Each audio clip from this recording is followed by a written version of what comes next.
Hey, afternoon everybody, how we doing? We're back again. Unbelievable. For the second week running. I think we've been on here a fair few weeks now. How long have we been doing the Sunday live stream for? Must be a fair while now. It's got to be well over a year. It must be knocking on 2 years, I think, isn't it? Crazy. Whose idea was that? How are we doing anyway? We've got quite a few in already, look, by the looks of it. I think there's 16 in, according to me thingy. Only 6 likes, though. But then I haven't done nothing to like yet, have I?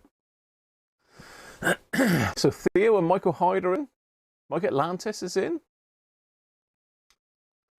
Theo's cooking his dinner. Chris is in.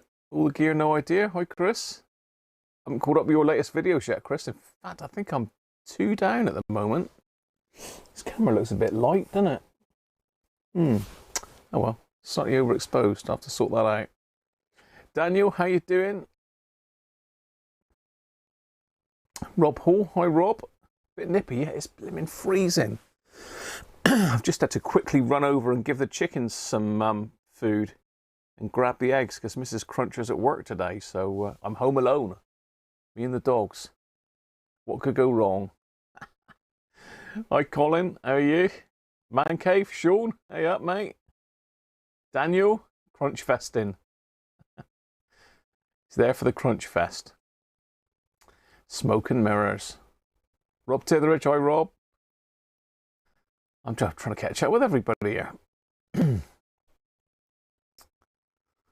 got Dave Rhodes, Rob Cross in. Paddy's in.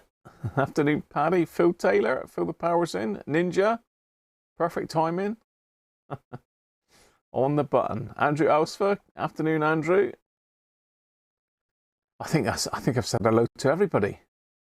Tiling. Oh, don't talk to me about tiling. I've been tiling again this morning. It's like non-stop tiling at the moment.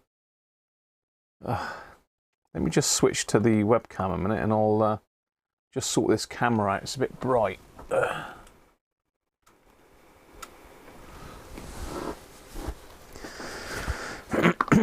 That's better. That's better. It was a bit overexposed. That's because there's actually some sunshine today. Can you believe it? That's the first time I've seen out the window, I think. I've had my head stuck in the bathroom most of the morning. No snow here either. Starting to snow in New Yorkshire, is it? Ah. So yeah, I left it a bit late to sort out anything sort of meaningful to do today, really. Well, not meaningful, but you know what I mean. Anything of note to do, shall we say. I nearly started the probe build, but I'm quite liking Don's from Restore Old Radios, but I looked through the schematic just now and there's a couple bits I'm short of. Plus I need something to make a probe out of. So I need to review his video, I think, before I crack on with that. Yeah, you never know. Sometimes when we have sunshine here and it's really cold, we might get a splattering of snow, a sprinkling of snow, whatever you call it. Hi Brett, how are you? I think I said hello, Brett, did I? I can't remember now. So yeah, we're a little bit later today literally because of the fact I was still tiling up until about 12:15. So I didn't have a chance to get myself sorted. Hi Clive, how are you, mate? Get the Valve tester out and have a play. Clive's watching until the rugby kicks off. Get the Valve tester out and have a play. I can't remember how we left that, Theo. But it's one of those things. It's something I really need to concentrate on, that, Theo. You can have a look at it, but I don't think we'll do a lot to it. It's just a case of trying to work out the massive rat's nest of wiring that's emanating from the new transformer. Afternoon, Nick. Bit late on parade? No worries, mate. So I've got a little radio, and I mean, Sean actually reminded. I think we pulled this out a little while ago for a quick look. It's the Zenith, I think they call it the billfold radio, and I've had this one for quite some time, but I've never really serviced it or had a look inside it. So I thought that would be useful. And the other thing is, yesterday was it yesterday or Friday? I can't remember what day it was now. I was playing with this DC load that I've bought, and I thought I'll get a CB radio power supply out. I'll get a few power supplies and we'll put some ampage up the back end of them and see what happens. And one of them's chucking out some voltage that would definitely not be healthy to a CB radio. I think it's chucking out 21 volts. So I thought we'd have a look at that first, probably. The transformer was sent away for repair. Yeah, I've got the transformer here, Theo. It's been repaired. It's been rewound completely, and it's a rat's nest of wire coming out of the thing. I really, that is one of those ones where I'm going to have to really get my head stuck into it. I don't think it's something for the live stream, although it'd be really interesting to watch, Theo, I'm sure. But afternoon, Andy Beck. How are you? By Benji stuff. So yeah, Simon's very kindly offered to have a look at it for me if I get really stuck with a valve tester, but I want to try and figure it out for myself first, maybe with a little bit of help from those that know. So let's just put the little radio to one side. We'll have a look at this power supply in a minute. I'll just show you what I found. I need to get a beer sorted because, as I say, I've been at it all morning. I had to get up early and let the chickens out this morning because Mrs. Cruncher went to work at 8. So I think we'll start off with the Bishop's Tipple. I think, being it's a Sunday, we ought to really have something something to go with Sunday, didn't we? So we've got the Bishop's Tipple. I think that's fair enough.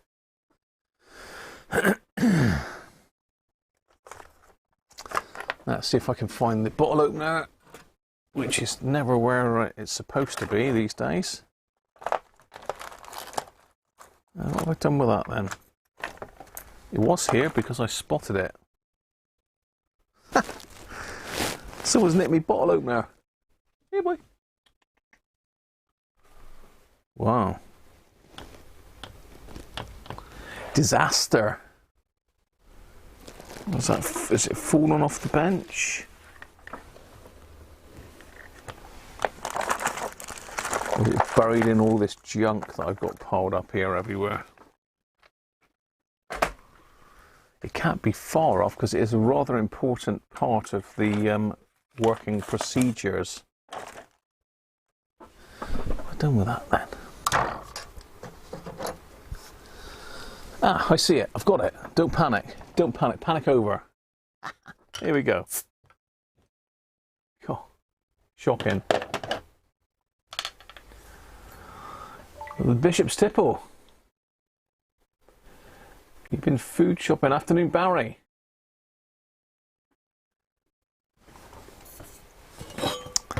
Right. So you can see in the background this power supply. This is one of these horrible ones. If you remember, I restored a Bremek a while back. In fact, we can get that one out and test it as well because I've not put that on the load. So here's our CB power supply, 13.8 volts at 3 amps. So yeah, let's turn it off. Here's my nice little DC load that I bought from Amazon, and I think I paid 23 quid for that, I think. But I can't remember the spec on it now, but it needs a 12 volt supply, and I think it'll do up to 100 watts. Can't remember how many amps it does, but anyway, let's hook it up to the back of the CB power supply.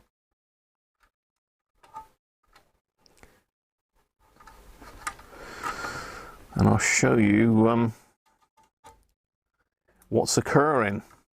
'Cause it ain't nice.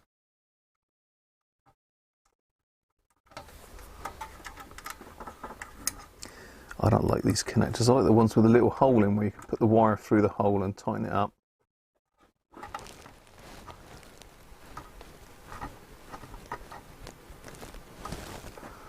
It's sort of in there, I think. Okay. So let's sort the bench out a little bit. Get the camera sorted so you can see what's going on. Find me a little thing for my bottle. Oh, yeah, you can see that. Just pop the power supply on.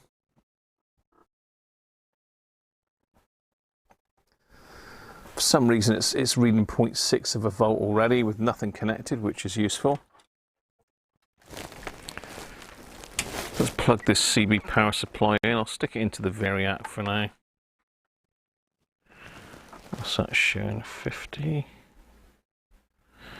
Mains must be a bit high today. Let's plug that one in. Turn them on. Theo, for a dozen eggs and a bag of feathers. I'll have to pluck a bird.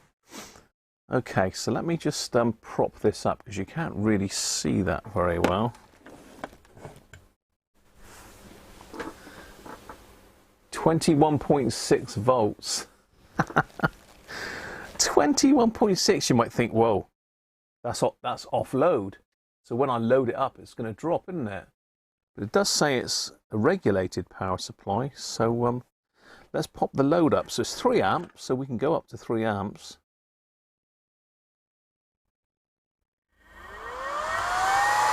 Fans come on.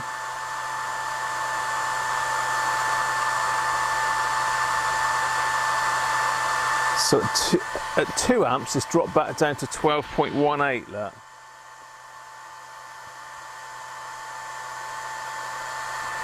Let's go up to 3 amps.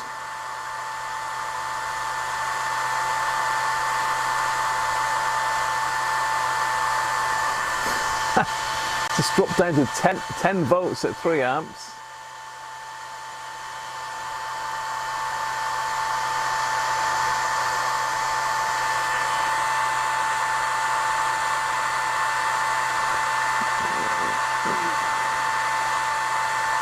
Let's go higher. So it's dropped right back down to 6 volts, look, at 4 amps. But I mean, it should be able to do...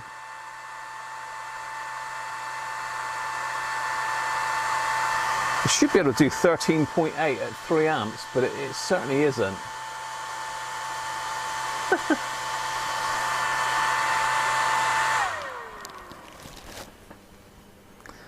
So yeah, regulated, surely regulated, even offload shouldn't be that sort of voltage.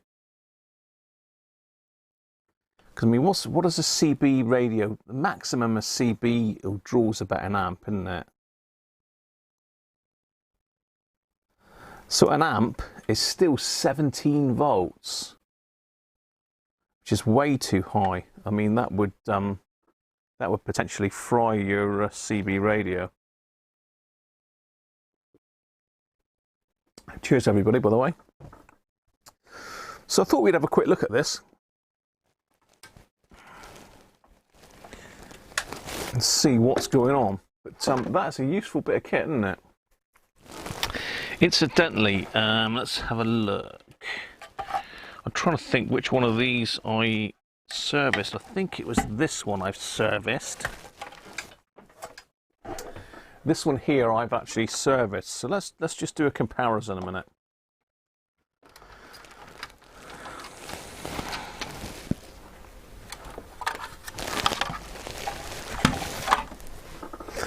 So what's this one? This is also 3 amp. It says current limited and short circuit protected. Now I think I've done the caps. I think we've done this one. This one's been fully sorted, so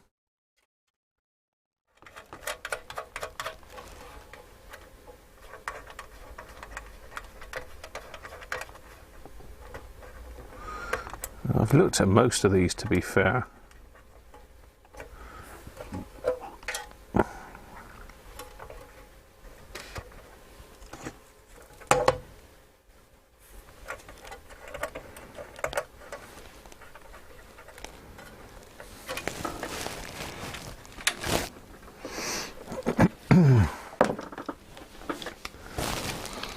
Okay.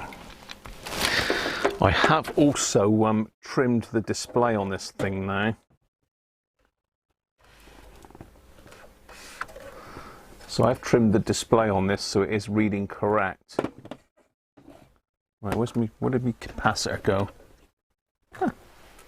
See, things just disappear here for no reason. Ah, there it is, in behind. So I'll prop that up. So again, this should be 13.8 volts DC, and it's rated at 3 amps. So let's turn it on.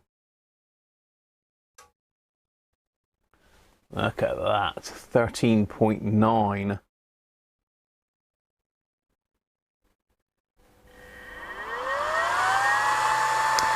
One and a half amps, 13.8. 3 amps, 13.7. Now it says current limited, so let's go higher. There, it's dropped out.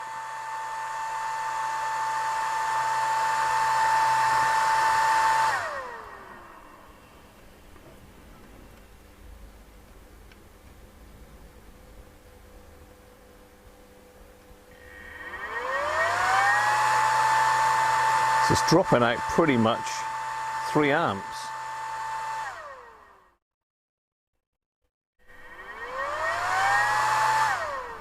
So that one, that is a beauty. Harvey, how are you? You think I have a shorted pass transistor on the other one, do you, Rob? Afternoon, Doug. Didn't see you pop in, mate.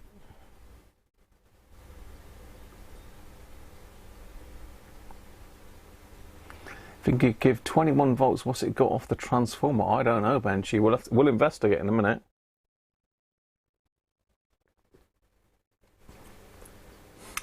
Poof.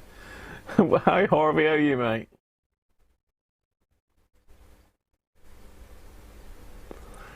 You'll have to dig out your BK Precision electronic load. Yeah, proper electronic load is silly money, Ninja, isn't it? Yeah, it's not bad, is it? I think, as I say, it was 20... I think it was 27 quid or something like that, Nick, but it had a 5% voucher for some reason. So it's quite good for testing. I don't know what amperage it'll go up to, but I think it's something like 10 or 15 amps, something like that. So yeah, there's definitely something amiss.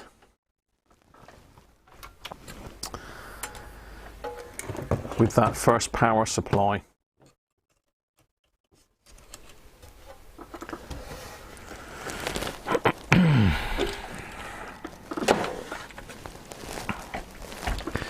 I've got another one down here, but there's no point checking loads of them. I mean, we could check the one that I restored, but how deep is that one buried?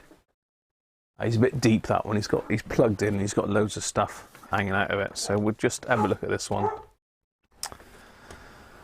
So I'm going to get the dogs barking all day at any slight noise because they think their mummy's coming home. Rob, thanks, mate. Great job on videos. You're losing your internet connection if you disappear. No worries, mate.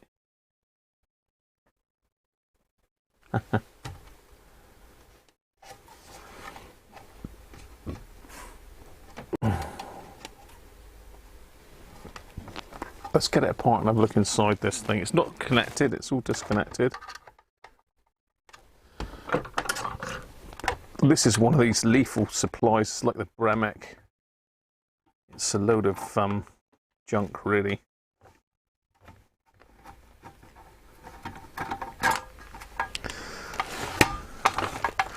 So Rob was saying he thinks maybe the pass transistor shorted.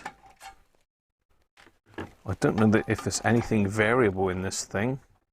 I think from memory there was a Zener in here, but I can't remember what the voltage on it was now.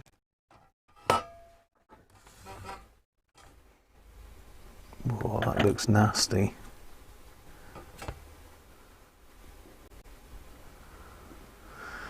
Okay, so we've got a couple transistors in there, 2 diodes. Can I see a Zener anywhere? No, I can't.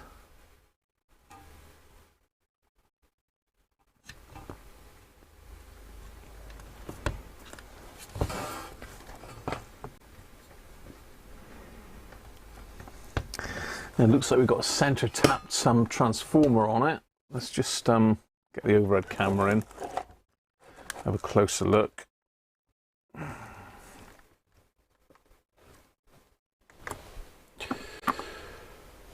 Too close.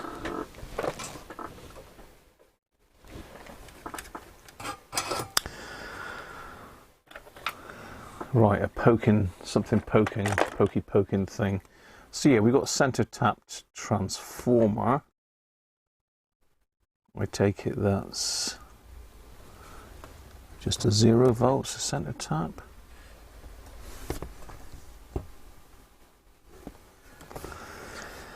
We've got a bit of burning on the wire there. Looks like someone's had the soldering iron on that. Let's just brighten that up a little bit. Yeah, looks like someone's had the soldering iron on that. Or it's burnt on something, I don't know. But this is one of these ones with the exposed mains connections on it. Exposed switch. We've got a LED that's hanging off. It might not even be an LED, that. It might be just a lamp. We've got these capacitors that are just, they look like they've been glued on with that horrible brown muck. We've got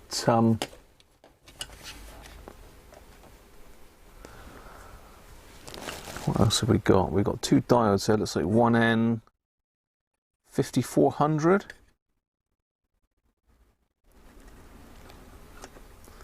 That's a half-wave bridge, isn't it? With just 2, so not the greatest.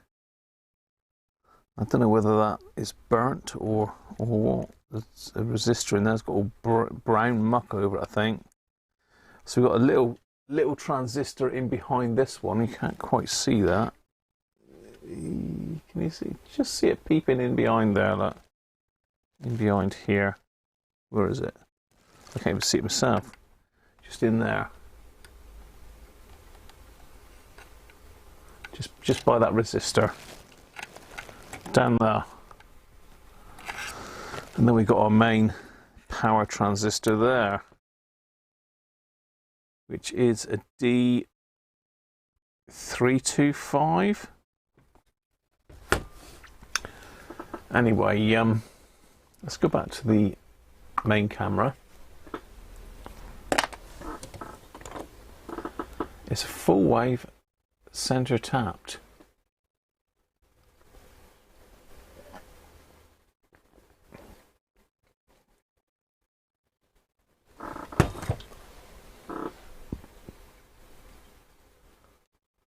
Hi Chris. So it's full wave.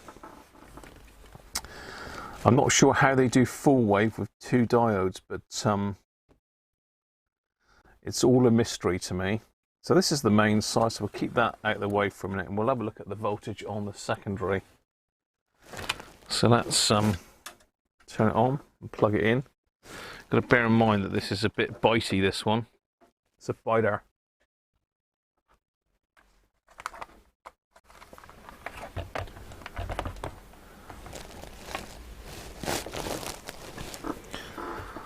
So let's turn it on.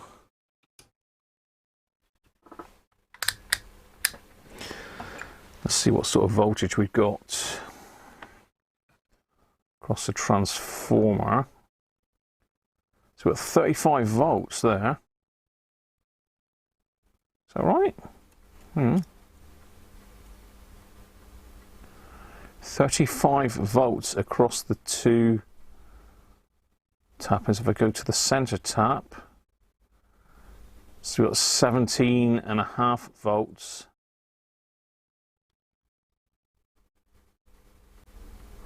Yeah, so center tap is 17.5 volts, and then we've got 35 volts across the two. So there's a pretty hefty transformer in that.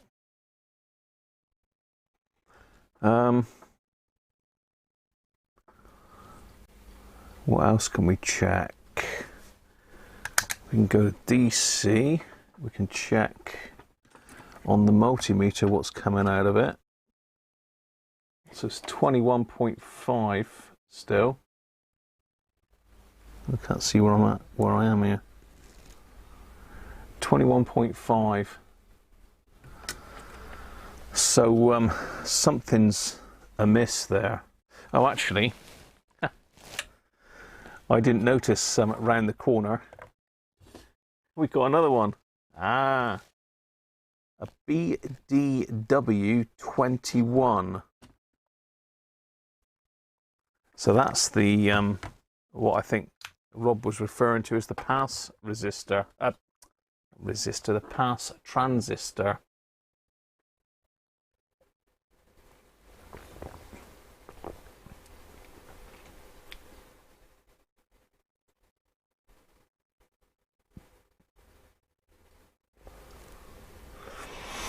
Chris is saying only one tap is used and rectified for each cycle, so only 2 diodes needed. Unloaded will be closer to 16 volts.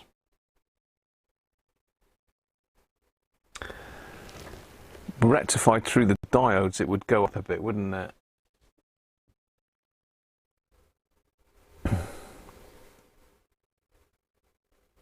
You had a glass of wine with your dinner, Theo, and now you're yawning your head off. Cheers, mate.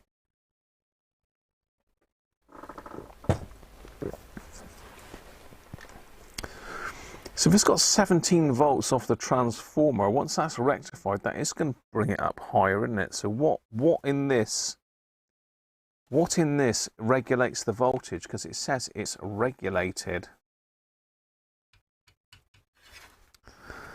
I mean, if we've got a knackered capacitor,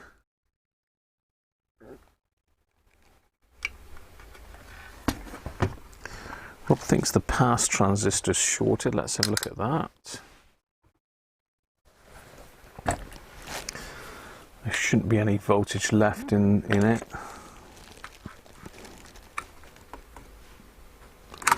No.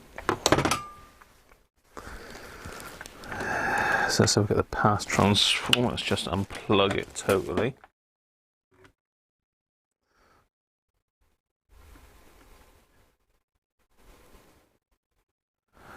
$10K one way.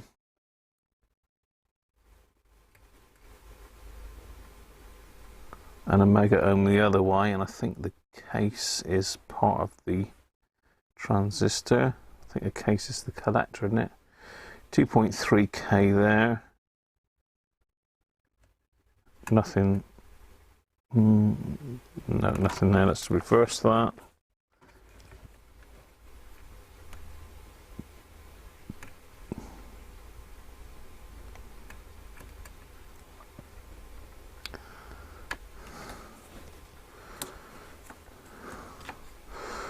That's a strange reading.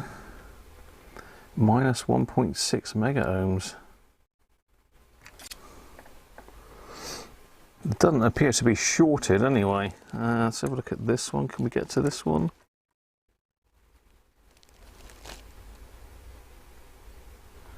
$3K.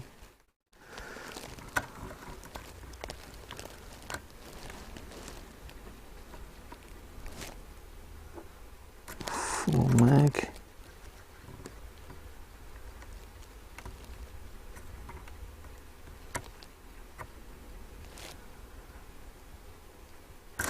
No, that's not shorted.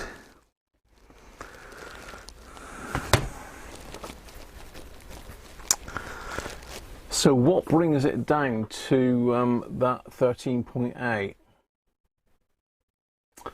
So maybe the little transistor is a regulator since no Zener can be seen. I'm sure the other one of these had a Zener in it. Let's pop this board out and have a look a minute. It's pretty rusty.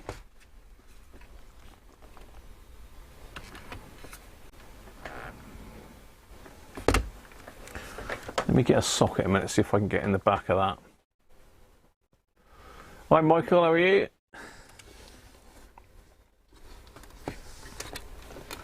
Let's prop it up.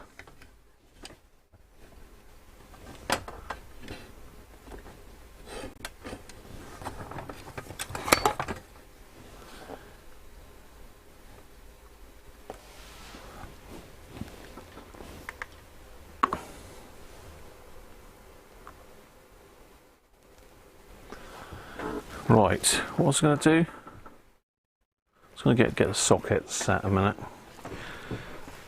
See if I can get that out. Oh, I'll tell you what, I'm stiff.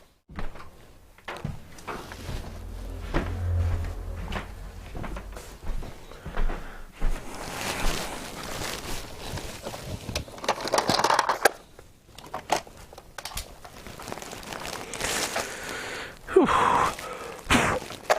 Dusty. Dusty.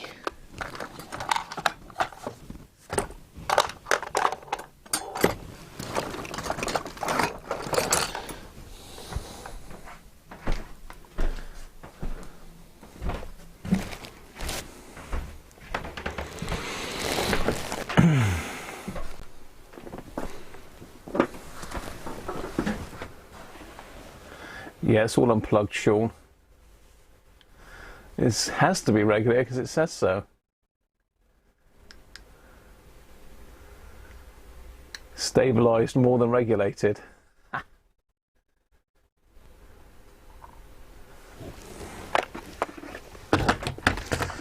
Right. Well, it looks like it's screwed on with a couple bolts down the bottom here, like the other one was. Is that 10mm, do you think? Or smaller? Or is it Imperial? Smaller than 10? There's no 9mm on that socket set, so 8mm. Can hardly get my fingers in here.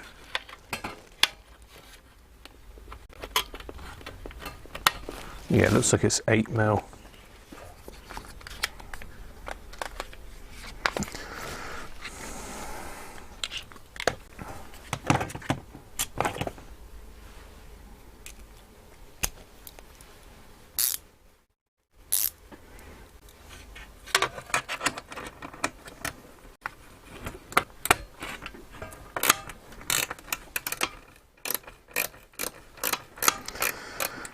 Boom, boom, boom.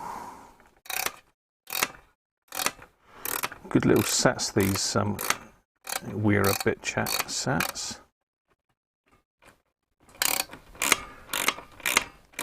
This has got damp though.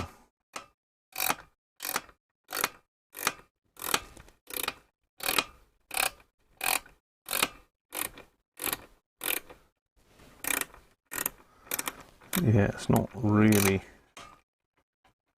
loosening up that much. Very rusty. Chicken called Rusty.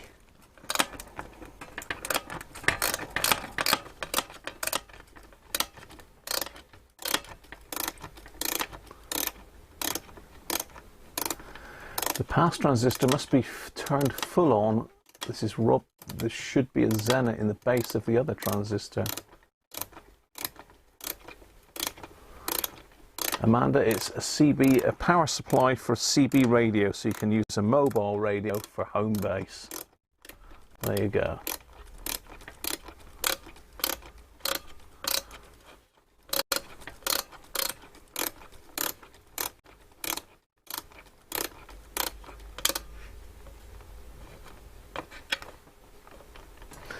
crude way to do it is to use a 7815 feeding the big transistor.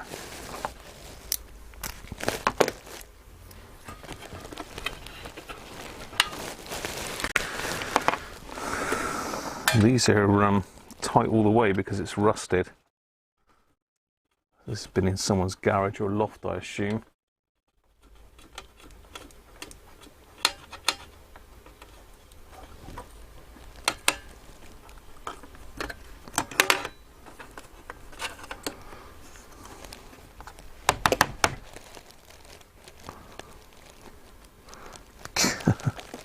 Don't want to come out now.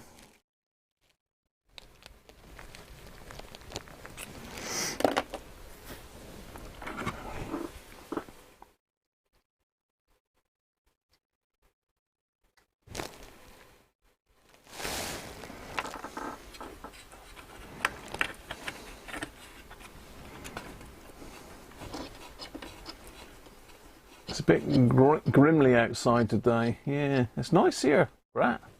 It wasn't great this morning. Yesterday wasn't good. I was tiling the kitchen yesterday, did the bathroom today. And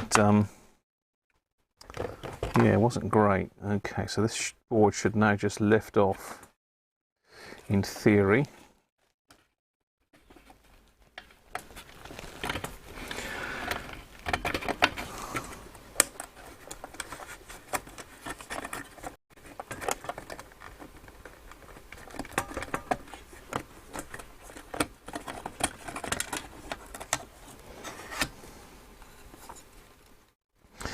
We can have a closer look. Let's get those lock washers out. Well, there's some pretty horrible soldering on the board, as is to be expected.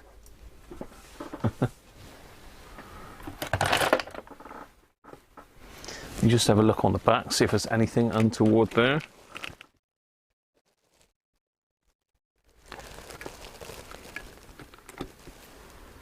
Yeah, that looks like it's been reflowed there. Well, it's just got really hot and melted. Let's flip it over. You can have a look at the business end. Well, there's definitely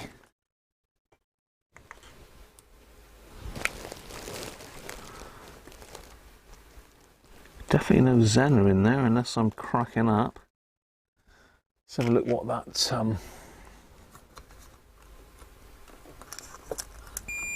trying to jam it here a minute so it doesn't flip back over. It wants to flip over. It's a flipper.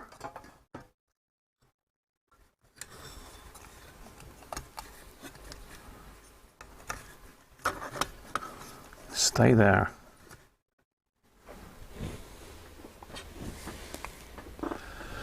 Let's have a look at what this little transistor is that we think might be doing some. I mean, that big thing might be a voltage regulator, but I'm sure it was a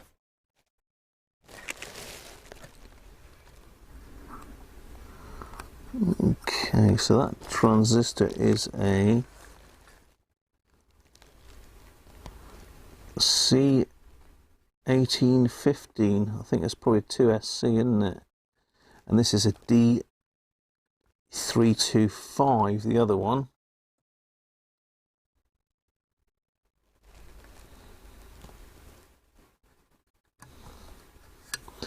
We've got a power resistor there, which is a 5 watt at 0.1 ohm.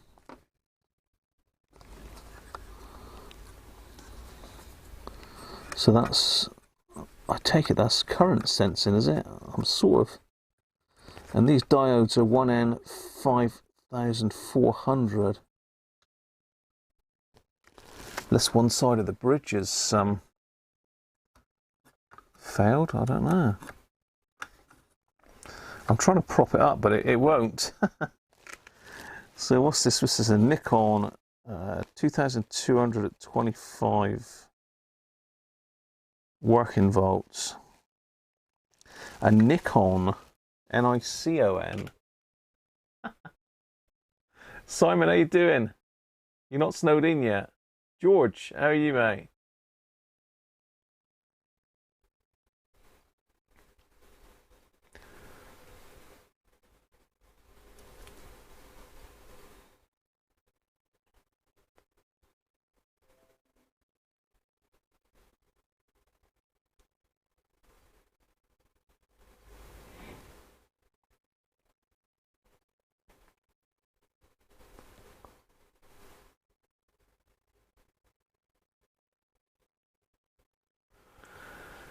Ba, ba, ba.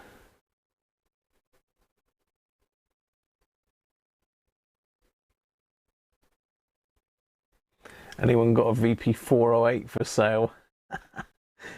People don't get rid of them. That's the trouble, Mike. People keep hold of them. Simon's not snowed in yet.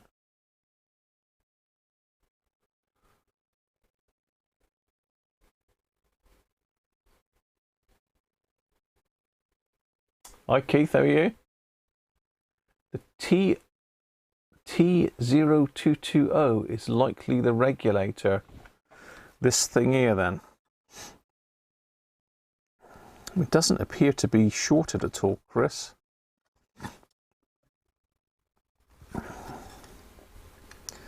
So looking at it, it's those three there.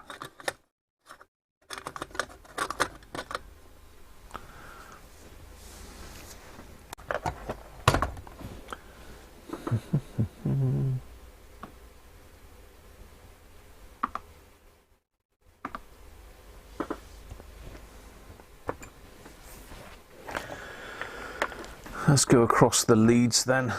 I'm not sure the pin out on this thing, but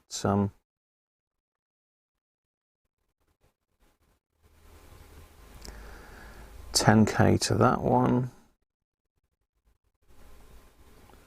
1.2k. Let's reverse it.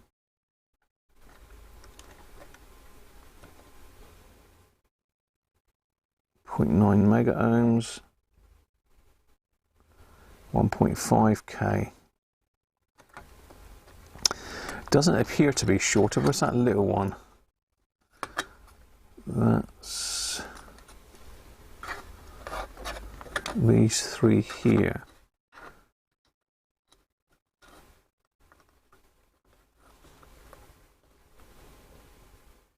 Ah, that one's shorted there.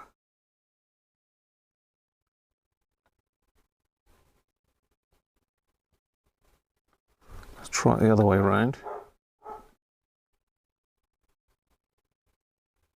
Ah, yeah, that one's shorted. That one is shorted. That is a, what did I say it was? A 2SC 1815. Let me see if I've got one of those then.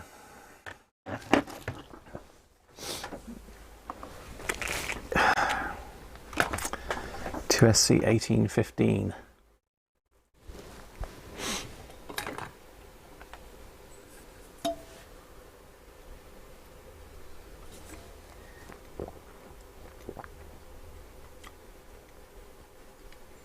You got about an inch.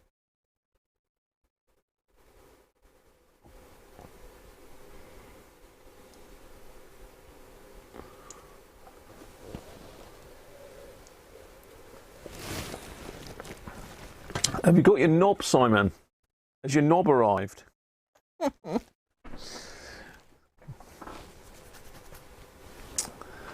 Right, let me have a quick look.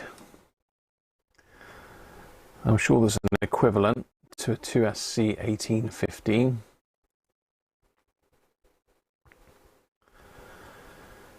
Let me see if I can find my little stock list.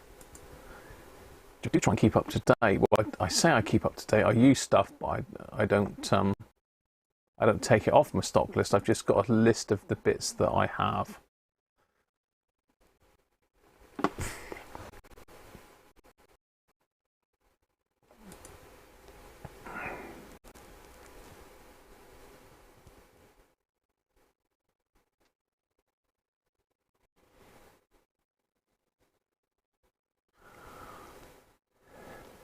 It's a jelly bean part NPN transistor. I take it that means any old NPN will do, Chris.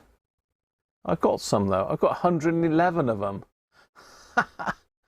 I've got 111 apparently in box 14.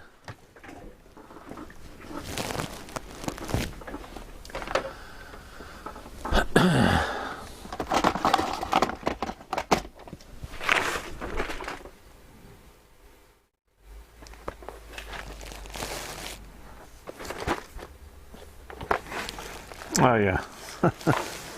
Yeah, I've got a few.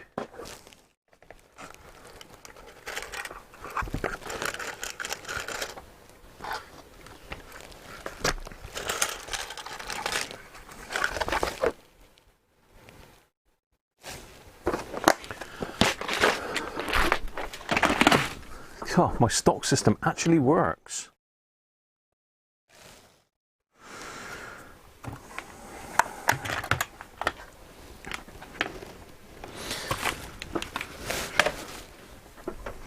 Right, let's get back to where I was.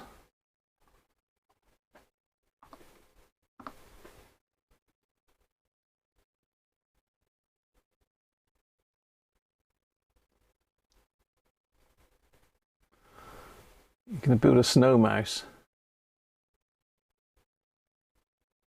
Your knob is going to work. I would have thought it'd be with you by now. I can't remember what day I posted it, Simon, but it was first class, mate. So you should have had it Friday, I think.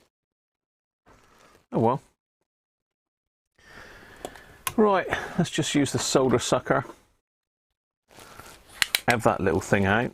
We'll also just check this main capacitor. I wonder if it'll do it in circuit. Probably not, but...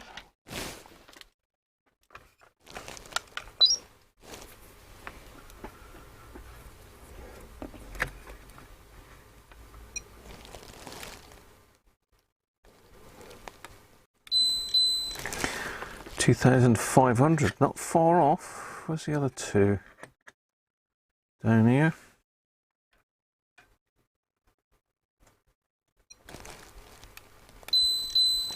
$112.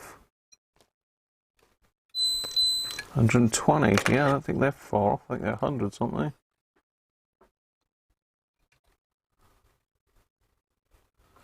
Can't actually see.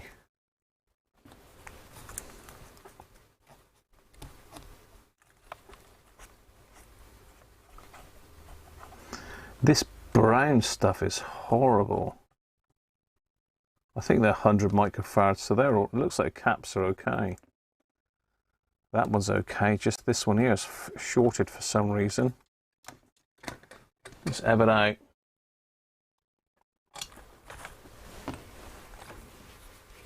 Well, better check which way round it is a minute. So it's the center pin is forward.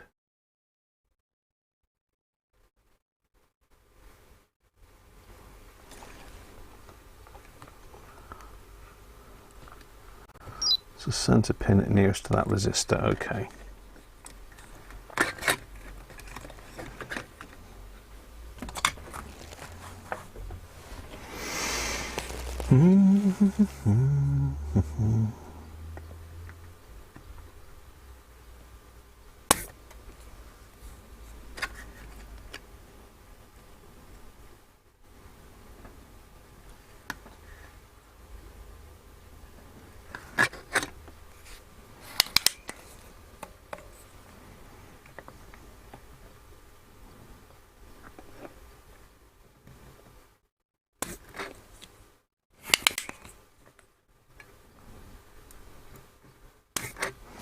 I've got to get a new solder sucker. This one's pretty crap.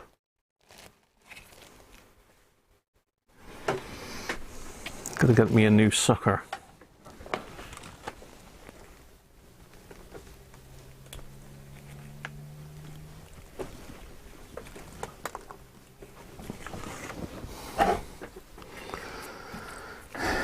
Mind you, it was blocked up, so that would explain it, wouldn't it?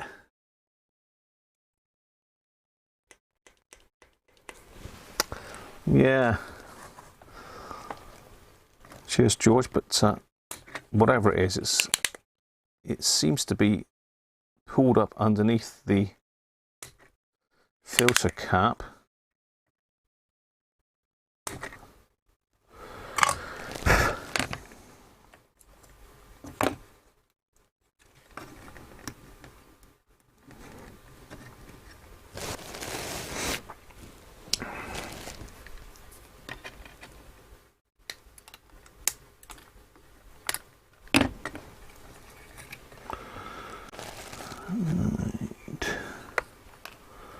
Pull that thing out,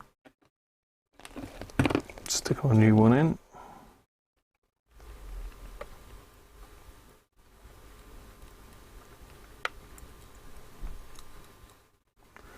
Oops.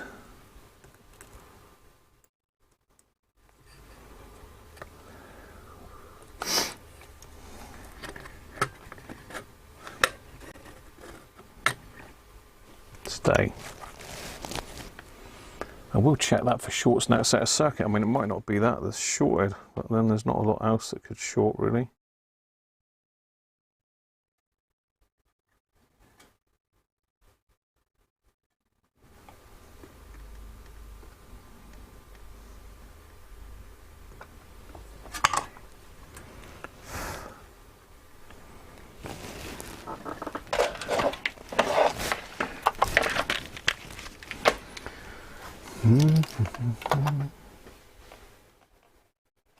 Bill, how you doing? How'd you make a Mark 2? Off to work on the Cadell's cabinet.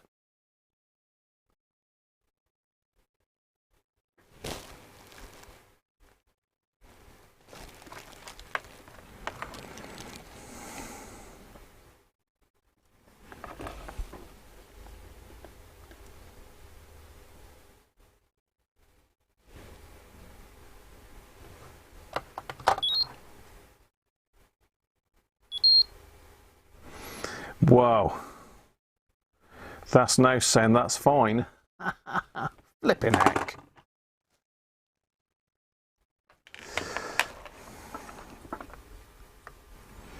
Oh, I can see why. Yeah, okay. Well, this very low output resistors across those two terminals. That's why it's sort of showing as a short.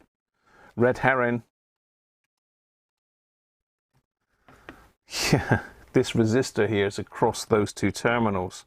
I bet if I put my meter across that, it's going to show exactly the same.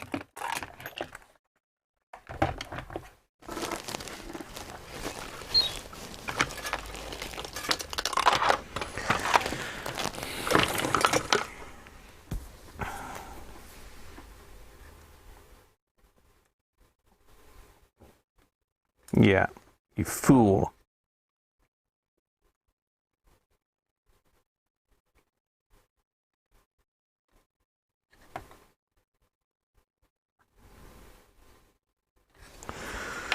Yeah, red herring. It's not that. That is not the issue. Let's pop D325 out a minute then for a look. Let's get him out for a play. So let's just mark that as the front. Let's put a little silver dot where that front leg is. Just to remind me.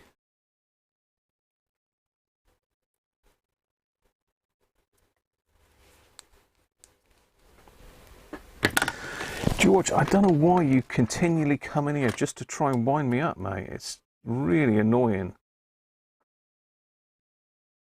It really is.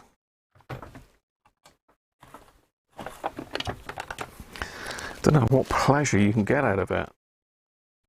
Surely it's better to just take part and have a bit of fun. But there you go, that's your thing. So I'm just going to pop this one out of circuit to check it in a minute.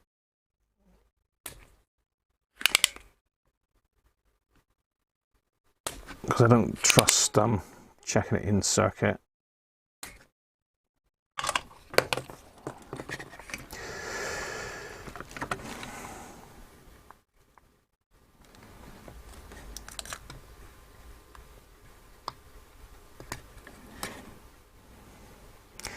SD325. Let's see what this one's doing then.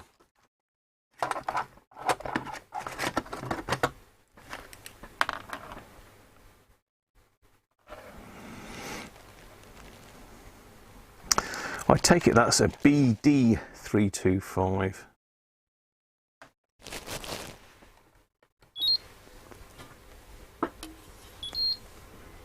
Okay, it's reading 86.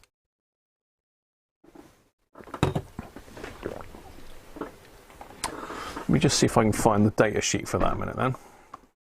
See if that's about in the ballpark.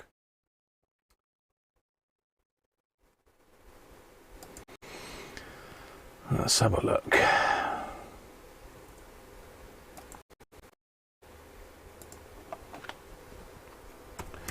BD 325. Data sheet. It could be an SD, I suppose, couldn't it?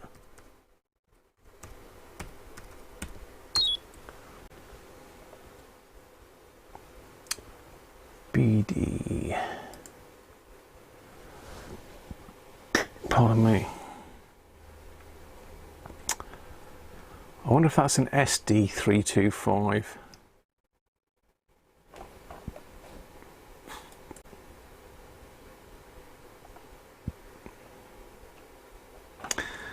I wonder if that's an SD.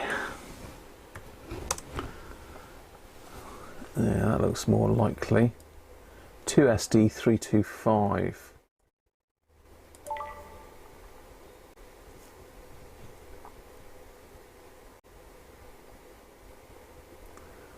SD325. It says low frequency power amp applications. So it probably has got a low HFE, but you never know.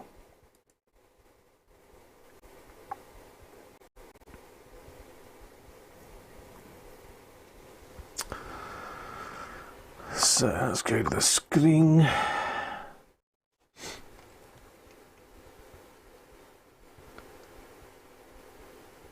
Gain. Not the greatest data sheet on the planet, that.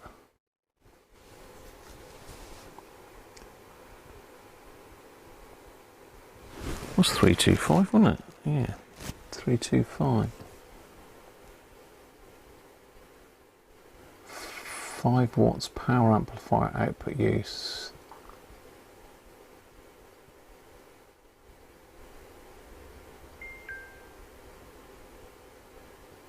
DC current gain. Yeah, sort of chopped off this figure here. It's got 40 to 320. What did I say that was? 83. So it's in there. Why have you got an asterisk? The two SB are classified by 1 amp HFE as follows.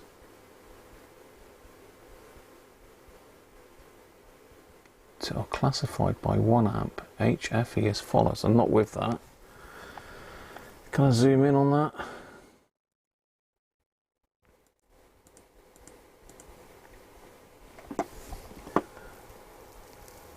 CDEF.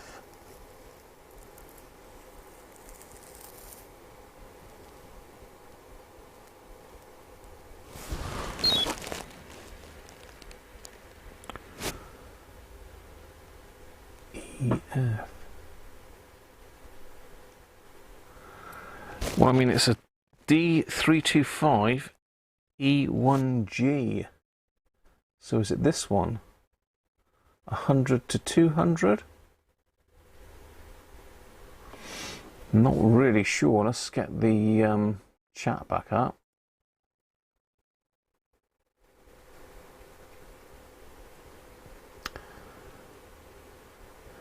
George is saying that BD, the number of the 220 package, Chris, is literally just a D325. George is saying the BD could be a package on its own. So let's just put that in. 325.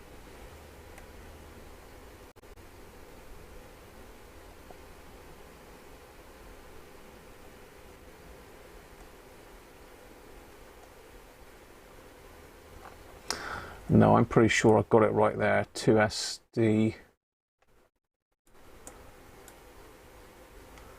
325. It's definitely a 220 package, that.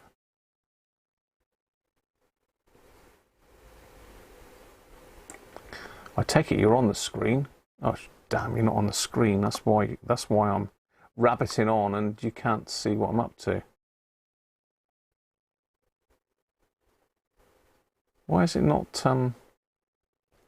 frozen, are we? It's on the screen. Cracking up. Yeah, okay. So I think it's a 2SD325. And it says classified by 1 amp as follows. So this is D325, and then underneath it's got E1G. So that should mean it's between 100 and 200 HFE, if that's correct. Just get the chat up beside it again.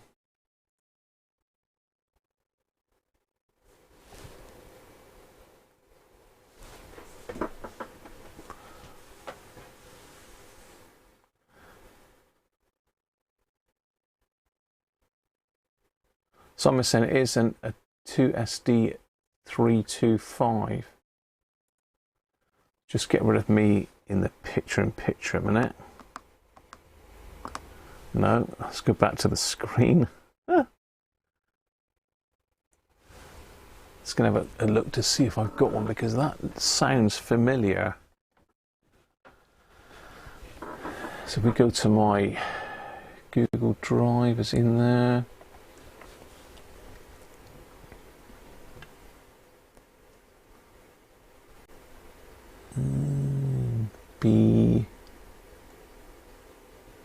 BD 433234 132.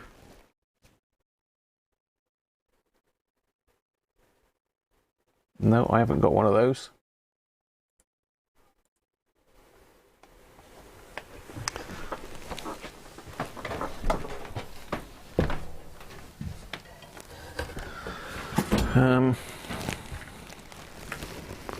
It rings a bell, that one, though. I wonder if I got one in my box of unclassified bits. I just want to compare it to, really. BD235. That's the wrong way round, isn't it?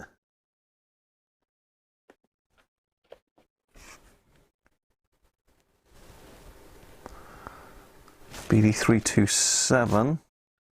That's the wrong package.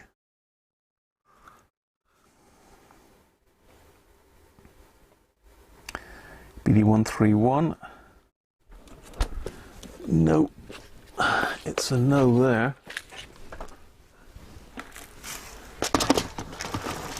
I just wonder if that's gone a bit low gain, which is messing up the regulation. I don't know.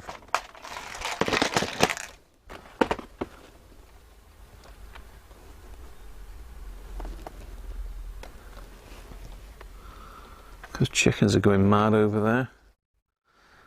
Anybody got an equivalent then that might work in there? Just going through my really old archives now. No, nothing there.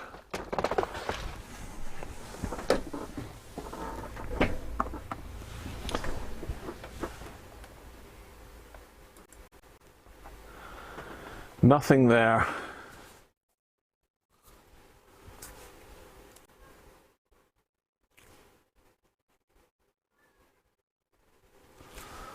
What's that, Nick? Perfect for driving the TO3 on the case.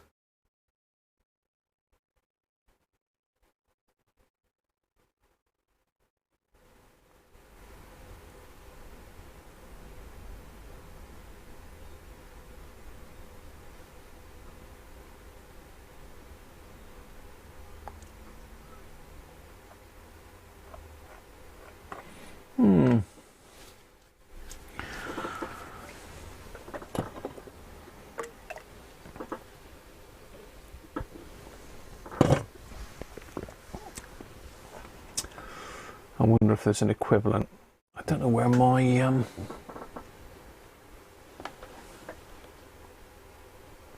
my book is.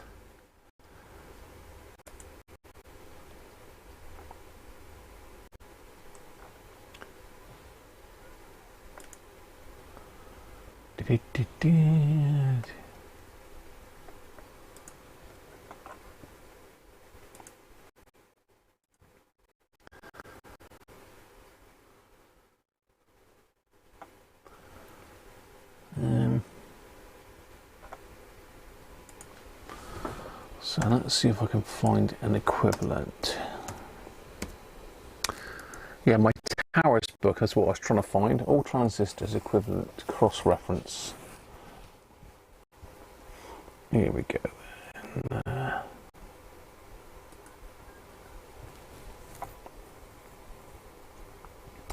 Wow, there's a shed load of them. My God, there's loads. Okay.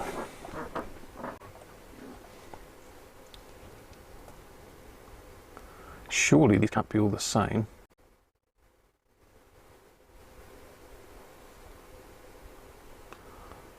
$7.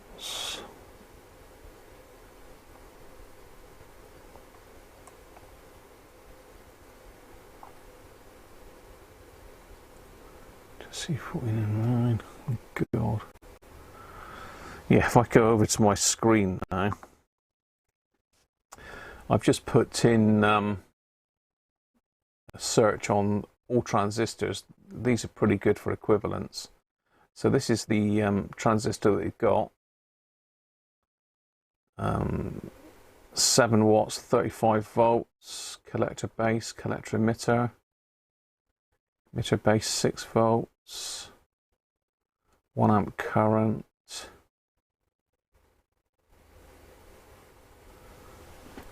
HFE is only 40 on those, look.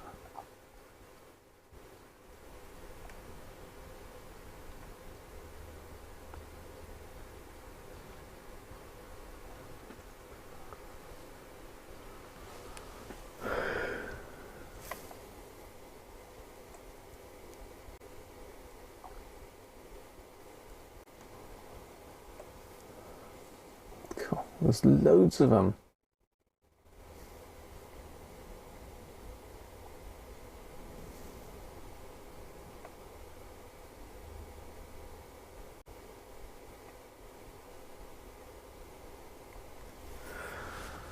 Just too many. Oh my God. So what 2 SCs have I got there? Not a lot. 2SD 288, 471.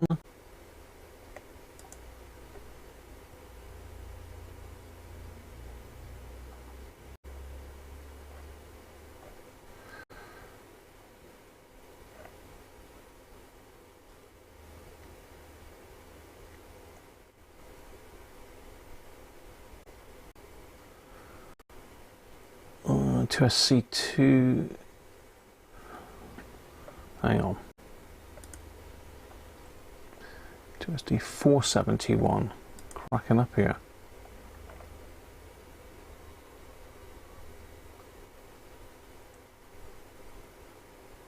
No, I ain't got one of those. What was the other one? 288.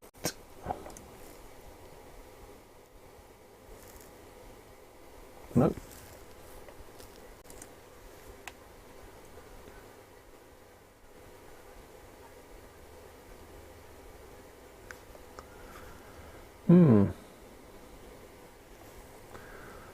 Still haven't got any of the ones. I must have got one of these, surely.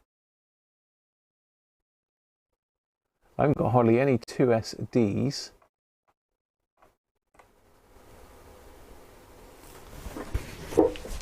Let me just grab those down again.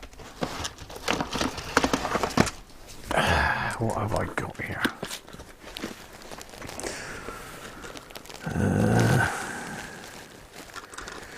BD 650, that sounds pretty, yeah, that looks pretty meaty.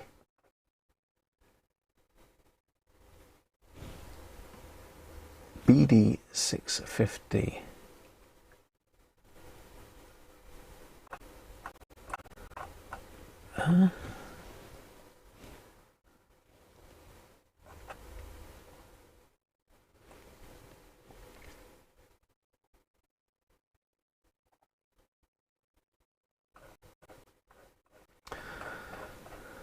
Where are we?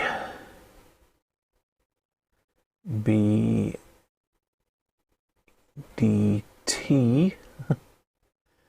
BD.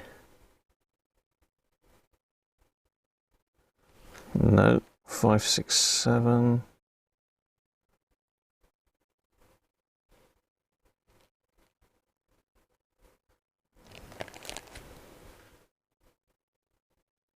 Nope.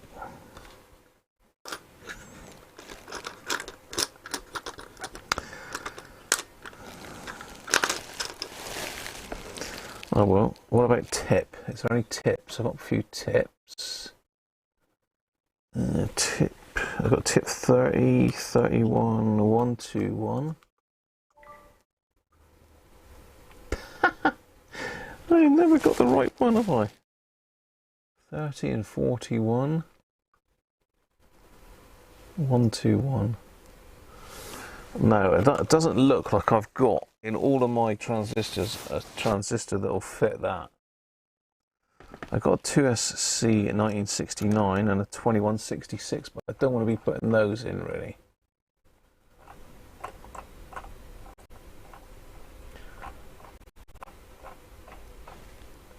Hello, my computer's on a go slow now.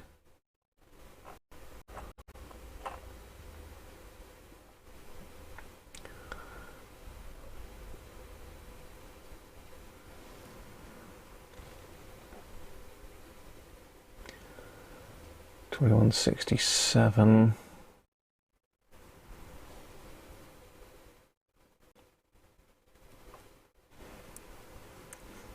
No. No, I haven't got an equivalent to that to chuck in to try.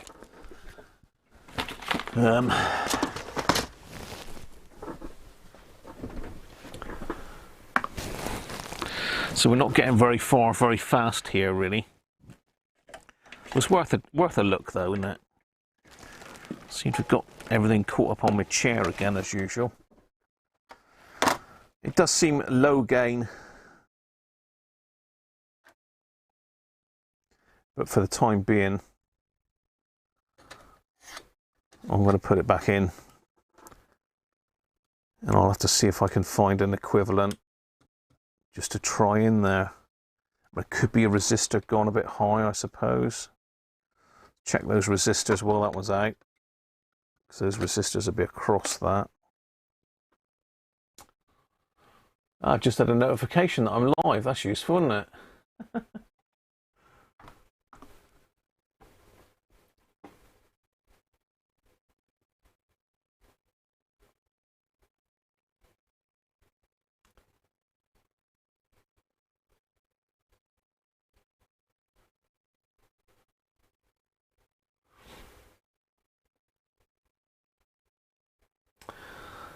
So just catching up with a chat.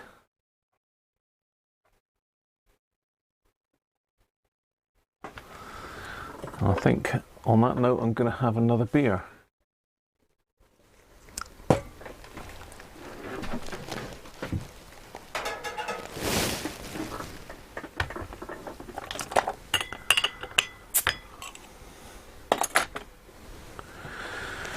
going to have another beer on that note. Best ground yourself.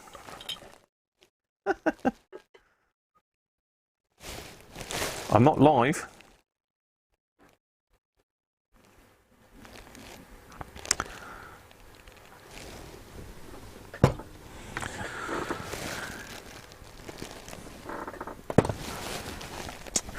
Right, let's check some of these resistors. We've got 3 in here. We've got unusual. Use my trusty calculator from Derek. Is Derek in? Have I seen Derek today? Good afternoon, Amin. How are you? So it looks like we've got brown, black, it looks like gold. 1 at 5%? Never.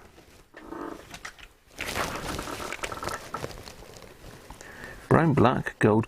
It says that's 1 ohm at 5%. Checking.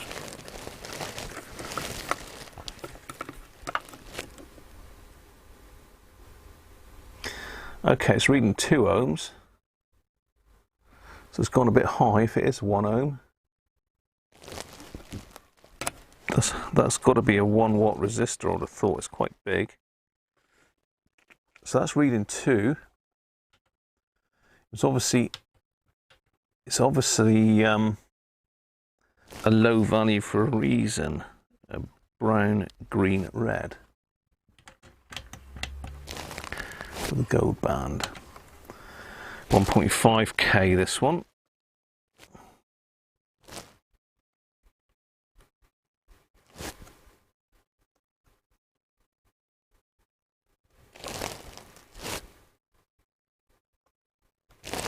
Stay still. That one's bang on, and this one looks like grey, red, brown. Grey. 820. The gold band, 5%. Let's try that one. 820. Come on, are you across something? 817, that's pretty good. The only one that's sort of slightly suspect is that one. Let's drop now. I wonder if that's across a resistor or something, a capacitor or something. No, that's open-ended. It literally is between there and there. Let's see if we can null this thing out a minute. Might just be the resistance. Yeah, it's going to be the resistance in my leads. Let's try that again.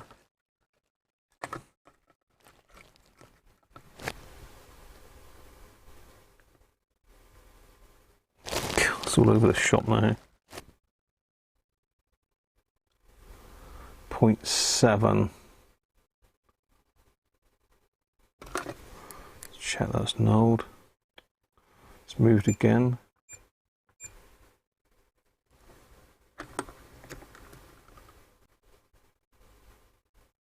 .12, yeah, so all the resistors are good. The only one I haven't checked is this big one.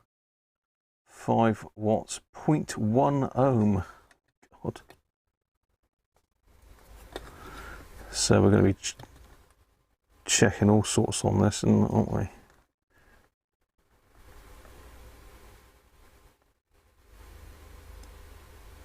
Yeah, that one's good, 0.12.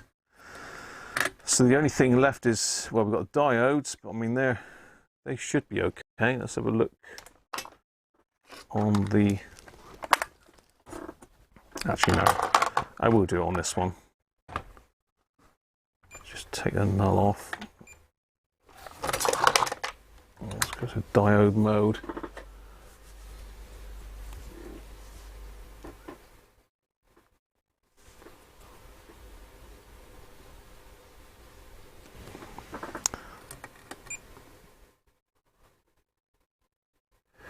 Okay, so that's charging up the cap in that, by the looks of it.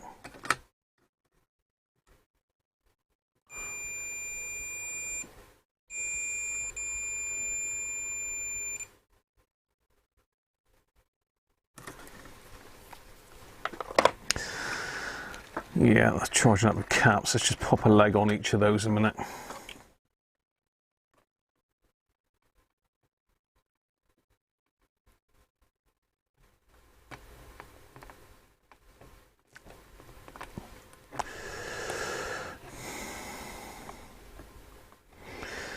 See if we've got a diode going high. Typical. Bump the power up a bit.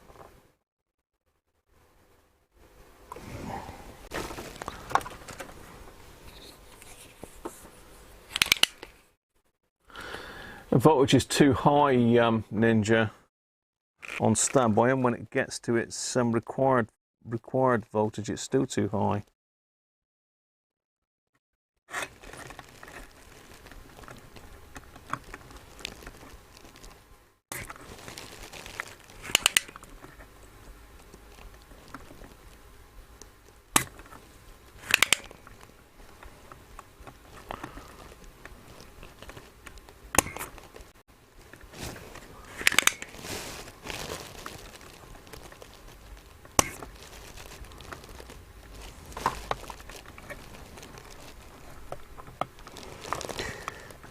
Tell you what, these high power diodes have got massive legs on them. Let's use the correct tool, shall we?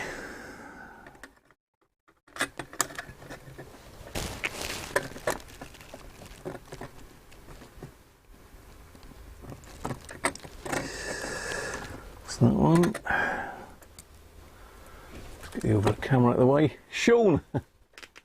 Trying to sneak a super chat in while I'm preoccupied. Too late, mate. I saw the flash of green on the screen.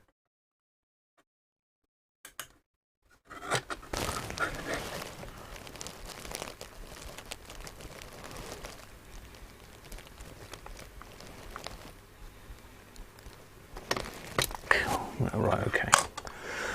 Right, it's just pulled those. I'll have a job getting them back in the circuit now. They're pretty hefty.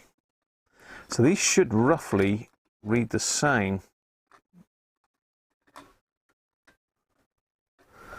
So totally disconnected now. So the first one then.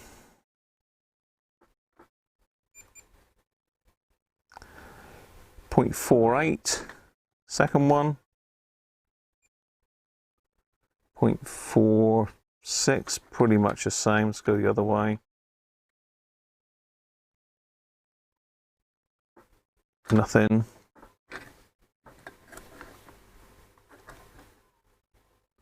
Nothing. So yeah, nothing wrong with those. It was worth a look.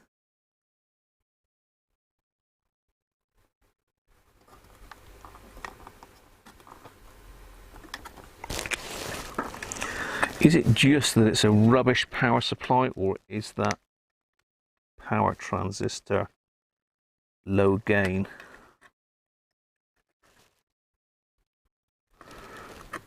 Well, too low a gain.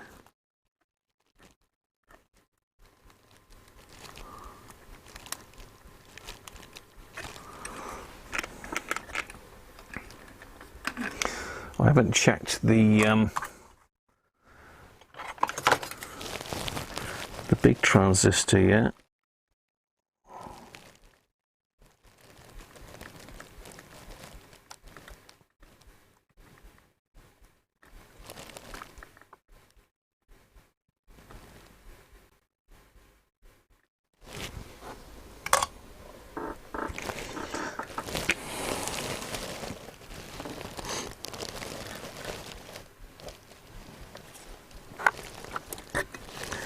Now, will that test in circuit? Probably not, but we'll try it.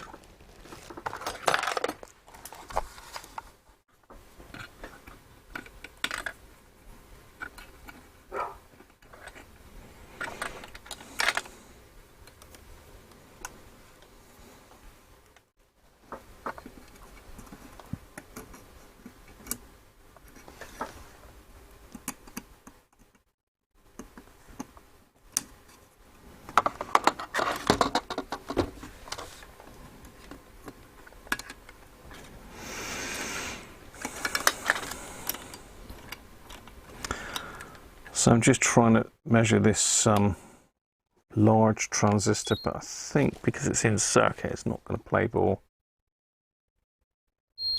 No, saying no component detected. I mean, that is a sign that maybe there is something wrong with it. I mean, if that was gone, surely the thing wouldn't work at all.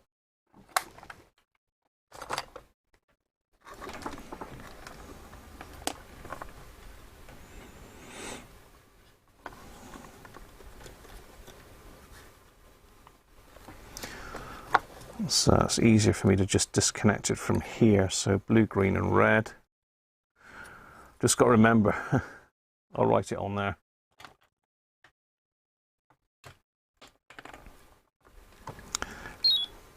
Blue, yellow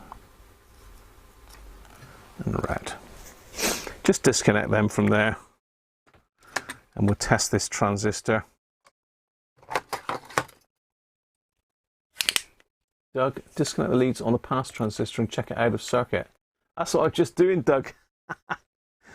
Oh dear.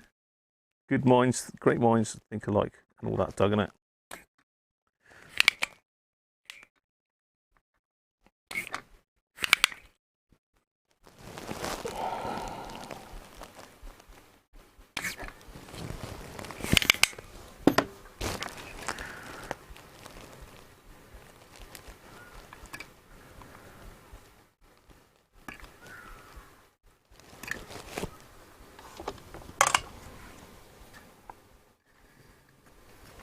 Right, try again.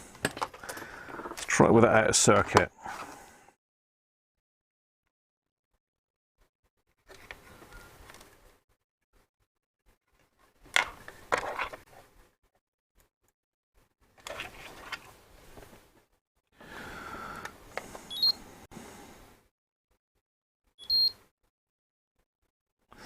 HFE of 67. I mean, these power transistors don't usually have a great HFE. Dom, how you doing, mate?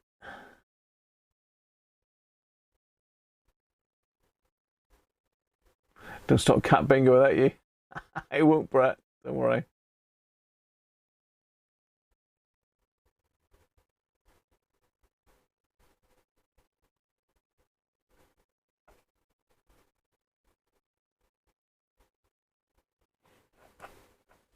It could be out of tolerance caps. I mean,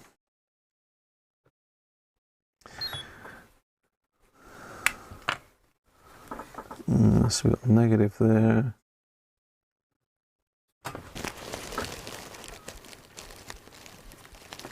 Negative. Negative, so that must be... This horrible mucky brown stuff is over everything here.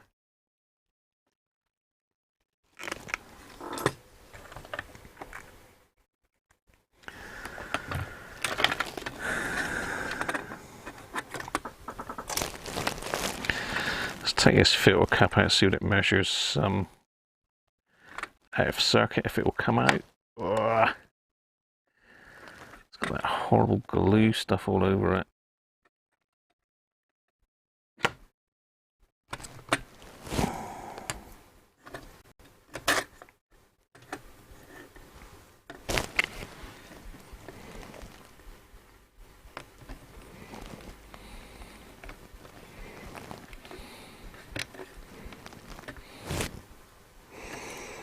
Cap bingo coming up. Brace yourselves. Brace yourself, Brett. You ready? Got your popcorn?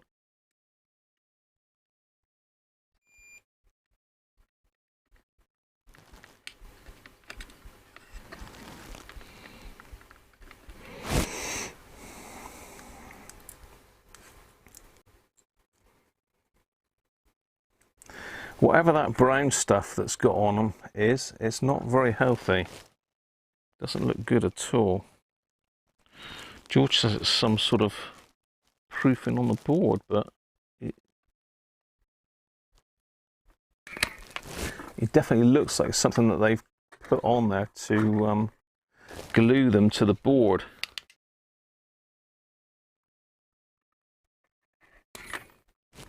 Oh, this sucker is shocking.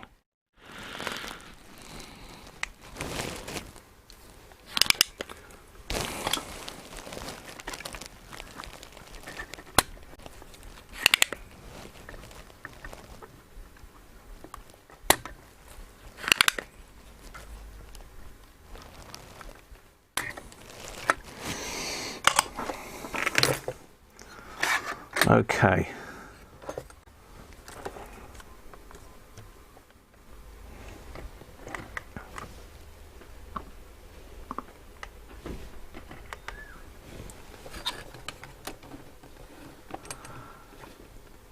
These don't look too healthy.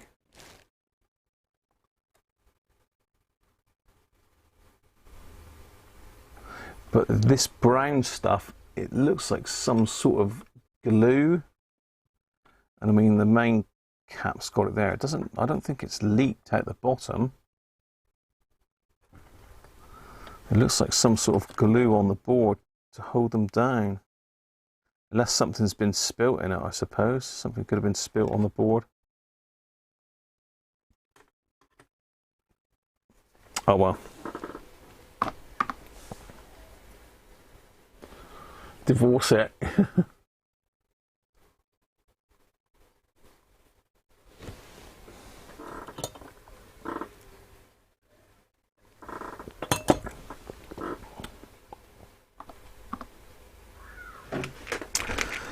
It's a hell of a racket outside again, as per usual. Seems they save it all up for Sunday.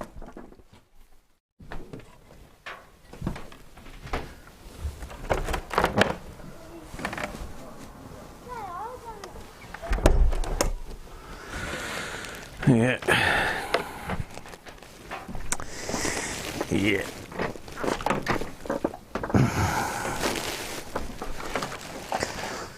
Okay. Oh, hello. Webcam has collapsed.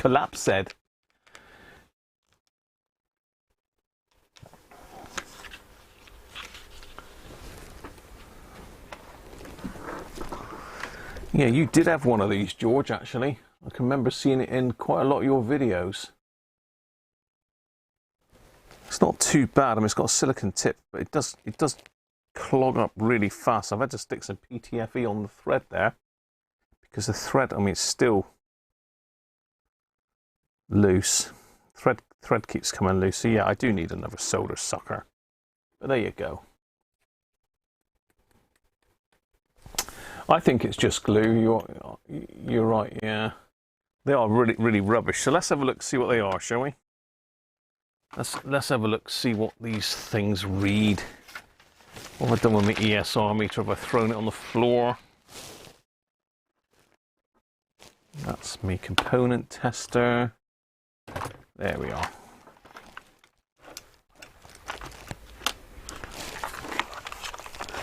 A BDW31. I got loads of that style transistor. I didn't check to see what the gain was on that. I'll have to remind myself again just to make sure it's correct. So let's go with the 2200 microfarads at 25 working volts. Not normal volts, working volts. Now I did measure this in circuit just now, so I'm sure it's not going to be much difference. But what do we think this one is going to read then? Working volts.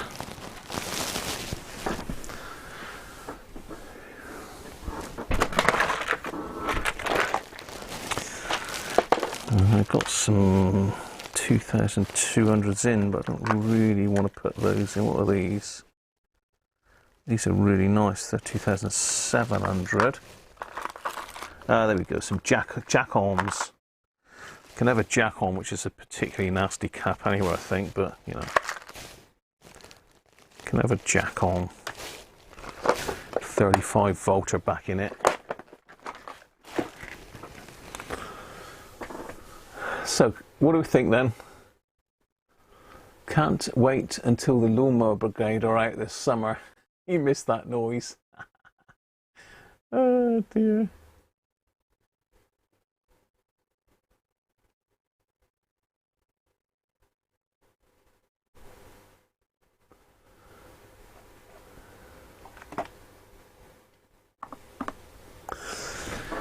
Right, 2200, so it's going to have a jack-on back up it.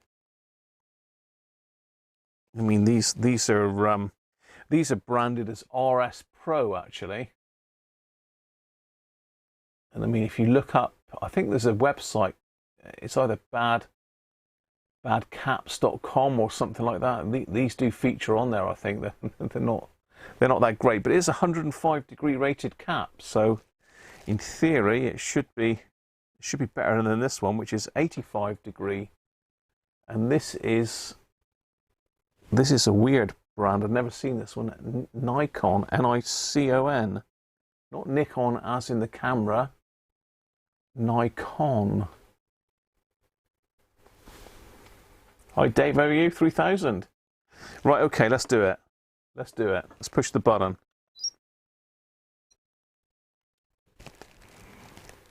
Oh, no way.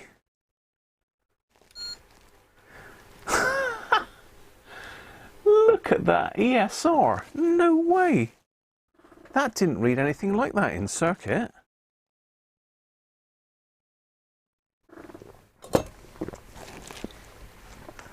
That can't be right. Let me just make sure I've got the leads on right.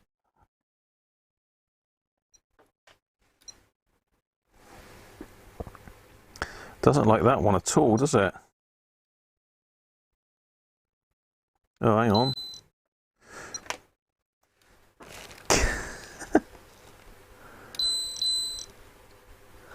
Well, we've got random figures. Shall we settle for that one? 2422? Oh my God.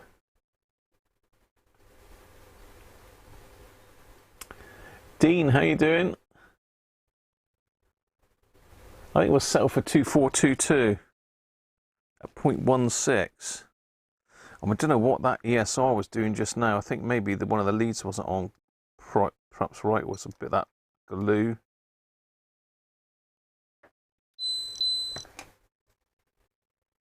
The ESR seems to be changing.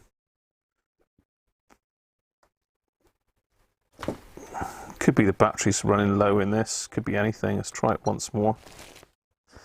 I've got it held. I mean, it's 0.09 now. Look. This is 2422 was, I think, the first one.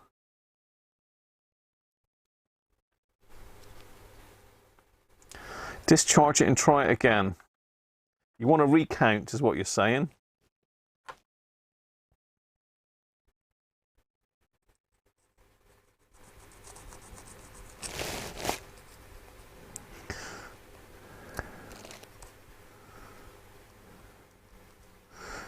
I mean, it's changing in the ESR because I've got it in my hand,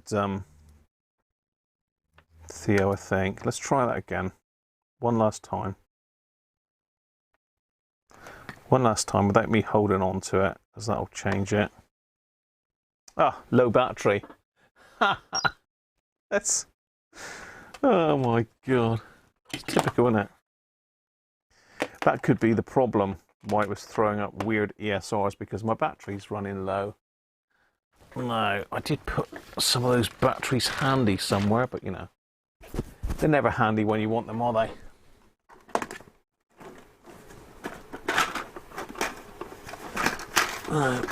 Mr. Cody's did send me a load of these, but I think I've got, I think that's the one, A23 alkaline, used by September 2013. Oops.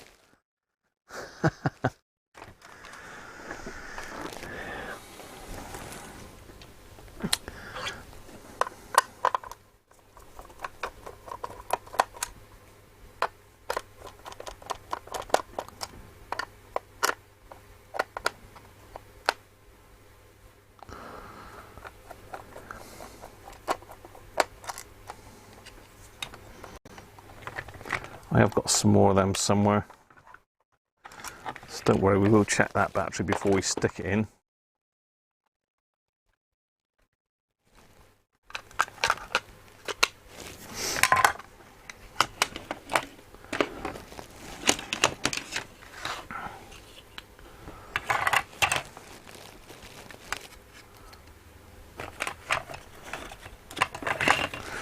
So 12-volt battery these use. This is a GP23A, this is A23. Same battery. Let me just have a look, see what this is on the multimeter.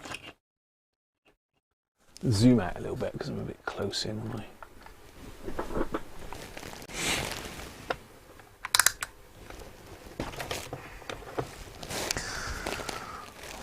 Try the old one.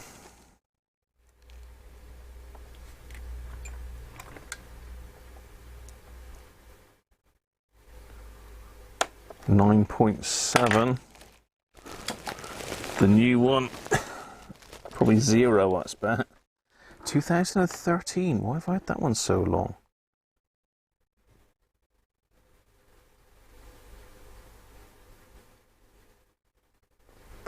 11.5. So he has dropped a little bit. I would expect it to be slightly over that, over the 12 volt. Let's get another one. Release GP.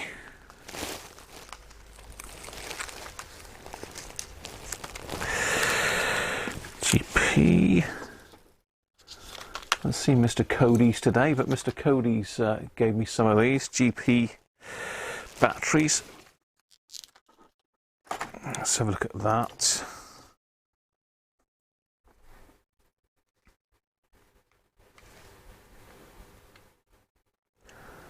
That's 11.9. So they're thereabouts, aren't they? I might as well use that other one, I think, because, yeah, these are 2021. April 2021. The GPs, general practitioners. Let's stick that one in. That one will last a while. Might as well put it in. Always change it again when it goes again.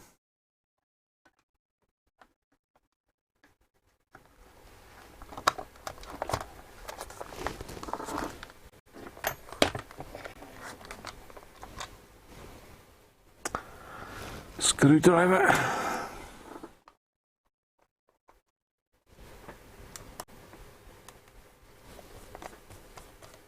Blow it up.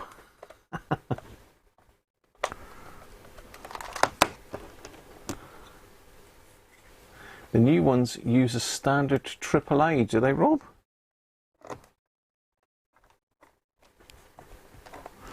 I know one of these uses a AAA.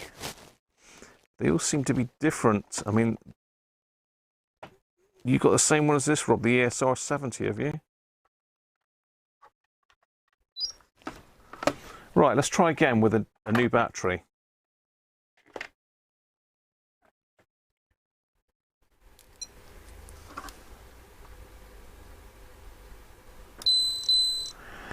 $2438 we'll go with as the official final answer. 2438 on that one. So who was the winner? I lost track then. We got sidetracked by a lack of battery.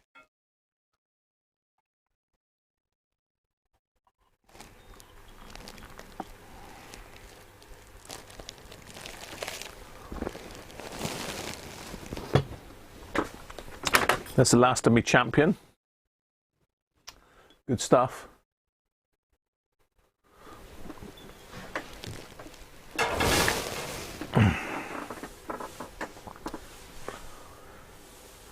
You won, Nick, did you? Throw it at the neighbours. Okay. So I mean that one's going high-ish, but let's try our new jack-on then. So what do we think a brand new jack-on is going to read?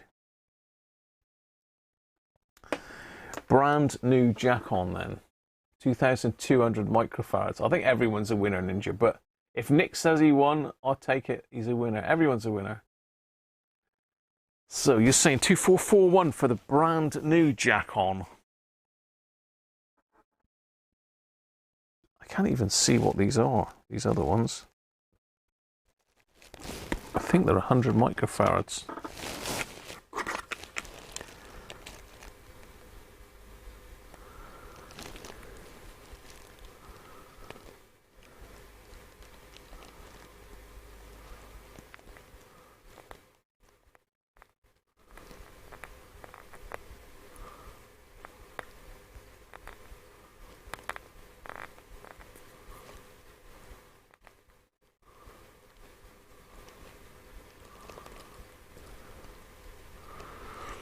God, this glue is all over these.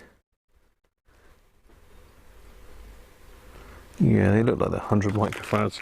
Right, are we done on this new one? 111, Ninja. It's 111. I'll send it to you, Ninja.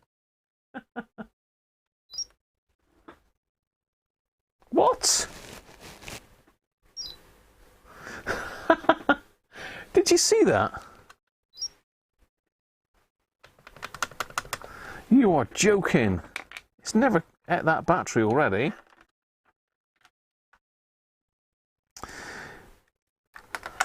I suppose it does need a bit more voltage for the higher values. It's either at the battery, I've got a problem with the lead, or I've got a dirty terminal on the battery. Ah, dear. We had this problem with a 2032. Can you remember when I first built the calculator kit that Derek sent me?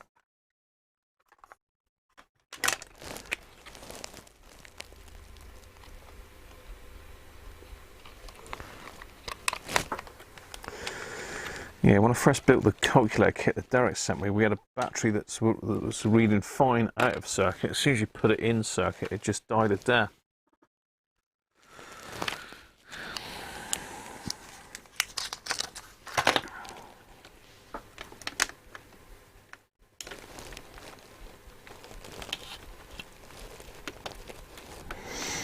So let's turn this one on. I'm just going to check the voltage on the battery with it powered up.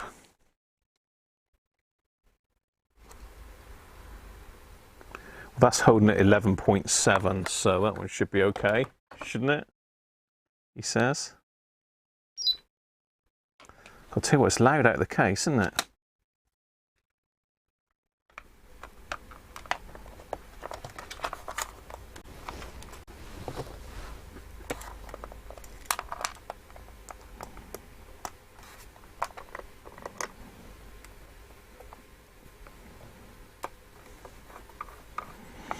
Try again. Third time lucky.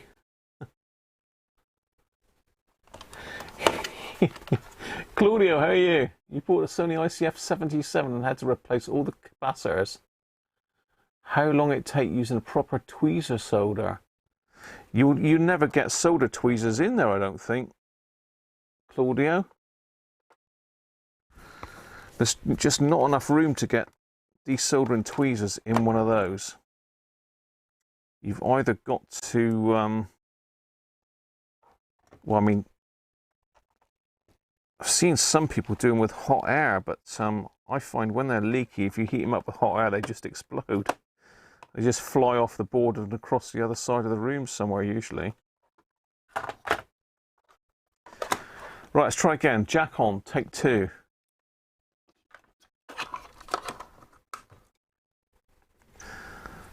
Battery number 3.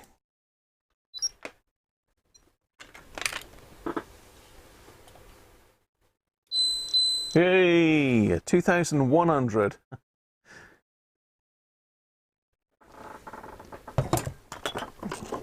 2,100 for Jack on.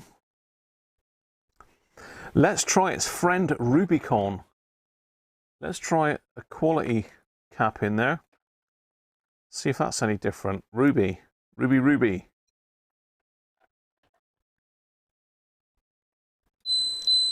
Exactly the same, 2,100 look, so. Lower ESR, but then it's a higher voltage cap. So let's try the other ones then. These are 100 microfarads now. 100 microfarads, Nikon. Nikon? I don't know how you pronounce it. Crap, anyway, whatever they are. 100 microfarads then.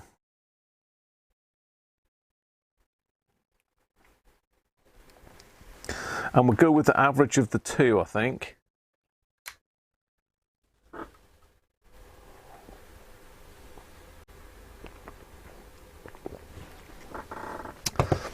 You ordered the tweezers, Claudio, did you? I don't suspect you'll get them in there, mate. To be fair, I'd be very surprised. You might get them on a couple, but you're either going to have to twist them off or heat the legs with a soldering iron and pop them off that way. 2 soldering irons. That's your only options. Yeah, the cheapie's going in. I'm not going to stick the Rubicon in. That's reserved for my own power supply, George, that I'm building. Well, I've built, and I'm going to keep building it and messing. And I've been looking at PCB design. I've been playing about with Easy EDA over the last sort of couple of 3 days.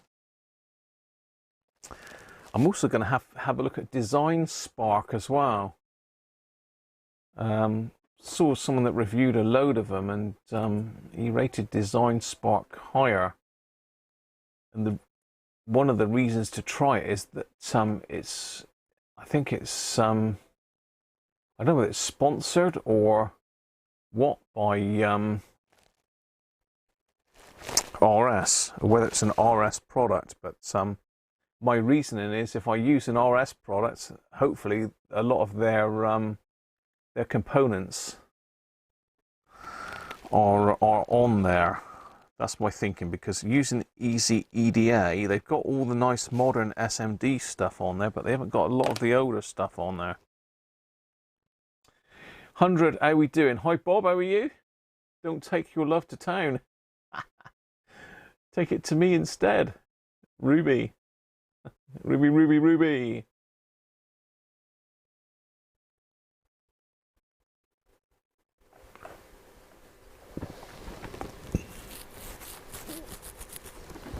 I've actually got an SW77 in for repair at the moment, Claudia, so I could pop the back off one.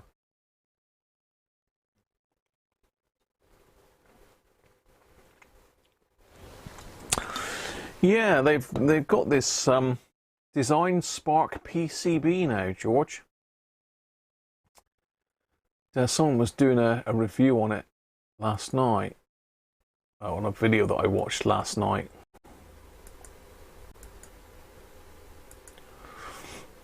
So let's get these caps done then. We're going to go with the average of the two. 111.2. So let's do this one first then.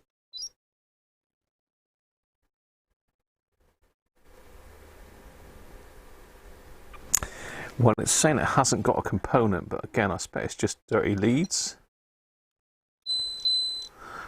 112. 0.52 ohms. Let's try the other one.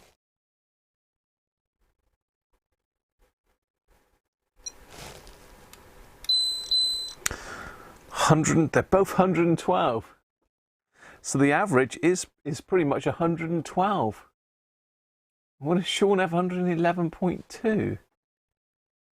Andy, how you doing, mate? No worries. I will be on for a bit yet. 112. Keith? 112? Christ, Keith, you're bang on, mate.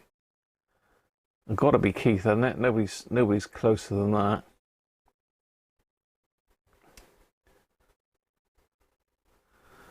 No, you're bang on there, Keith, with that, mate. Bang on. It's Keith's 112. Paul, how you doing? Yes, it can be conductive, can it? Design Spark is a cut-down version of Easy PCB. Easy PCB, Michael. I mean, I've drawn up a rough circuit in Easy EDA. Now, this isn't accurate by any means. I've just cobbled this up. I haven't labelled them up properly or anything yet, but this is my effort at building a power supply using the LM317 in Easy EDA.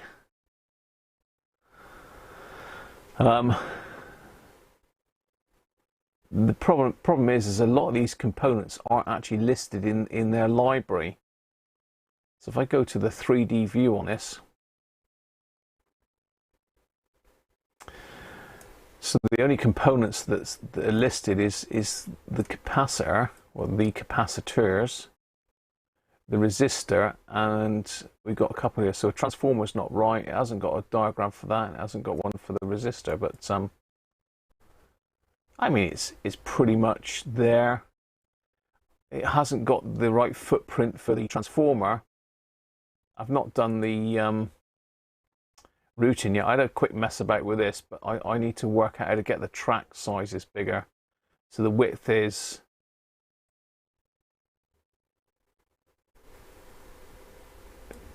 0.254. I think I may be able to alter it on this, can I? Width. Yeah, I can alter it in that.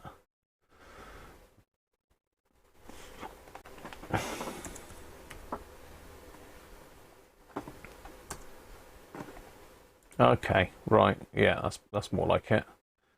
And Chris very kindly gave me a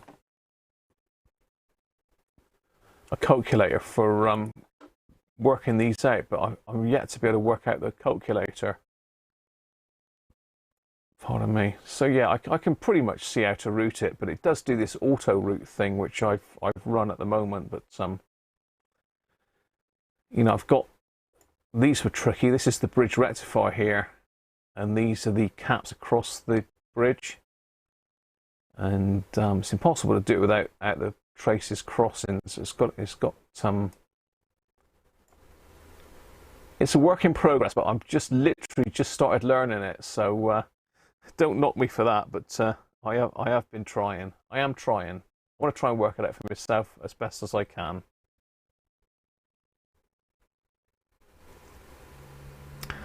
Benji uses Foxy CAD.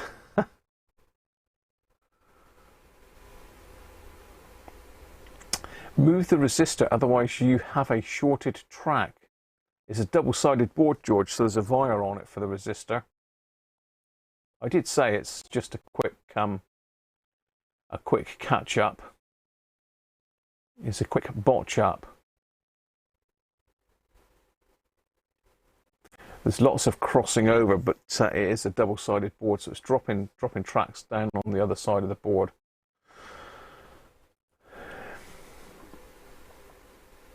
What's the E for? Equivalent, I believe, Paddy. Hi Buzz, how are you?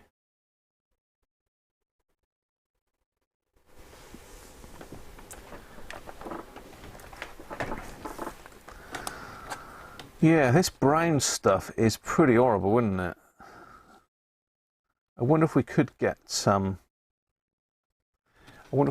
any conductivity across it using the resistance meter.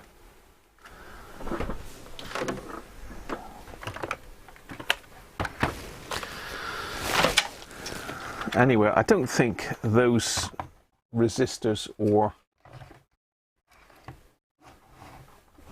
can you see that? Probably not.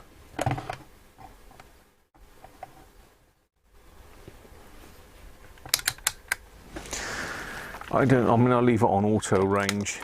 I don't think we'll get anything across this glue. We'll just probe it in a couple places. I might be wrong.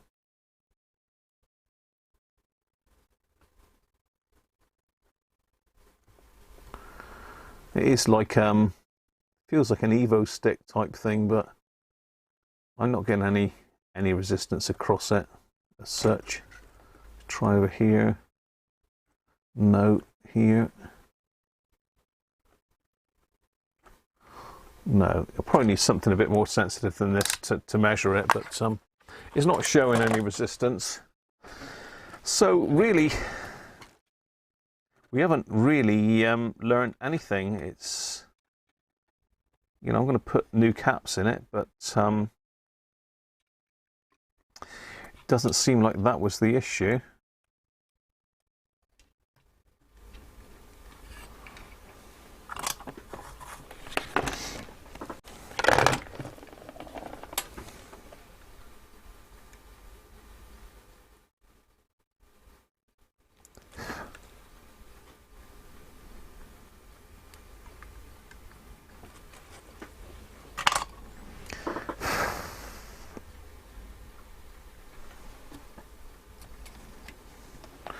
Make sure that's seated as far as you'll go.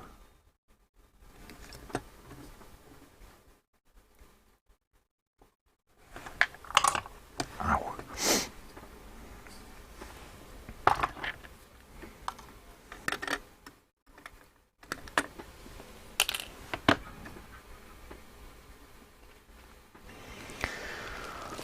Right, what were they? 100.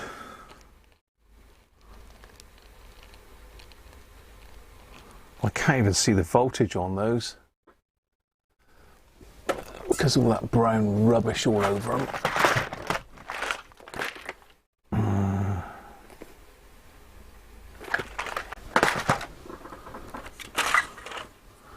What have we got in here?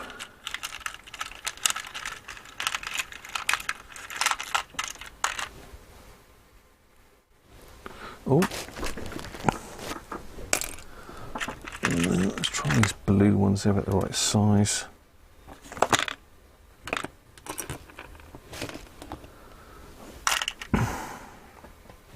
.63 volts. Yeah, they'll do. Nothing fancy. Don't know what brand these are, they're unbranded.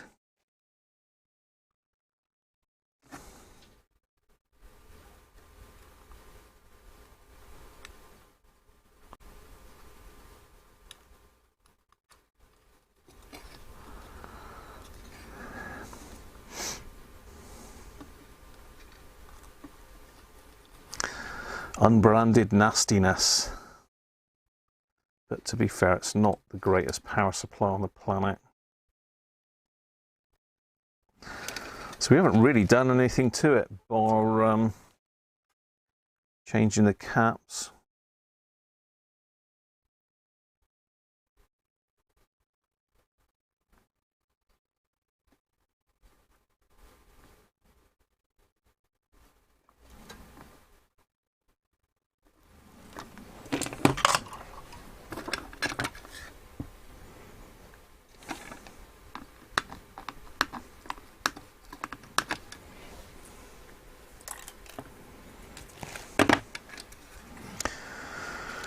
Alright, so everything else pretty much measures okay. The only thing that's a bit of a question mark is this this transistor. I'm going to put it back in for now.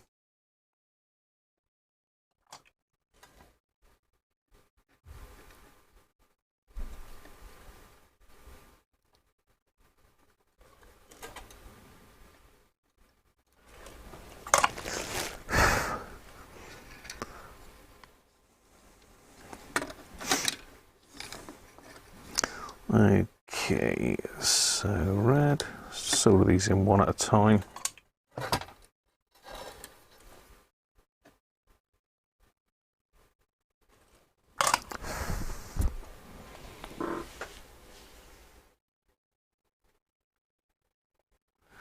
The issue, Ninja, I did say just now, the issue was it's not regulated. It's sat at 21 volts, and if I wind it up to it's rated 3 amps, it's still doing 17 volts, so it's got no regulation as such. That's the issue. I don't, obviously George wasn't there at the start to see that, otherwise he could have put you straight, but so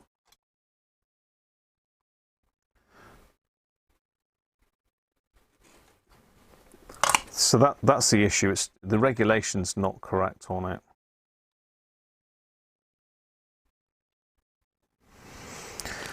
Do I want to actually put it back in the case? I suppose I ought to. Show willing. It's going to have to come apart again to change that transistor, I think. So I did change that little transistor. I'm going to have to give this a squirt of WD because this is really rusty. If I can find the WD, there it is.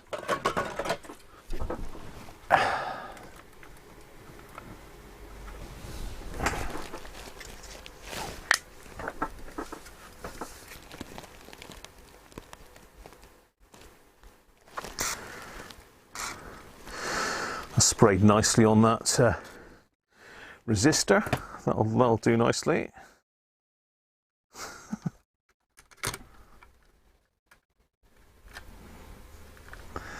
I'll put it back together. As I say, it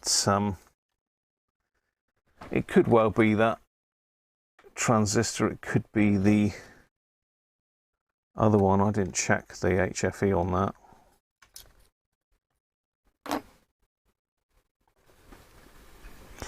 I suppose it could be that the transformer's just kicking out too high a voltage, but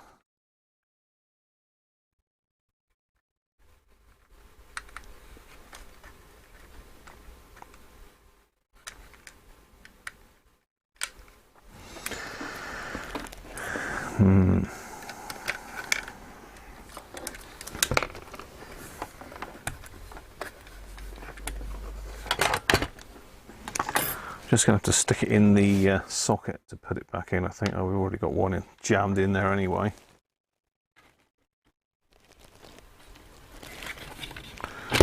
Oh, so all I've done on it really is just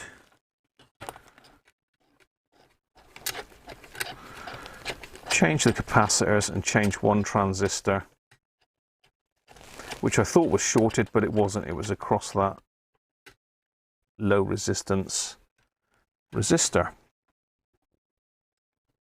Get the lighter fluid out. You can't see how it can work without a Xeno reference.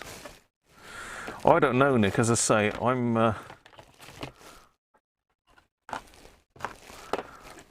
not au fait with the operation of some of these things, so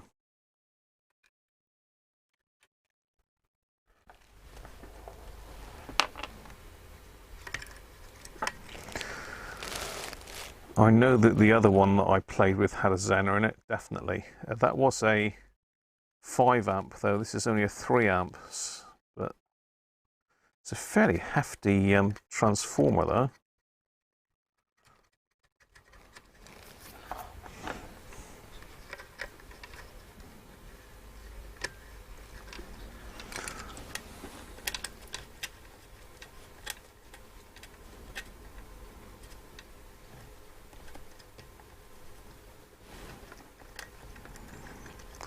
Definitely, I mean, you've seen the board, there's definitely not a Xena in it.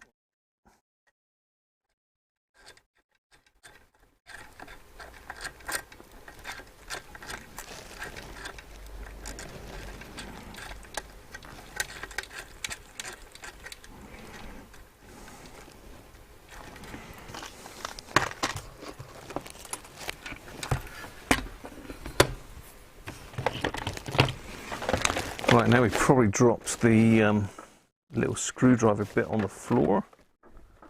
No, can't see it. There it is.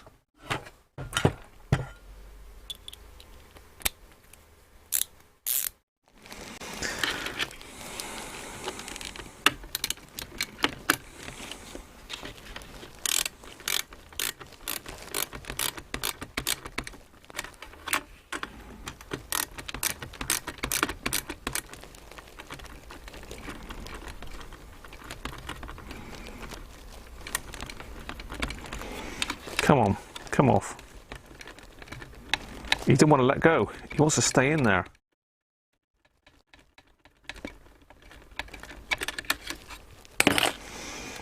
Okay. That's everything back in. Let's get some stuff out of the way.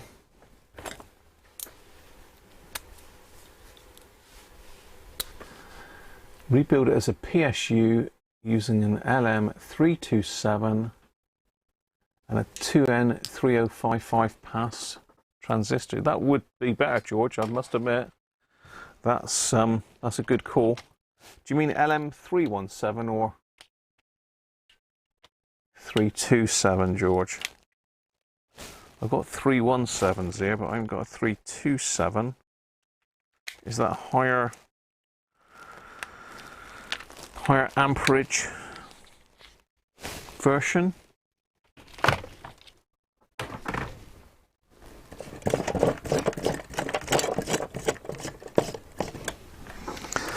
Okay, I think everything's back together.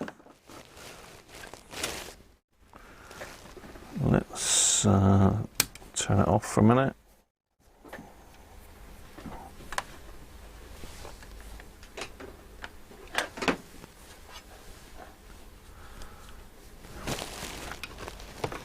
Yeah, it's not a great. See if it goes bang when I turn it on. No, it's not gone bang, which is a good sign.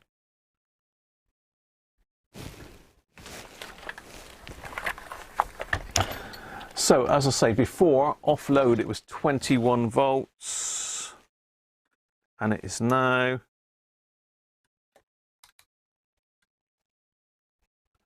be careful because there's mains floating about everywhere in this thing.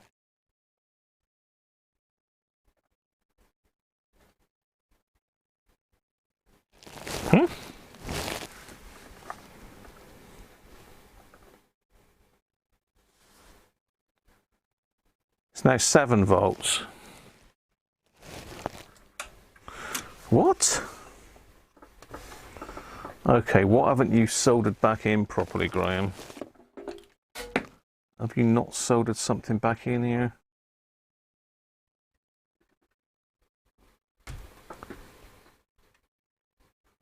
No, it's soldered back in. I've disconnected it from the mains, by the way.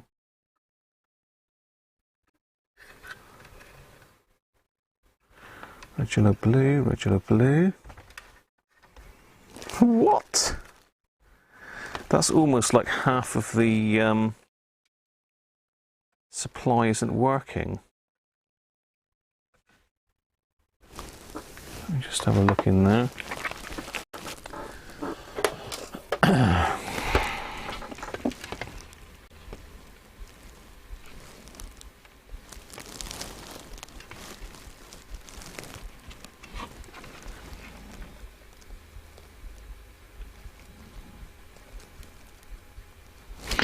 Yes, that's quite right. Half of the supply isn't working because I've got a capacitor in backwards.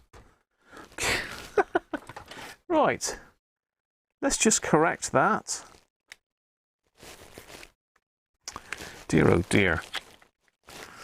Tell I'm tired.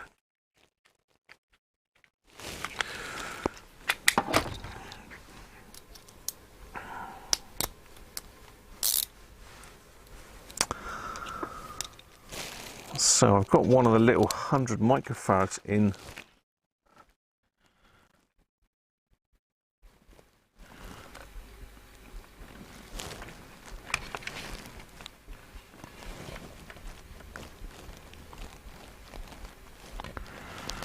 Backwards, I think. Difficult to see. Let me just get it out.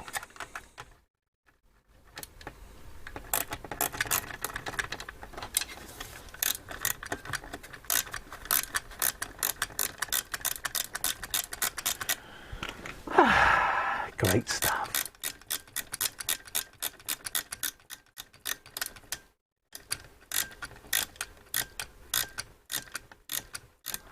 LM723.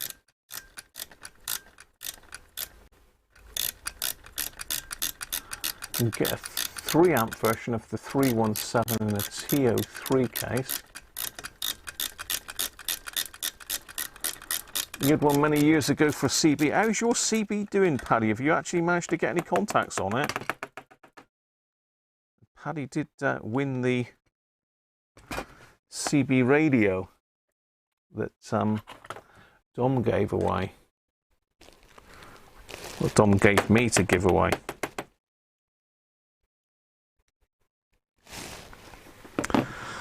This thing does not like to give the nuts back. It's like a squirrel, doesn't like to give the nuts back. Got you.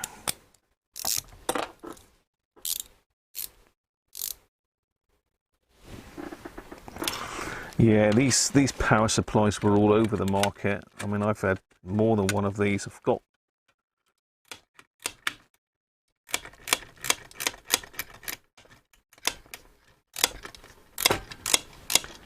I've I've got the 5 amp one.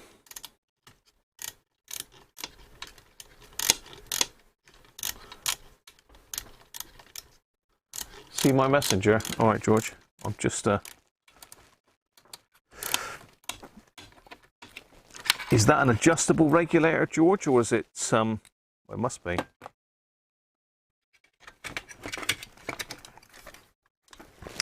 So I'm sure we could redesign a modern board to go in this dead easy. It'll do high current. I mean, that 317 with a pass, the 3055 transistor in it. I can't remember what that said it would do now, but that was quite high ampage.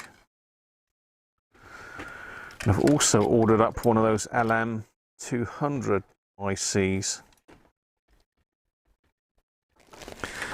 We nearly let the magic smoke out of that, didn't we? We nearly had a capacitor go pop, being it was backwards. Oh, I assume it was backwards.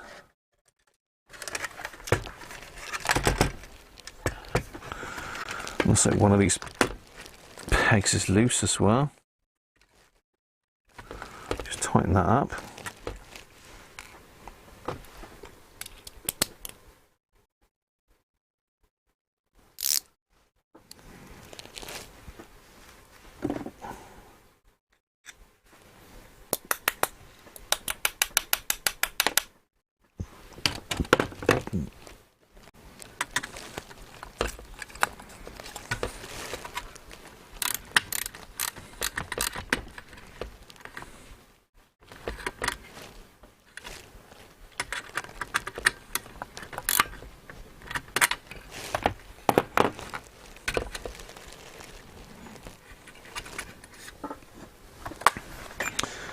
Right, let's just get this cap out that I've got in wrong. I think it's that one there.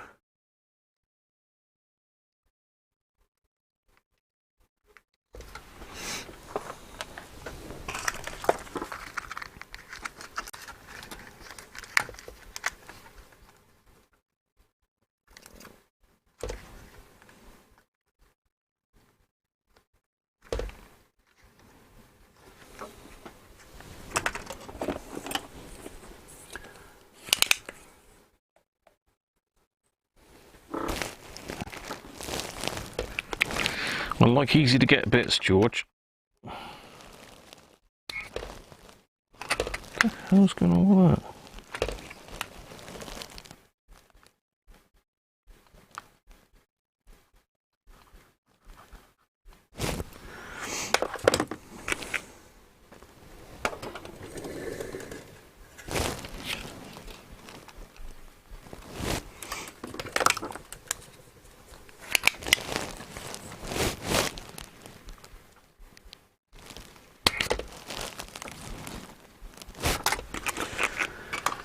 Seems to have got a blob of soda that won't come out.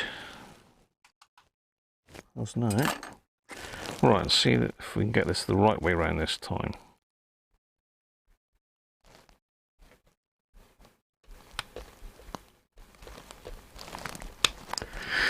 See, I don't seem to remember the negatives facing each other, but let me have a look. So that's definitely negative there.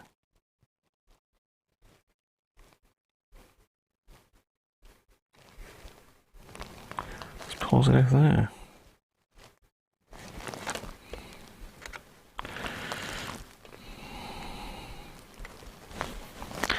I actually think they're both the wrong way round. Without checking back on my footage, I can't tell 100%, but it looks to me like they're both the wrong way round. Looking at the circuit.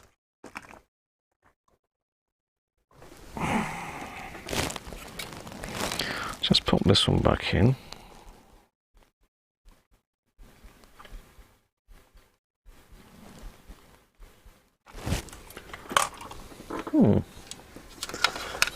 Yeah, so that's the positive terminal, that's the negative terminal. So that's the positive of that transistor I've just put in. Capacitor I've just put in.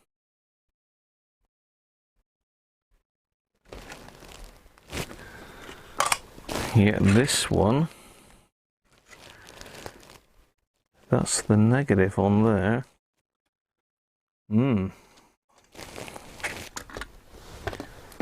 I marked them on the board as well.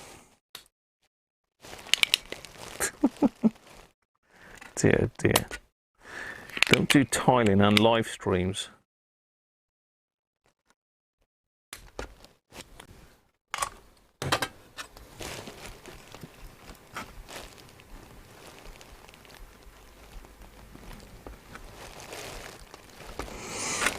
Okay. Now this probably will go bang now.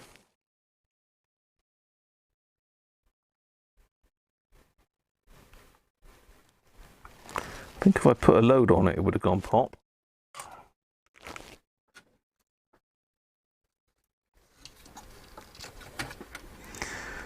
Let's try again.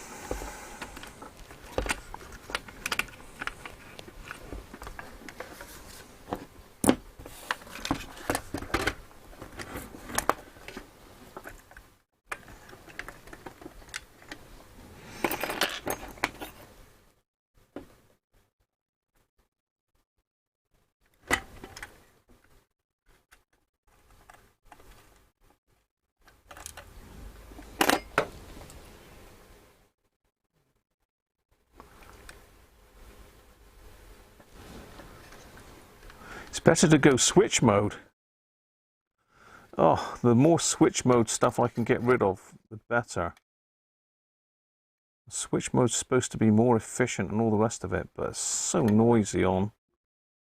I mean, FM, it's all right, I suppose, and you can get really good quality switch mode power supplies, but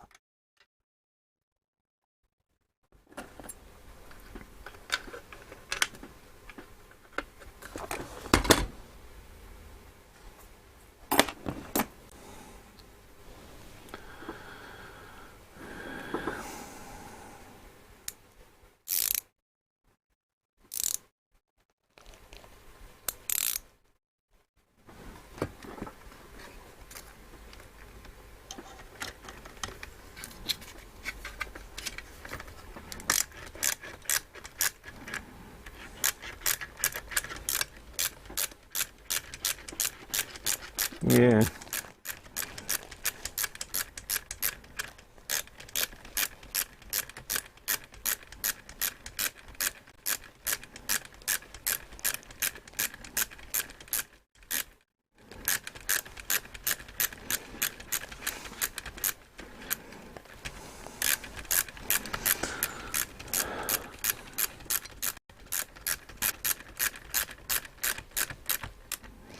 I gotta say, it's like a never-ending screw thread, that one.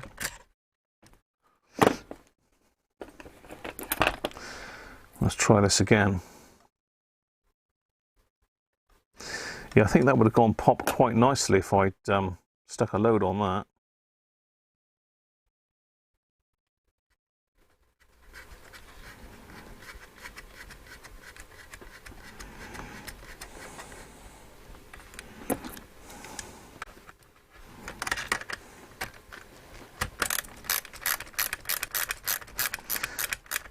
I'm pretty sure Richard, UKCB Radio Services, said that these actually got pulled. They actually banned these power supplies.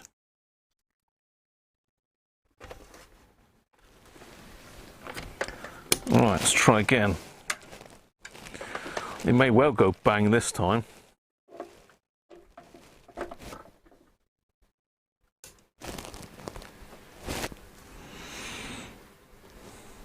Okay.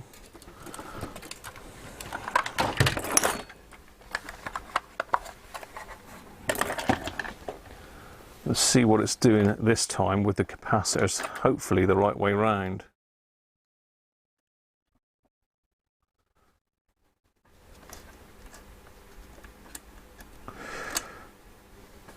So it's still doing 21.8 volts, look.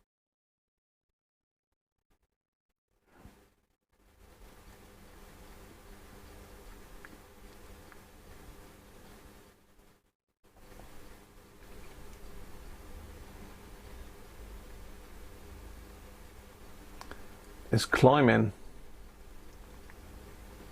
No, it's not. 21.9 volts.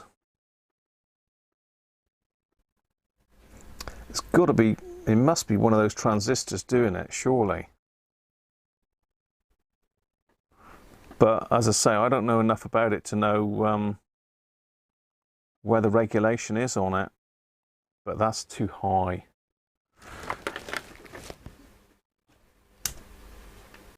I've got to be careful where I put my hands in this, because there's exposed mains terminals everywhere. But let's get the load back in.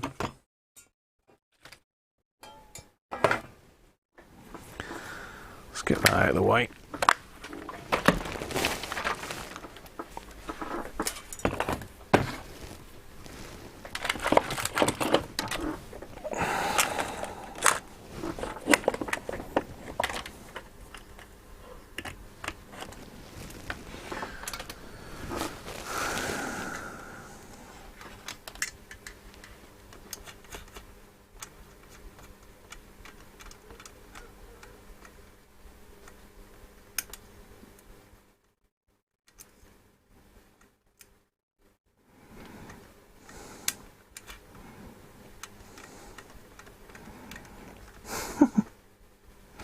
Doesn't want to tie up with the load now, does it?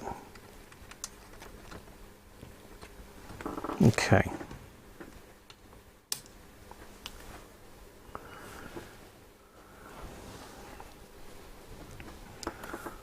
What do I have underneath it? Let's just stick that underneath it for a minute. So with 0.6 of an amp on it, which is probably a CB on receive. It's still 18.6 volts, so if I pop it up to an amp,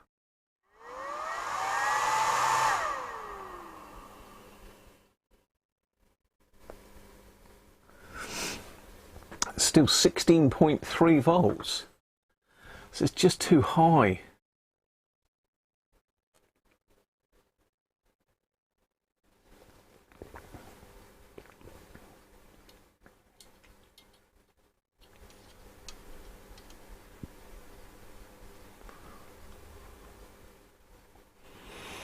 What are you saying, George? Driver beggared, resistor open circuit. Yeah, I'll pass his details on there for you, Mike.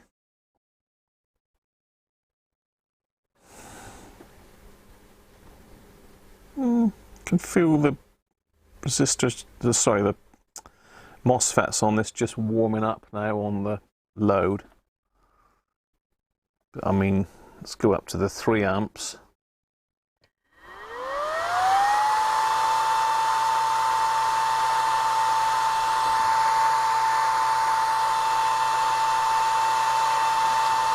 The voltage has dropped down to 9 volts, look, on 3 amps. So yeah.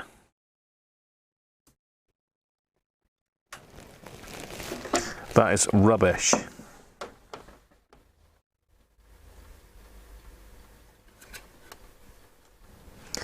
Yeah, see that one's getting warm. I've got it unplugged now. That's pretty warm. I haven't had it on for long, have I? That's pretty warm.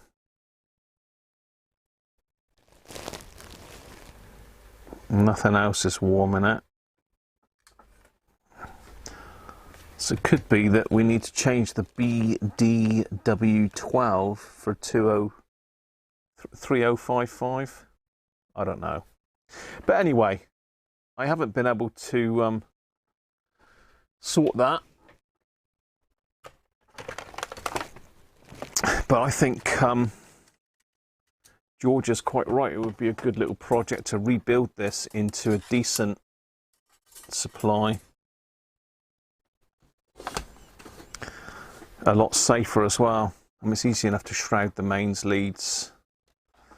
Put a better, well, it is a double pole switch on this one, I must admit. It is a double pole. The other one was single pole. It's a double pole switch, but it's a rubbish fuse. All the contacts are accessible. So there you go. Let's put this one to bed. and maybe think about building a decent power supply inside the thing. As I say, it'd be nice to design a little board to go in there, wouldn't it? We could design a board for all of these old dodgy power supplies. There is a lot of them about. We could design a little board to just go straight in there. No problem. In fact, it would probably be dead easy to do that. I think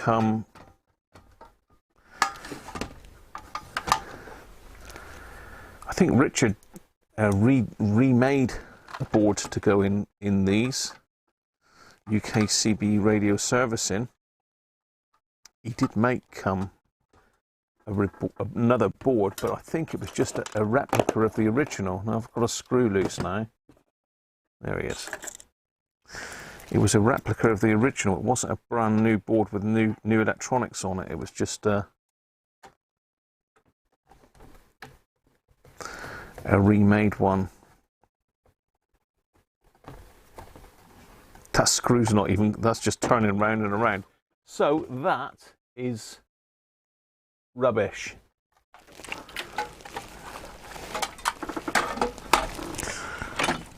So beware, if you've got one of those, stick a multimeter on it first before you plug your treasured CB radio into it. So George has sent me something. Let's have a look. Vopede. What's that, Bob?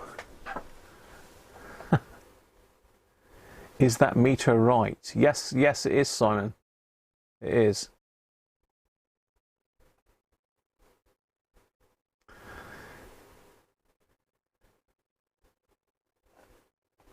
Hi Ganesh, how are you?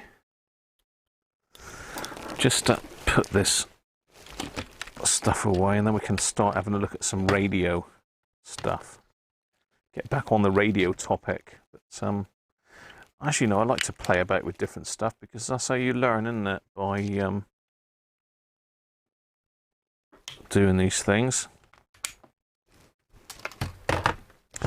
And that is a nice little, I'm impressed with that. I mean, it's not, it's no proper bench DC load, but for what I use it for, that's perfect for what I'm looking at. Right, let's get these old bits thrown away. Get the WD-40 back out the way because we don't need that, but we could well need some capacitors in a minute because these radios are renowned for capacitors. So let's have a look at George's what George has put across to me.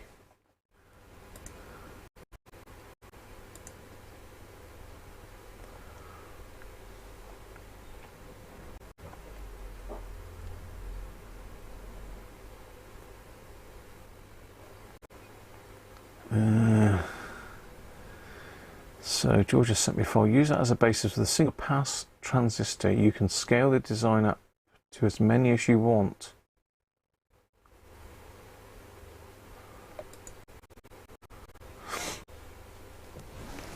So let's just have a look what George has sent over. Bloody hell, 30 amp power supply unit. Gross, George. Let's fit it to the screen and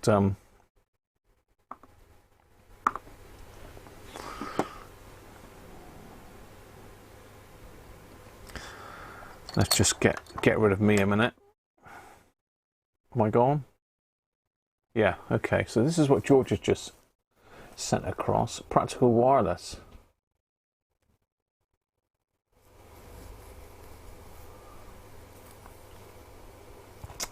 Volts set at 13.2, over voltage set at 14, or else it trips.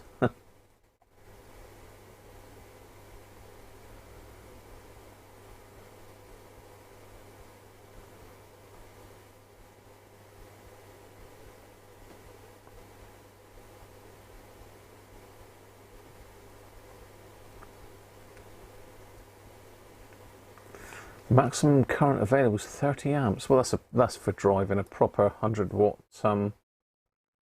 amateur radio transceiver. So let's have a look at the circuit then. Outline of the protection circuits.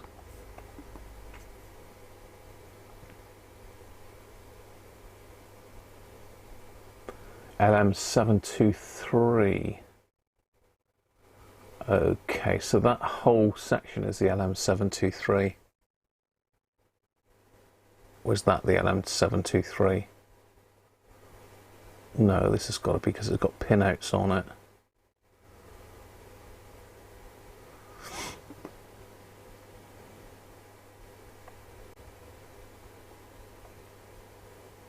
Is this your writing, George, on here?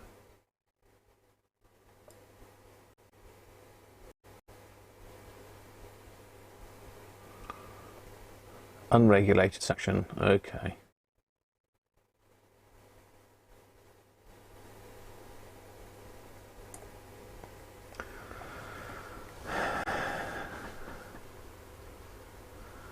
So it's got a mains filter on it as well. Very, very fancy. I mean, you can get these mains filters with the IEC plugs, can't you? What we call the kettle plug with a built-in filter, so that's all that is. LP1, I take it that's just a neon. 5 amp fuse. Okay, so we've got a fan inside the thing as well. Hell. Oh, we've got a few 2N3055s in that one.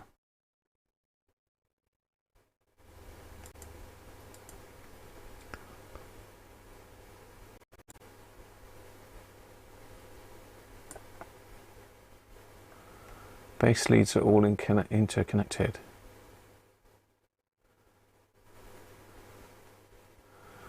It looks like the collectors are all connected as well.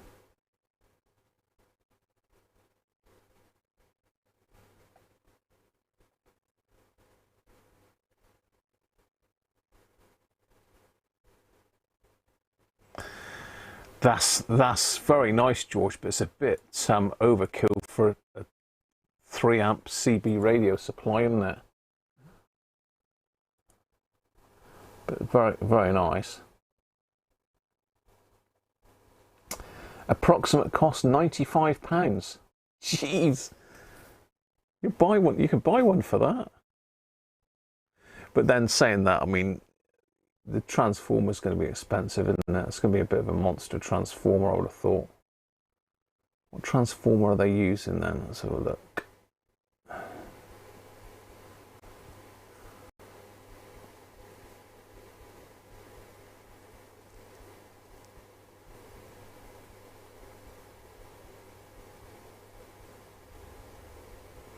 So it's got overcurrent and over temperature protection. Yeah, that I wouldn't mind getting a data sheet for that, George, and having a look at that LM723. Looks interesting.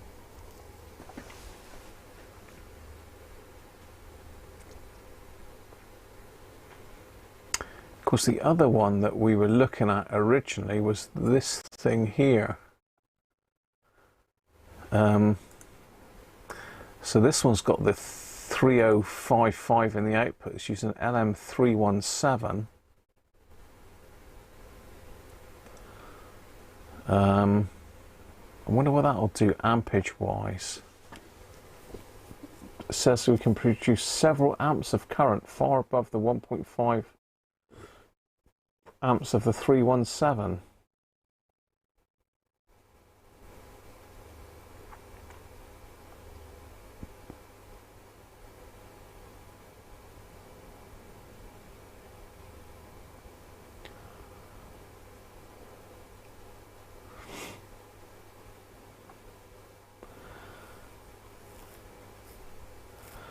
So it says you can use a tip 41 or a 2N3055. Now I've got tip 41s there, I'm sure I have.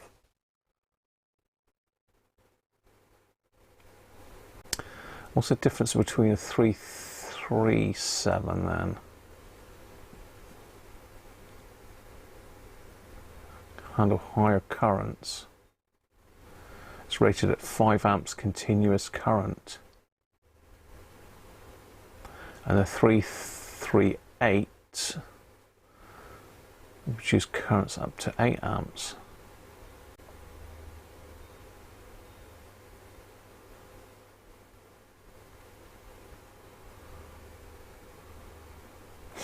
Yeah, so I mean, basically, I could build that circuit there into it, which is pretty much what I've built without the this pass transistor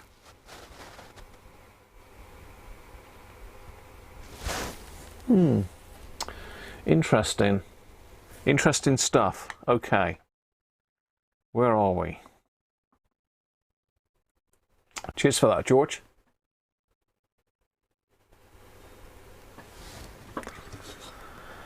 Oh, hello. We're in the wrong one. There we are. It's getting dark now. Got to switch the camera back up again now. It's getting dark.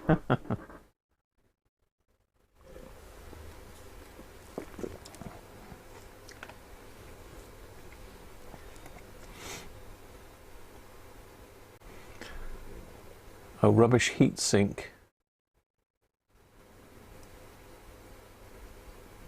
Oh, he copied the board. Yes, that's right, Bob. Yeah, he just copied it.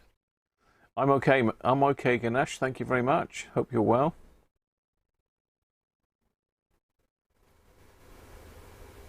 A huge sideboard furniture system in.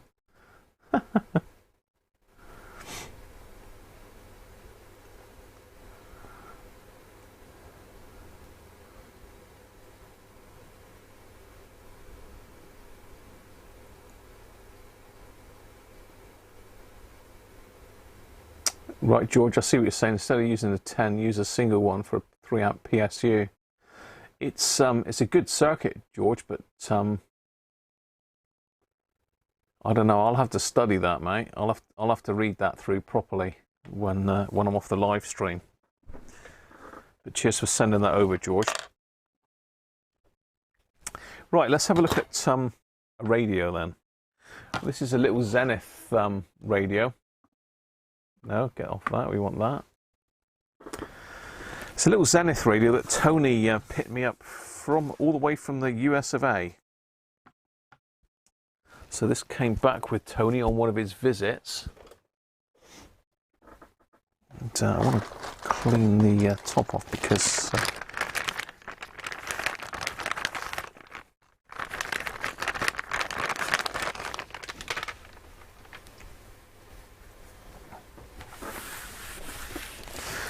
I don't want to get this dirty because it is a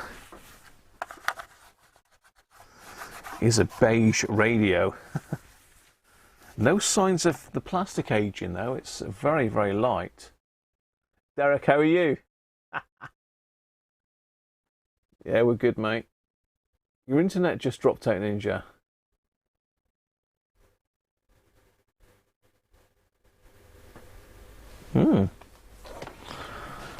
Okay. Be careful, I'm going to rip this lead out again. Seem to have got one of the CB power supply leads connected to my webcam for some reason. Do not want that one crashing. So this is a Zenith or Zenith, I think they call it. And I believe they call this the billfold radio because it's I quite like the pattern inside it. That's what sort of caught my eye.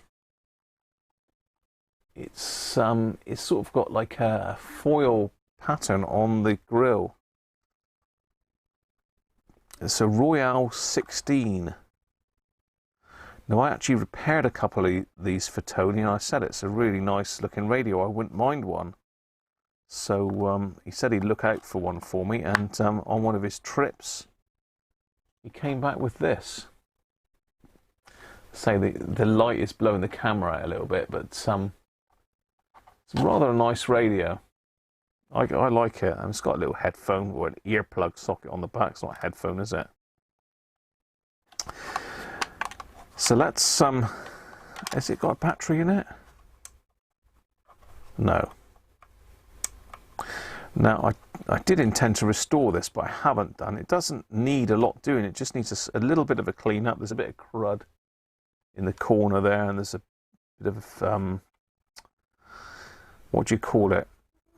It's like a little bit of mould on the dial glass by the looks of it. I can't remember what they call it now. I think the books get it, don't they? On the pages. I'm trying to remember the name of it now. So just a single screw in the back, and then we should be able to just pop it out with my thumbnail, hopefully. Yeah, there we are. So yeah, something's died in there at some stage. Yeah, we got dirty battery connectors. That's what that is. Yeah, so we've had a leaky battery in here at some stage. That's a shame. So it works off 2 batteries. 2 1.5 volts.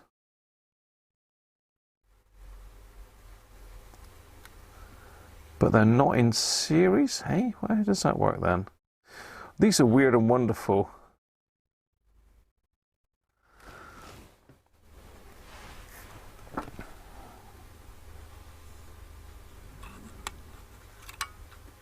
Oh, that lead's actually off there.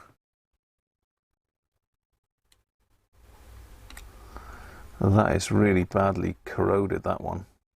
That's going to have to come off and go into some vinegar pretty sharpish.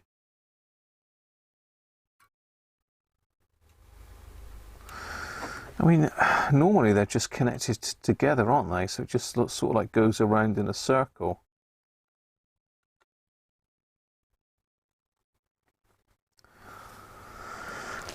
What we need to do is find a schematic, I think, and just have a quick look at that battery layout. It might be that I can just connect them together. But we've definitely got corrosion there. It's definitely corrosion. Let's get in a bit closer.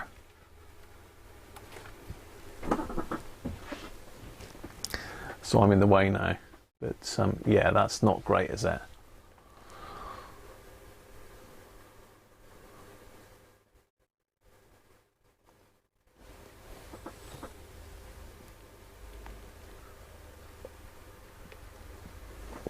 Afternoon, Rich. How are you?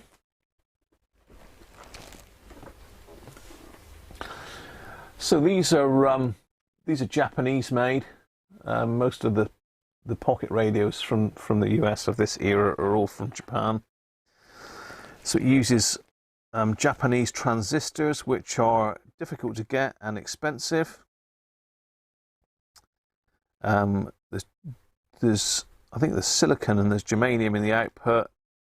These capacitors, these grey ones, well, you've got to change them basically. I mean, people say, "Oh, just don't change caps just for the hell of it." But you know, if one of these shorts and takes out a transistor, then you're in trouble because there's not many equivalents that fit.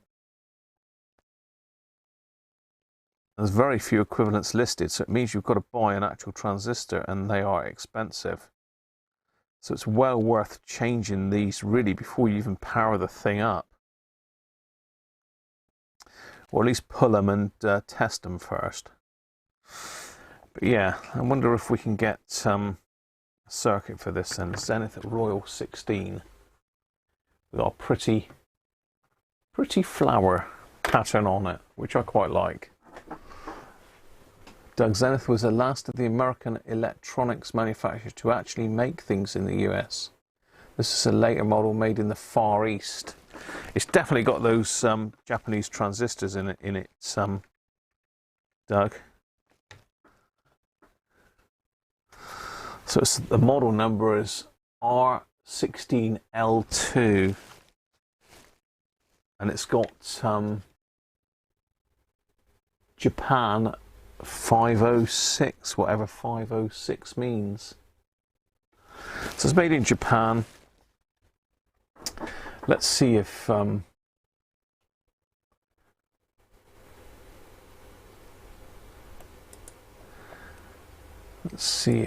anybody's got a schematic. Radio Museum might have.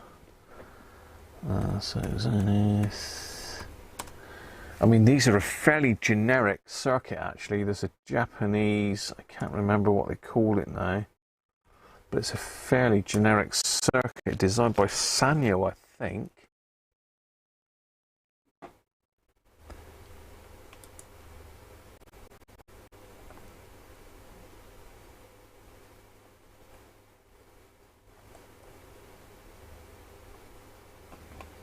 Okay, well, I've just found someone that's got a picture of the original box. I don't know if you want to see that.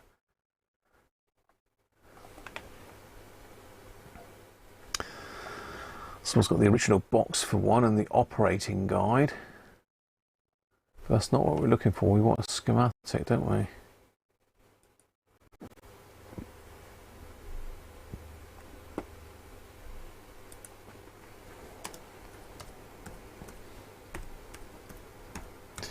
I think Sam's have probably got them.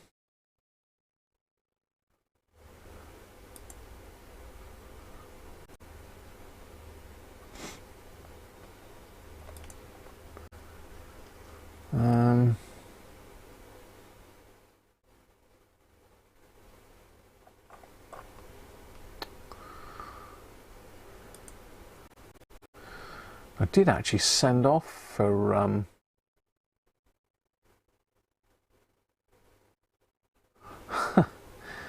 I did actually send off for a schematic when I was doing one of Tony's radios.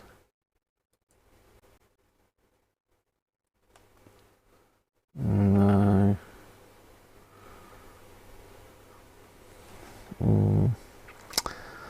No.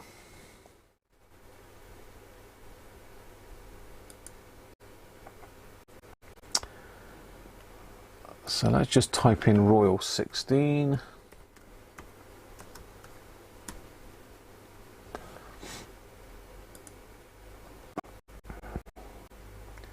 Antique Radio Forum Service Manual.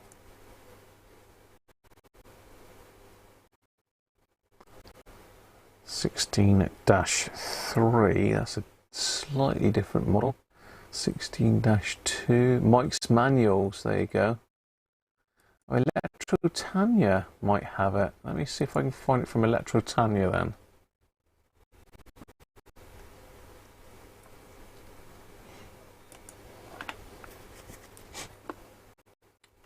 Just log in. It's well worth joining Electrotania. I'll get onto the screen in a second and you can have a look. I'll just put my passwords and that in.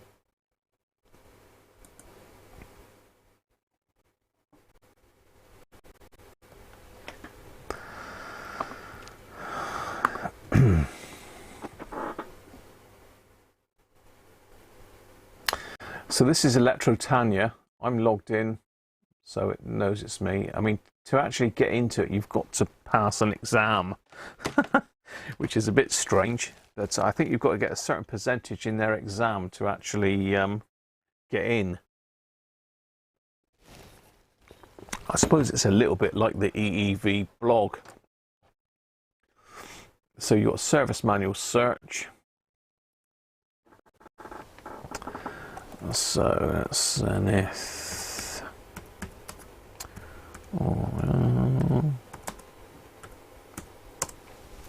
I mean, I will have this manual somewhere, but I don't know where. Because I did service some. So I'm just going to download that. And we should open that up, hopefully.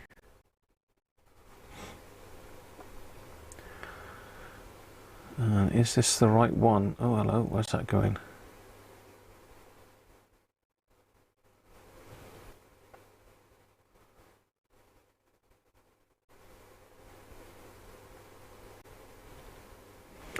Okay, let me have a little look, see if that is the right one. T2, yes, yes. R14, and then there's a little tiny diode next to it, yeah.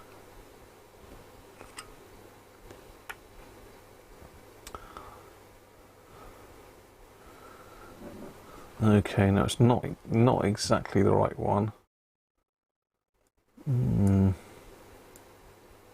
It's pretty close, but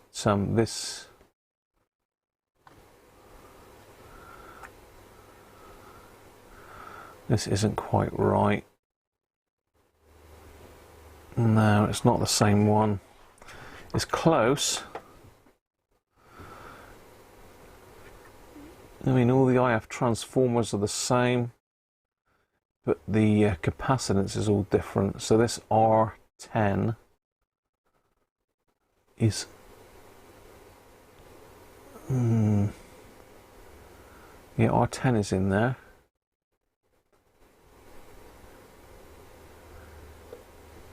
C13, yeah, it's roughly the same.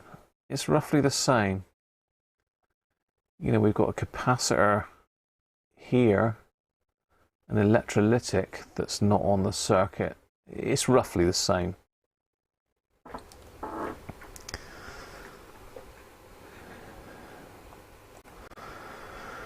It's roughly the same.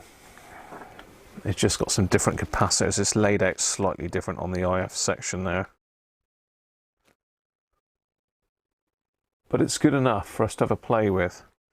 I just wanted to see what the battery configuration was. So, according to that, it is in series then. Now, is that joined there?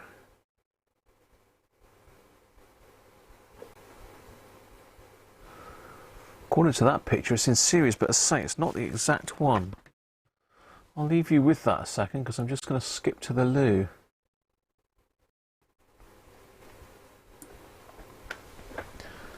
Bear with me.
It's actually quite dry out there for a change.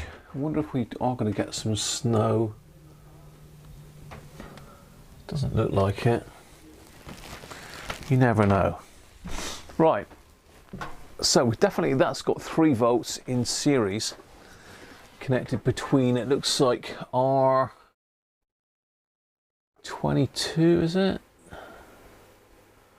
But I'm not sure if it connects to the positive rail as well here, I think. Let's go in a bit closer.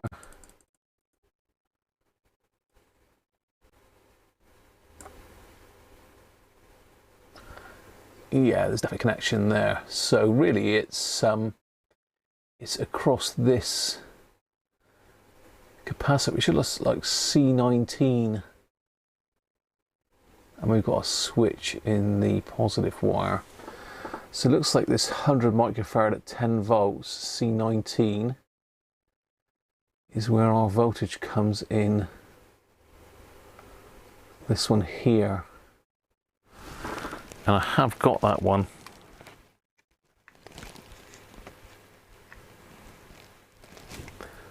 So it looks like our power comes in straight into this side of the switch. That's the positive, but we got two positives for some reason. Bizarre how they've laid it out. Okay.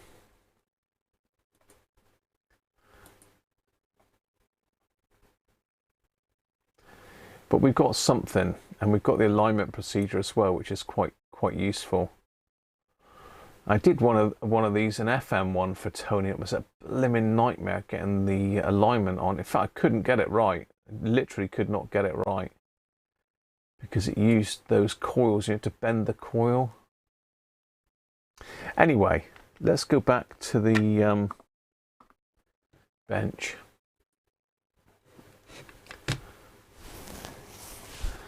Let's zoom out a bit because I'm zoomed in a fair bit. Let's zoom out a bit. Okay. So I'm going to pop the board out. I just want to have a look and see how this is all wired up because it's unusual.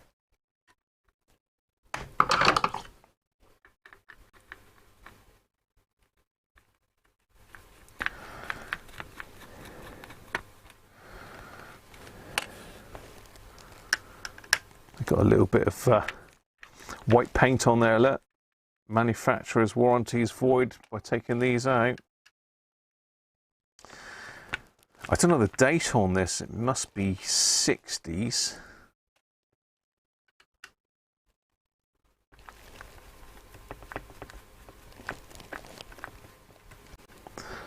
I think I actually had to change the switch in one of these for Tony. Okay, let's have a look then where these wires go. So obviously that one goes to there, that's our power. Alright, okay, that's crafty. So that one basically goes in and links to this battery. And that one goes straight to the ground of the speaker.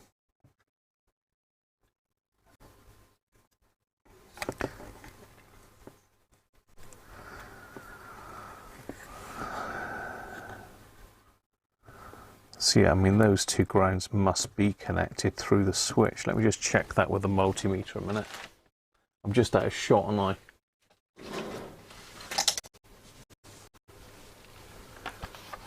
Che? What are we on about, Sean? You've lost me. What's going on? Have I missed something?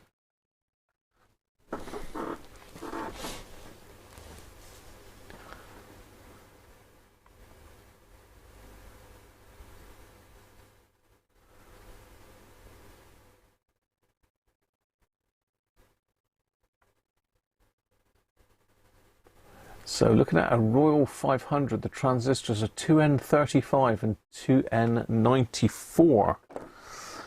See if I can read what these are a minute, Ninja. Okay, so these are XC372, XC372. We've got an NEC there, C839. And another NEC, C838.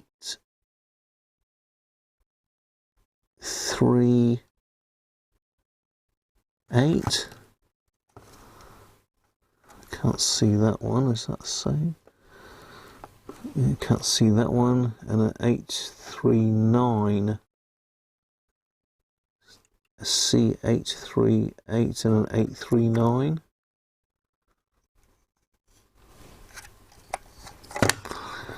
So that's definitely our positive and negative there. So that goes in across to there. Positive, negative. That's also negative. I want to see if that negative is the same as that one. It should be. I might have to go and let the dogs out for a wee.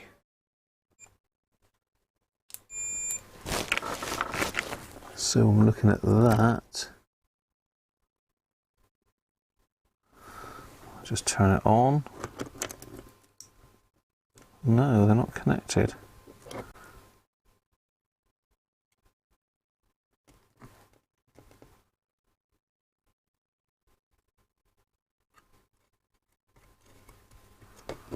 Unusual. Let me go back to the schematic then.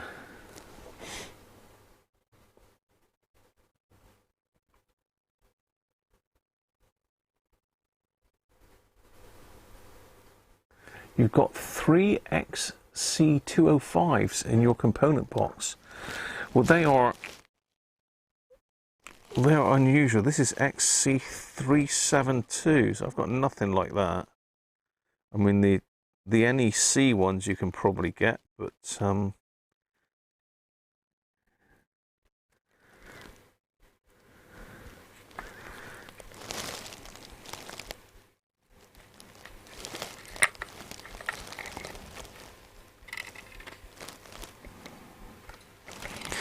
trying to trace these wires back a minute.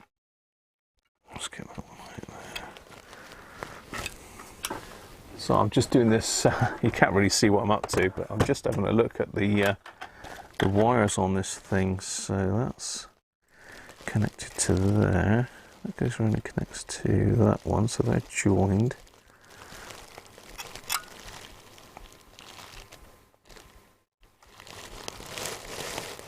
Okay, so that's just joining those two together, making them in series. So that is actually the ground over there. That's just a link. So this is the ground. And where is that capacitor? It's there. So it's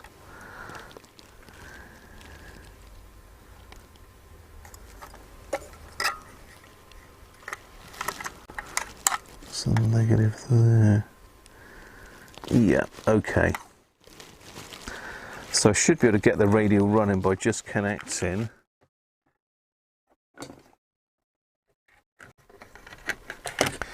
three volts between there and there.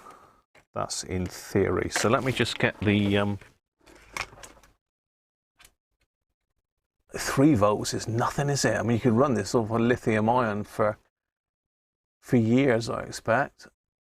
3.2 lithium ion would run this very nicely.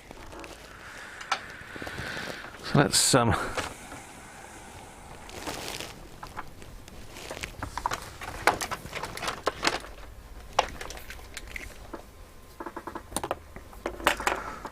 if we can hook this up. Let's turn it off, so I should be able to connect that to there. This is not a great connection here, but let's have a look. Okay, it's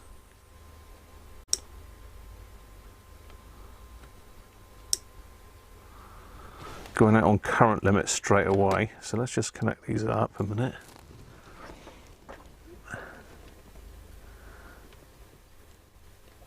Let's set it at 40 milliamps, shouldn't kill anything.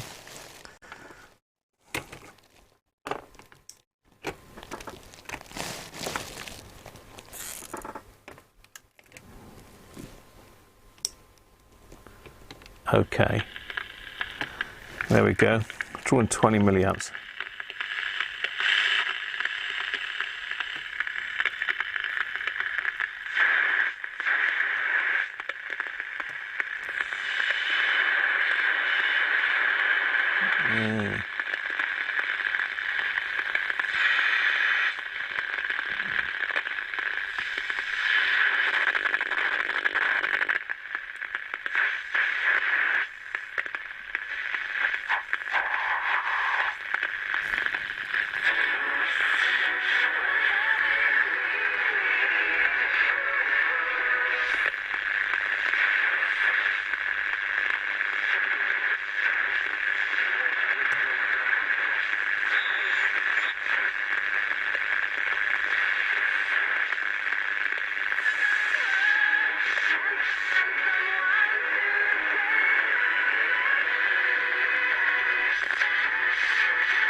Okay, well it is cutting out on the current limit a little bit, but it is working. It's working. Amazing. Don't forget you need a 60 hertz DC supply. Come on, Andrew.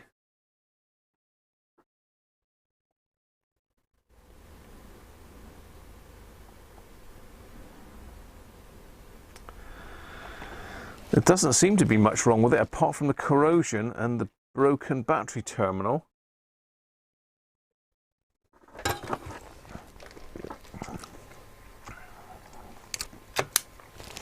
But I can tell you now that these capacitors will be massively out of spec. So let's pull the one across the power supply to start with then, because that'll be the one that that will drain your battery for a pastime. That's right underneath this this pot here. I think the smallest one will fit these, but no.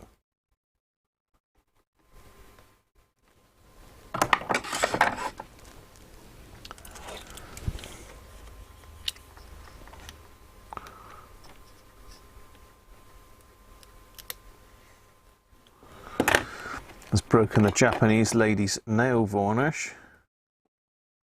It was just locking that thread.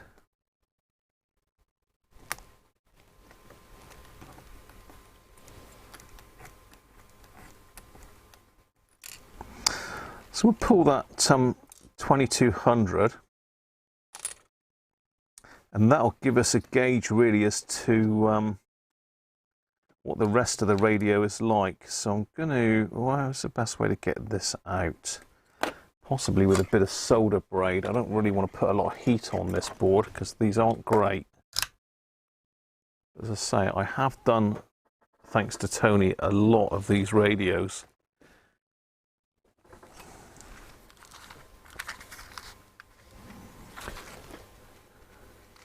Royal 16, Dennis. Aston, how are you?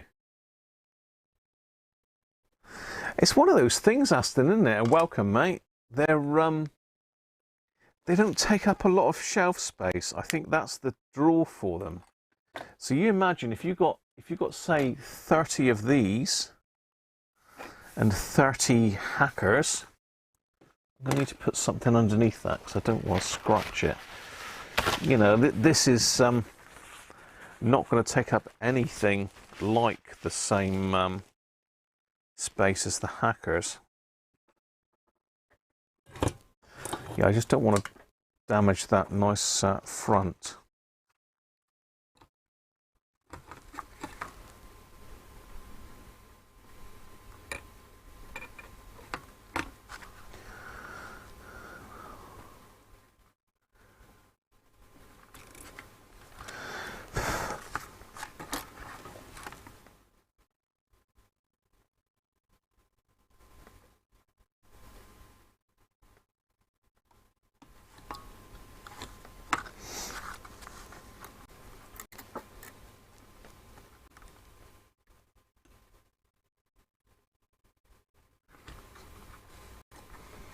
So I'm just trying to get rid of as much solder as possible. See if I can just lift up the lead.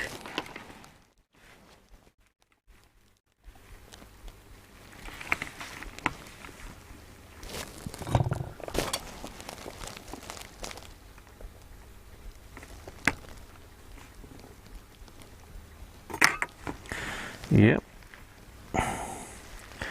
No, actually this is 100 microfarads. I thought it was a 220 across the supply. Does this need to be an X-rated cap?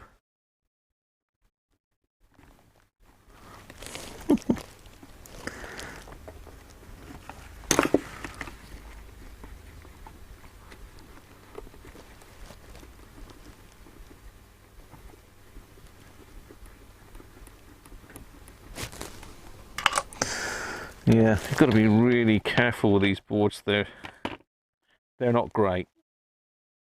They're a bit like the boards in the oh, what's that horrible Dynatron pocket radio? That's a terrible radio to work on. Okay. So that's the 100 microfarad right across the positive and negative. So what do we think this is going to measure then? Let's get the old ESR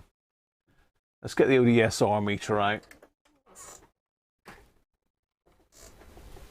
100 microfarads. Come on, let's have it. Dennis is saying every US kid in the 60s had a pocket transistor. Baseball games. Yeah, I had a pocket radio. I'm sure I did when I was a youngster. I just can't remember back that far. The only memories I've got of radio when I was a youngster is my nan and granddad's Bush TR-82. But I think it was the VHF one, because I'm sure they had VHF. So Doug is saying in-circuit leaky. You could well be right, Doug. Rich is saying 187.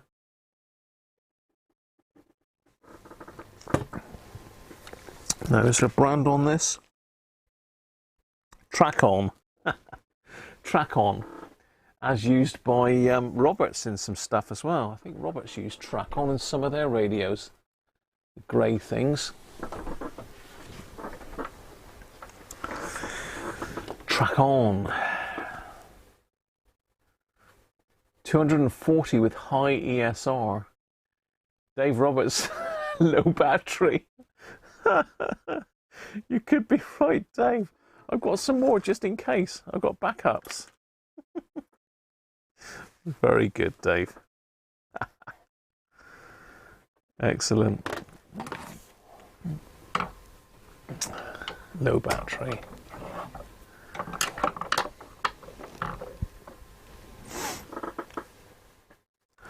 Right, here we go then. Are we all done? Nigel, how are you, mate? Just had your dinner. There's 100 microfarad.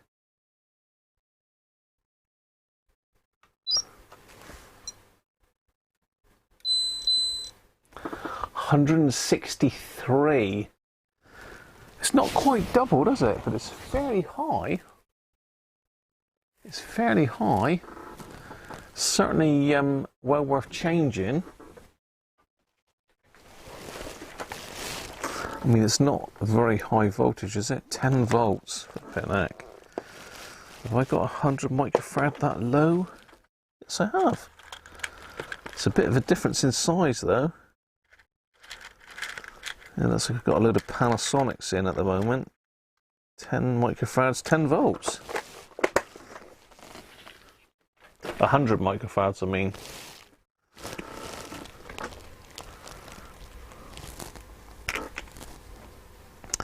That's a bit of a difference in size, isn't it?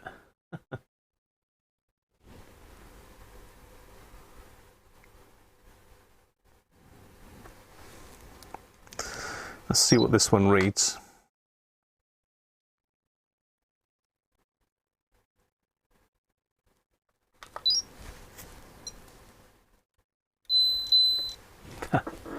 That's a bit different, isn't it? So we'll stick that one in. I mean, it's same height. Height is key on these because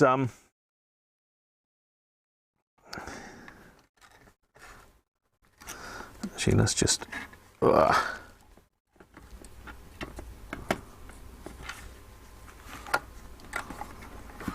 just clean up that. We got flux all over the place here by the looks of it. Height is key, really. I mean, it's going to be a bit prouder than the other one because of the fact that we've got a massive difference in pin out as well. I mean, to get the same pin out, I'd have to go up to like a 60 volt cap.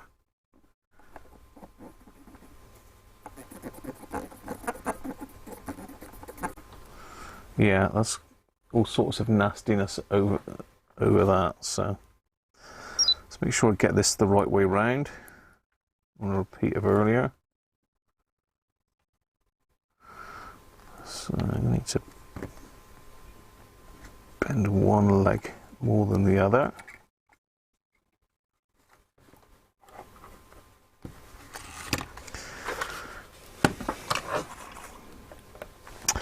So this really, I mean, it is working. I don't know how long it would carry on working for, but this is really future-proofing it, isn't it, more than anything?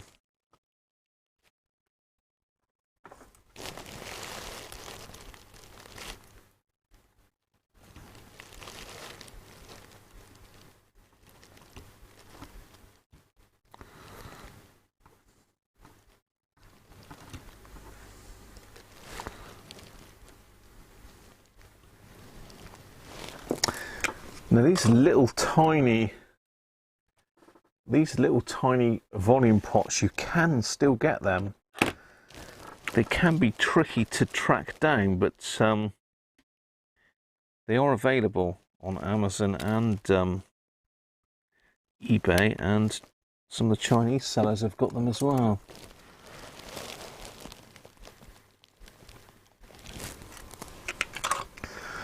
Okay, that's that one in.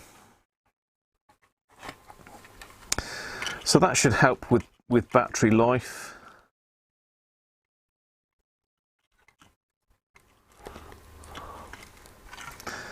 So this one over here, 220, I mean that's, just trying to think where the amplifiers, I mean to be fair, they're all going to be knackered. How many have we got here?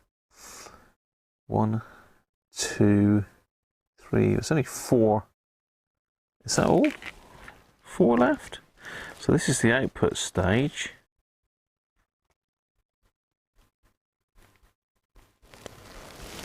Well, 33 at 6.3 volts, so that's in the tune-in. Let's have a quick look at that schematic again a minute. Who was closest on that then?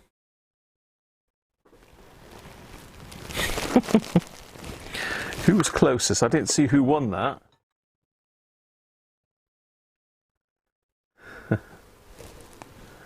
See, my camera doesn't like this blue, does it?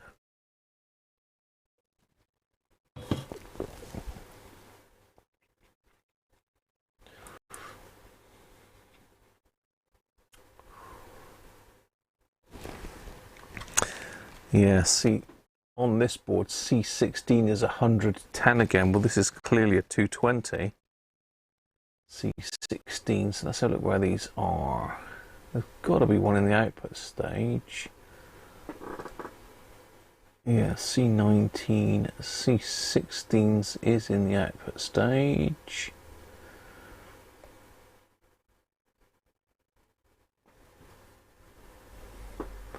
That 33 at 6.3.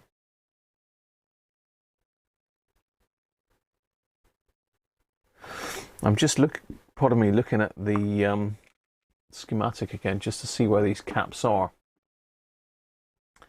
So the one I've just changed is here. Let's make sure I've got no picture-in-picture so I'm not blocking the shot. So the one I've just changed is down here, which is right across the positive and negative. It also supplies the power to the amplifier stage by the looks of it.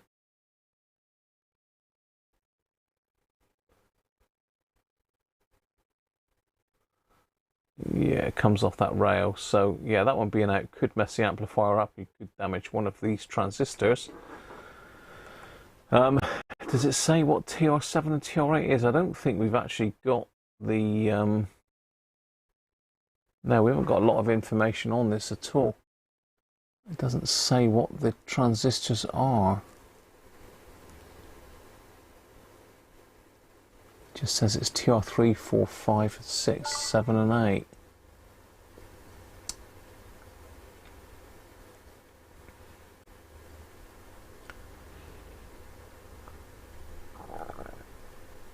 Unusual. I mean, I think we've just got part of the service manual here, but at least we've got something anyway that we can work with. But yes, it's definitely slightly different. So this is a slightly different version. There's 2, a 3. There was a 3 and a 2.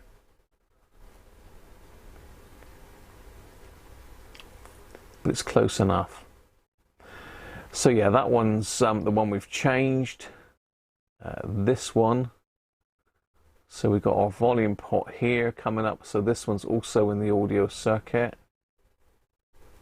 10 at 6.3 straight into the AF amp base. This one's on the collector, no, the emitter of the driver, 33. So those two definitely would be suspect, and this one. But then there's not a lot else left. There's one over here, look, and I think that's it. There's nothing in the oscillator. Let's get them out. Let's get them out and have a look.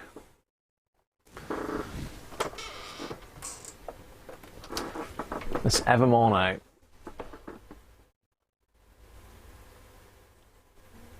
Hey, Paul, Mr. Cody's, where have you been? You didn't want me to forget it was an American radio, Andrew.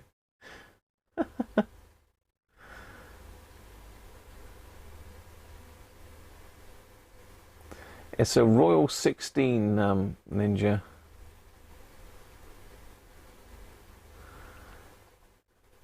Paul's pinged me twice, has he?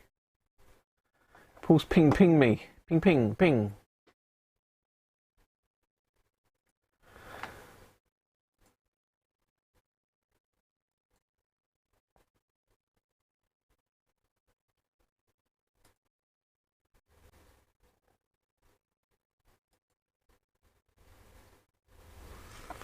Paul has sent me. That's the same. But is it different? It's the same, but is it different? Let me just have a look at this. So Paul's just sent me this schematic. Is it the same? It's the same, isn't it? Yeah, that's the one I've got. As I say, there's differences up around in this area, in the IF area. So yeah, I'm pretty sure that's the same as the one I've got. Yeah.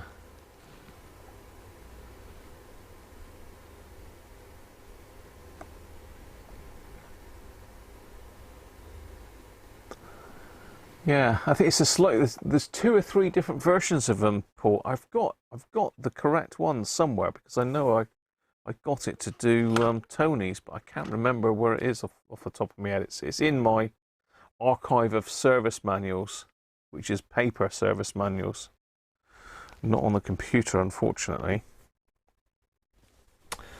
So cheers for that, Paul. Thank you very much, mate. You are the service manual master. Oh, hello. I've got the overhead camera on. I mean, we can have a look at it on the overhead camera, really. You get a much better view of it because that my other camera doesn't like the blue for some reason. Let's turn that glare off of that because that camera doesn't like the overhead lights. There we go. So this is the one I've just changed, and this one is across the power input, battery input. Did I say mains earlier? So this, in the service manual that we've got there, that says that's 100, but it's a 220. And this capacitor here isn't shown on the service manual. It's not shown in that position. It's shown up here somewhere. And this resistor and capacitor configuration here is different as well. So these 2 caps over here are the ones that are in the amplifier stage, and this one down here looks to be in the front end somehow. You'd have thought that this one over here would be in the front end, wouldn't you? But being it's closer to this polyvicon, and I think it was Was it Doug that's saying that Game Stopper when it's the Poly Vericon because they're hard to replace? You are right, Doug. Somebody somewhere must have a big stock of these. I've got a few. Now this is an AM only one, and it's a Mitsumi Electric Co Limited, and this is a PVC20Y, and you can actually get the data sheet for these. If you look that up on the internet, you can get the data sheet for them. You can replace them, but the problem is the capacitances are all different, so you've got to retrim it, and it can be a bit of a headache. But you can change them, but it ain't easy. And the other thing I noticed, the support for the aerial, it looks to be eaten away by corrosion. I mean, that's hanging on, that aerial. It's not in there very well, so that needs to come off and be re-glued. But overall it's okay, apart from we got this corrosion, as I say, on this terminal here, which is really green. It's much better on this camera, isn't it? You can see a lot clearer. So the plan is, let's just recap it, and then we can perhaps have a go and see if we can align the thing, get the old Phillips wobbler out again, and have a play. So we'll get these caps done. Let's say there's only 4 of them left. There's only 5 in the whole radio, so it's worth doing in these. It definitely is. It will improve it no end.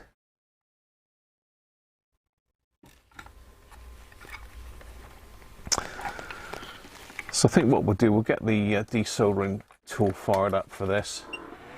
It'll just make it quicker and easier, less likely to damage the board.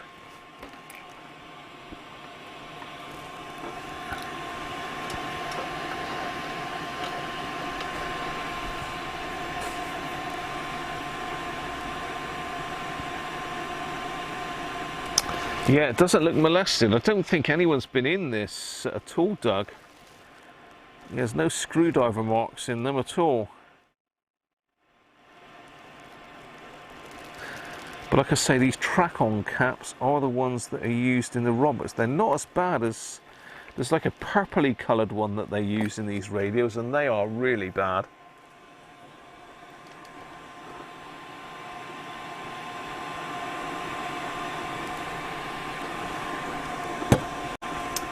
Let's get another beer going. What else have we got left? We've only got... Oh my God, we're going mental. We've got Old Tom. We've got the Old Cat. 8.5%. I should be fine. We're not working on any main stuff, are we? I'm really enjoying playing with the PCB design software at the moment, so I'm sort of getting into that. The problem is I can't work it on my iPad. It won't work with the touch screen. So literally I've got to come upstairs and onto one of the, either the PC, the laptop or the Mac to, I don't think it runs on Mac actually. But I will check out that Design Spark as well. See if that's any good. Cheers everybody.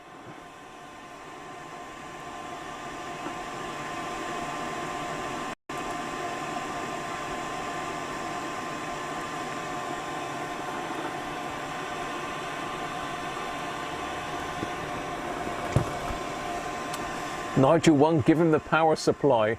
That would be cruel to give him that power supply, wouldn't it?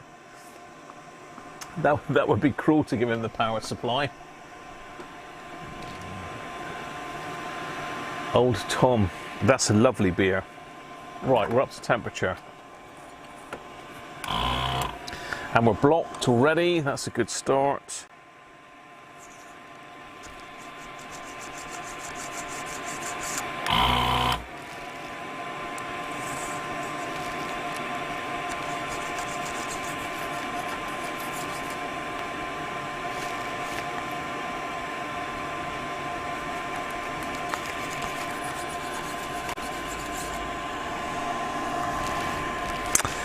Right, let's get this 220 out then. So it's easy enough to sort the polarity on that.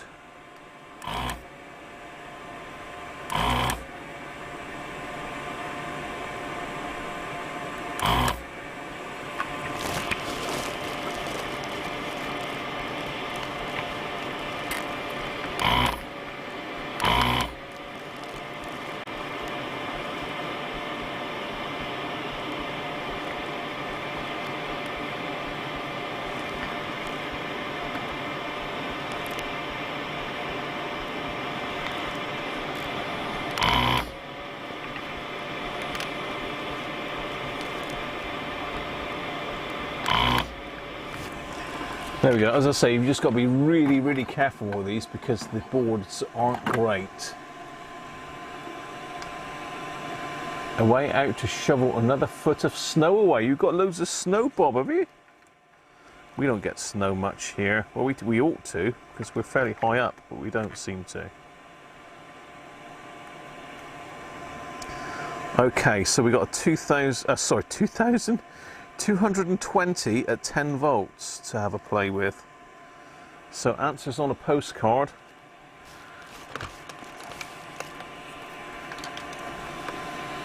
$220 at 10 volts.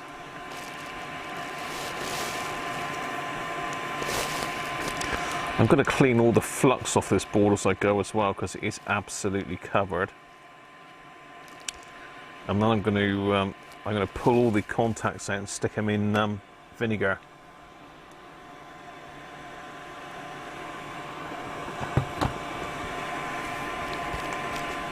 Right, 220. Cheers, Nigel. And thanks for the PayPal, Nigel, as well, the last week. Much appreciated, mate. Good man. So 220 at 10 volts. We haven't got a lot of guesses so far. We've only got Rich in with 277. So 220 microfarads at 10 volts.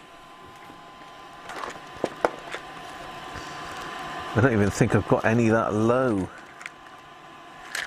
It's the smallest I've got is 16, I think.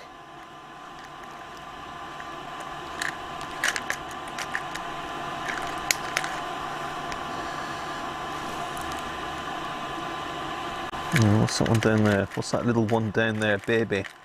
See a smaller one? What's that? 10 volts. There we go.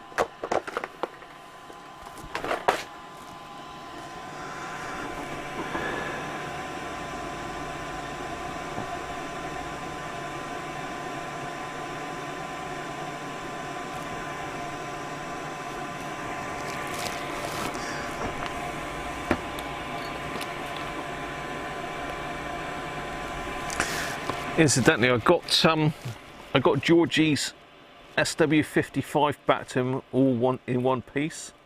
All that hard work over the Christmas period paid off very nicely, and that was a lovely little radio. Turned out great. My Patreons all have seen a video of that working. So I've got another video to stick on there actually for you guys, the patrons, that just shows a problem, a last minute problem that I had with it.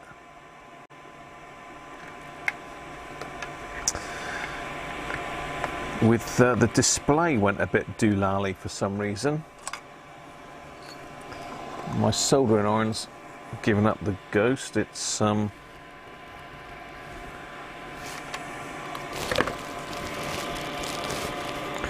be very careful I don't touch the case. I should have pulled the battery connections off really, but I've just been lazy.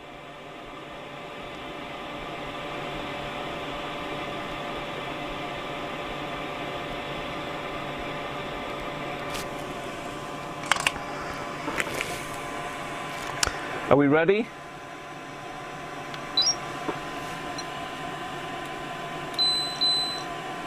$300. So you can see how high they've all gone.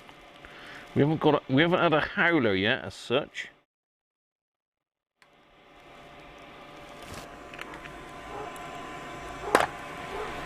Hello. That's barking. That could be Mummy home. Yeah. So we've got 300 then. Phil Taylor 301. 300.2. It's got to be Phil, hasn't it? Let's fill the power. 24 inches of snow. Hell.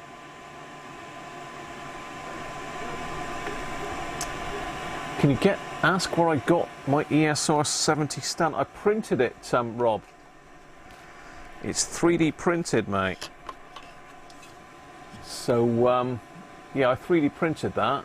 I printed a load for Mr. Cody's as well. So it's a 2-part stand. You print it in 2 parts on the 3D printer. And just some self-tappers to fix it together. So you just need someone with a 3D printer, Rob.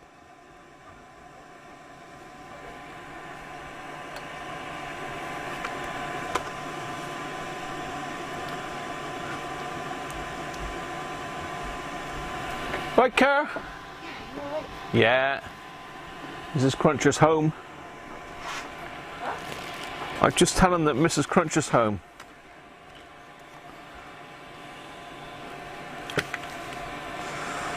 Okay, so we've got, so that one was high but not crazy.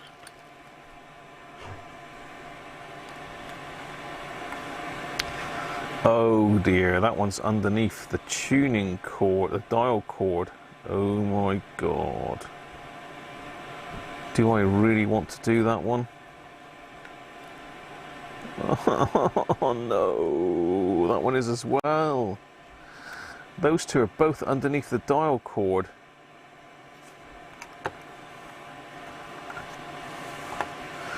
Now I would have done those. Oh, hello. We've now got a wire off. The green wire's off now. I assume that was just there.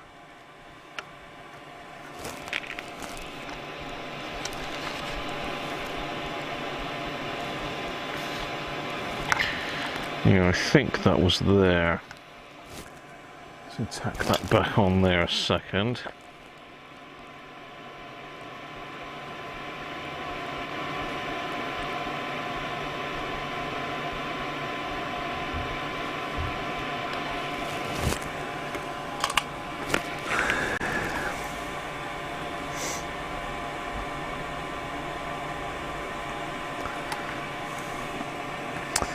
What a pain. Let me have a think then. How easy is that?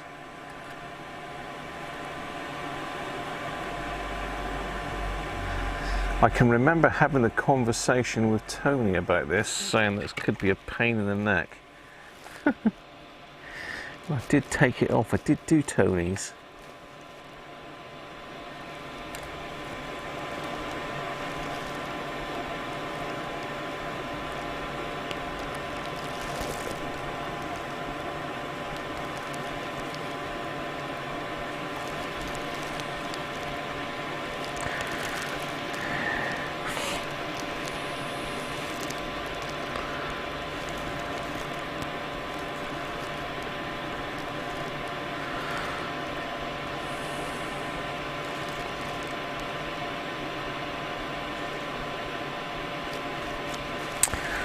Oh dear, yeah, I've got to take this off to get to those two caps.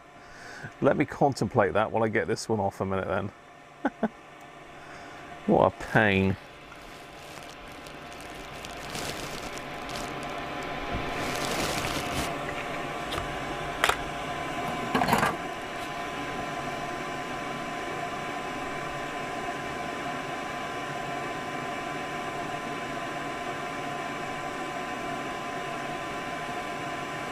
Ping the cord. I don't want to ping the cord, George.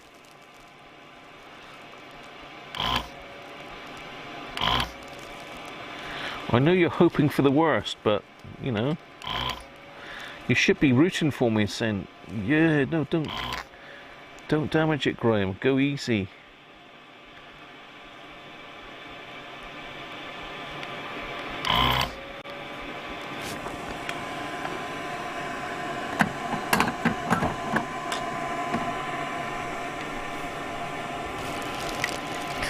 Okay, so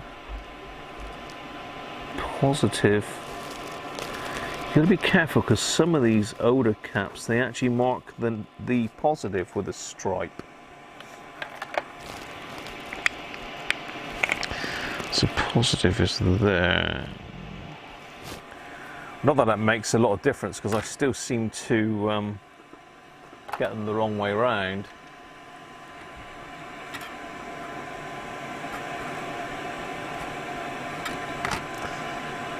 So this is a 10 volt, 10 microfarad. Now I reckon this one is absolutely shot.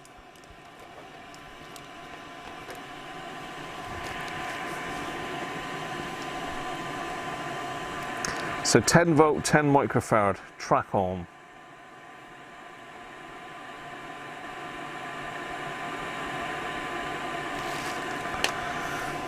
Place your bets.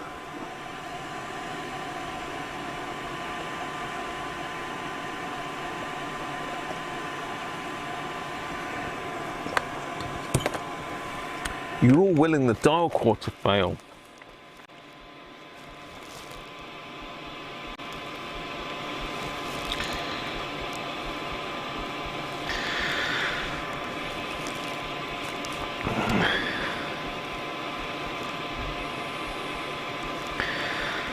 Well, as I say, I did do the one in Tony's and I know it was a pain in the neck. But you know.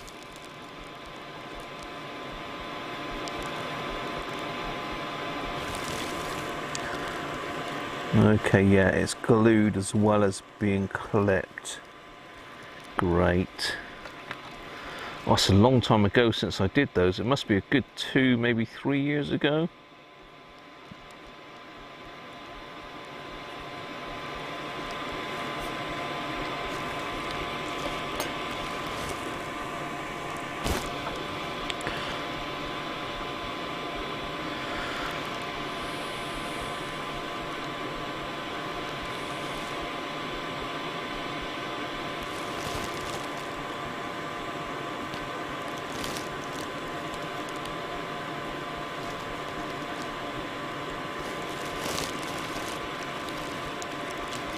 So I can do that one without taking it out.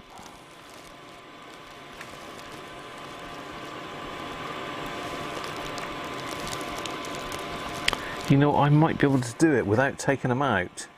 Right, what do we think on this 10 then? Are we all done? It's dark, isn't it? Too bright.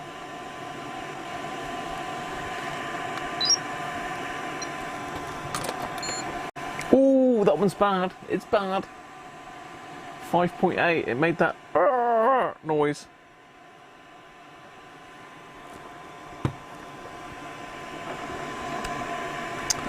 $14.34, but the ESR is 5.8. So Theo was on 16. Nigel's 15. You haven't done the double, Nigel, have you? He has. He's done the double.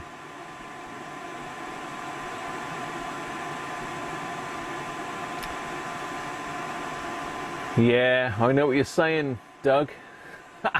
No pain, no gain, isn't it?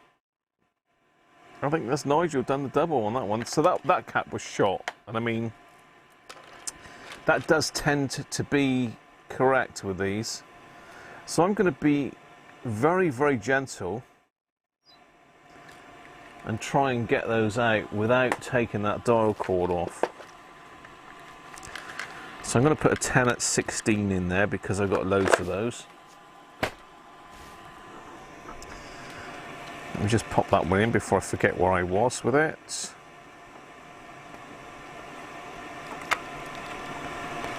So positive to the outside. Like that. Let's just get some IPA and get rid of all that horrible flux that's everywhere.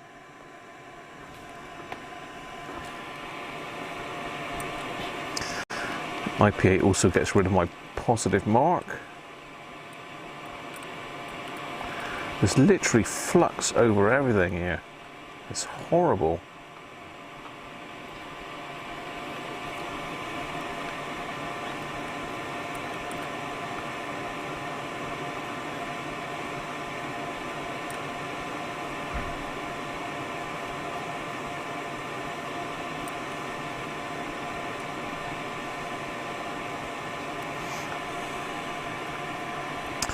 Right, just solder that one in.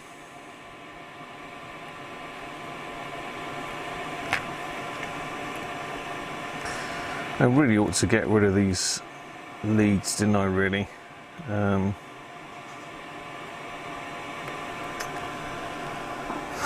I'm going to pull them off anyway, aren't I? So that's a speaker connection.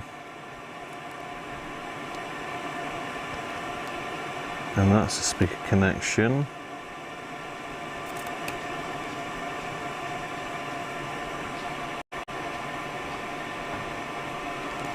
And that's a positive.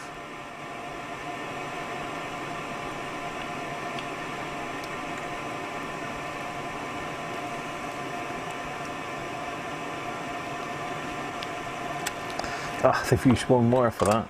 Crafty.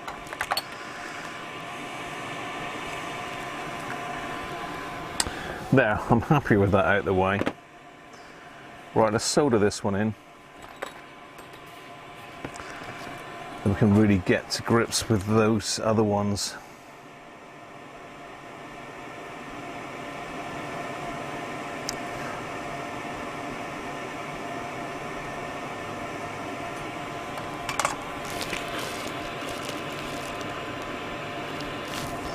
Solder that in as well.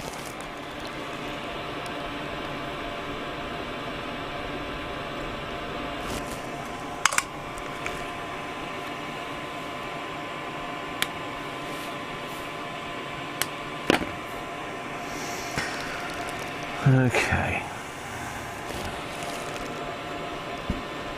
So 3 down, 2 to go, and these are really tricky. So that one goes.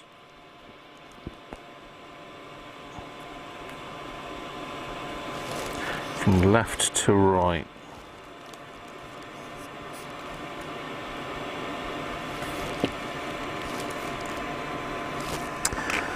So what I'm going to have to do, I'll solder suck the one off that I can see, which is this one.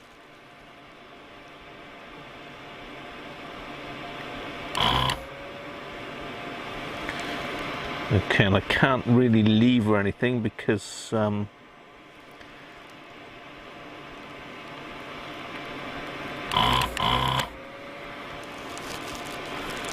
okay, is that?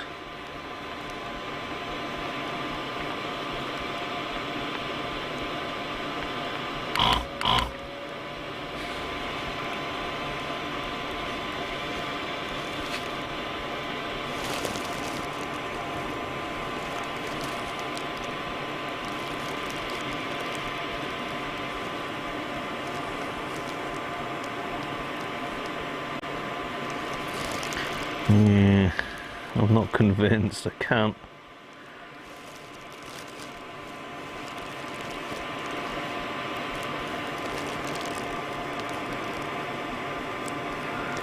Yeah.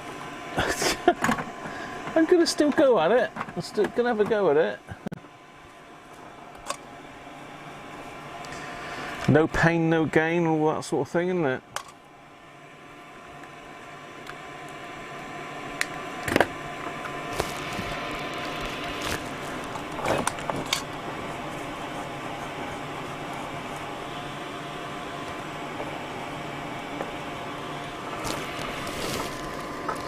Okay, so I think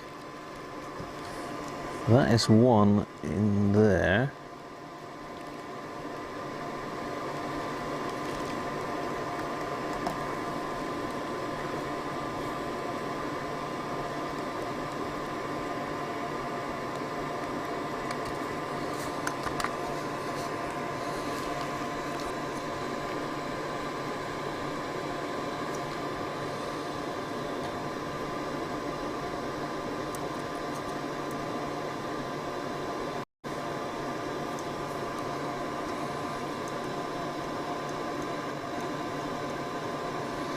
Wow.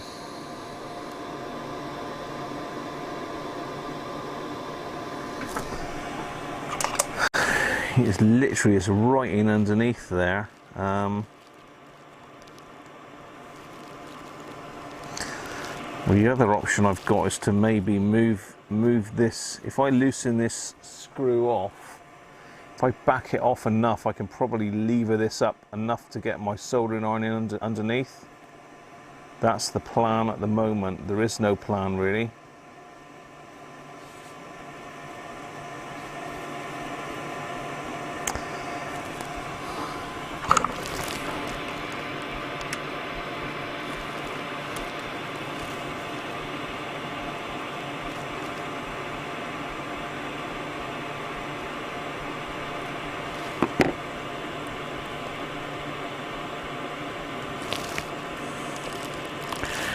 That's got me a lot more clearance. My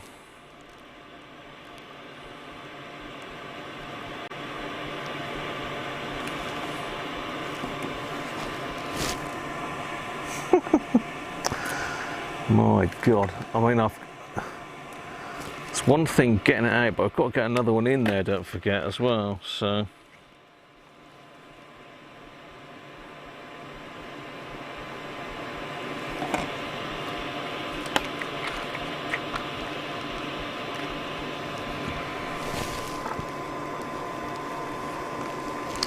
If I undo that screw too much, it's going to go ping, gone. Bye bye dial cord. Steady, steady as she goes. This is like blimmin' bomb disposal, isn't it?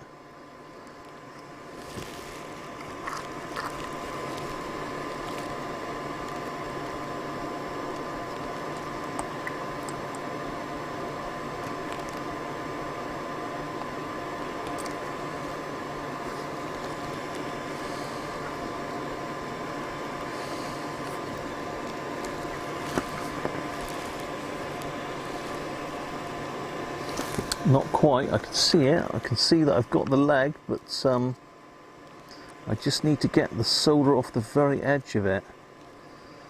Right, come on Graham, steady your hands.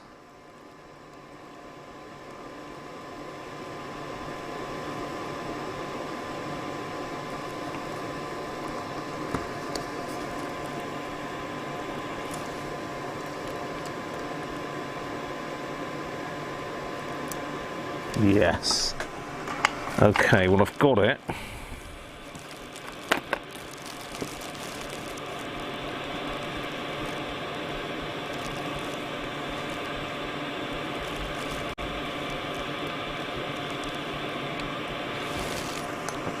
Just got to make sure I get the positive and negative the right way around because the pins are very close. So at the moment the negative is closest to the edge there.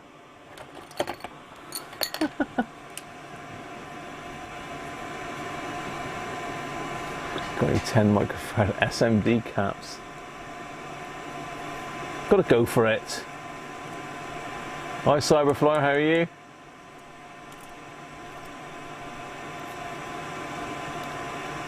£9, Rob. Wow. There are a few different ones about. So the negative is closest to there. Let's get some IPA in there.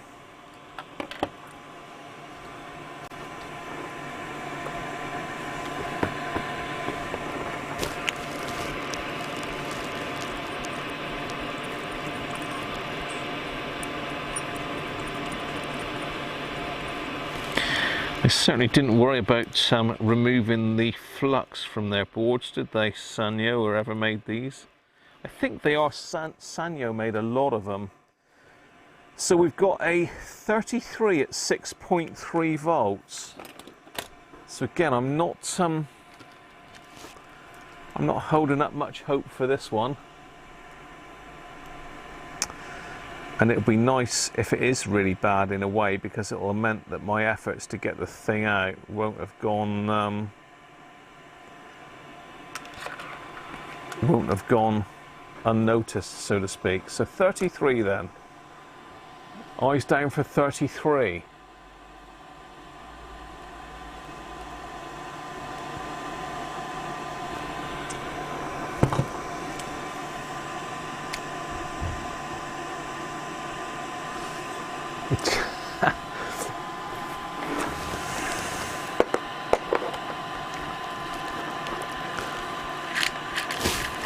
What did I say? They're all 10 volt caps, aren't they?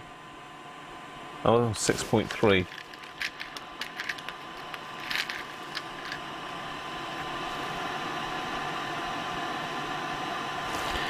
$33 at 16. Have we got 33 at 10?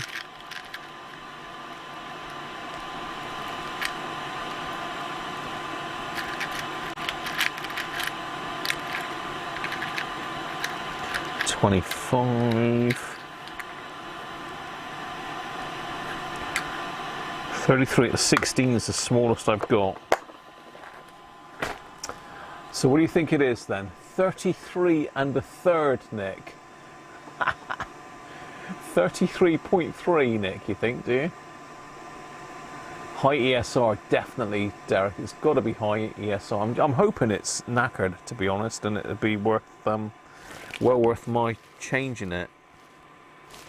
So the negative is that way, positive's there.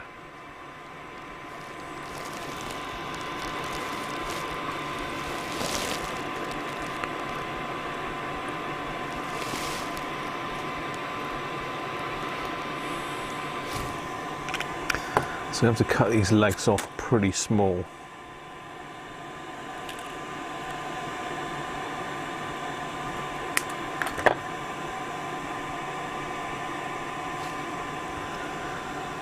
$70, Michael? Where's Paul? He popped in and he popped out again. I don't think he's talking to me. I think Paul's talking to me at the moment for some reason. But there you go. Shame. Class Paul is a very good friend. Let's see if I can get this in. So 33 at 6.3 volts then. Are we all done?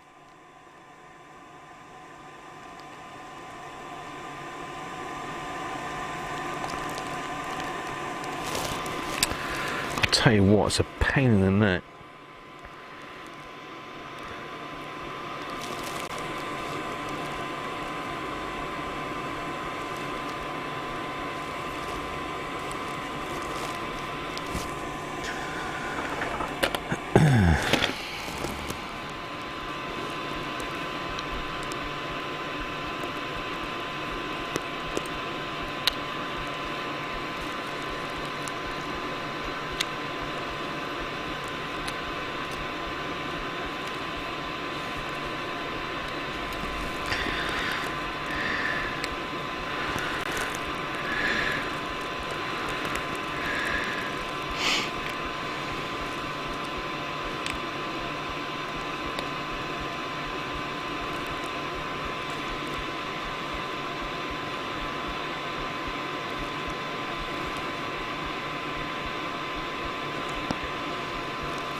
Still working underneath this, I'm actually working underneath the tuning cap wheel at the moment.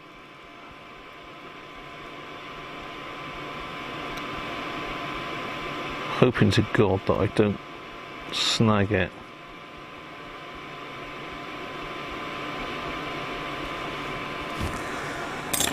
Can't get at it with that. How are we done? Let's go. Ooh, hoo, hoo. 69. 3 ESR. Yeah, that was worth the effort, wasn't it?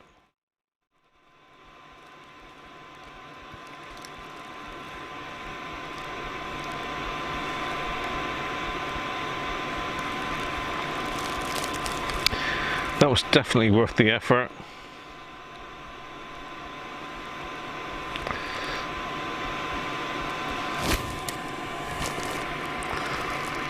Okay, I reckon I can just about get in there to solder that back on. I don't know. I don't know is the answer.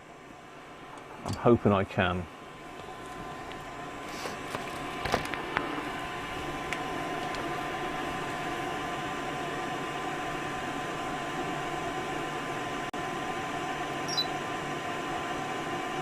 No, Michael. No, Michael.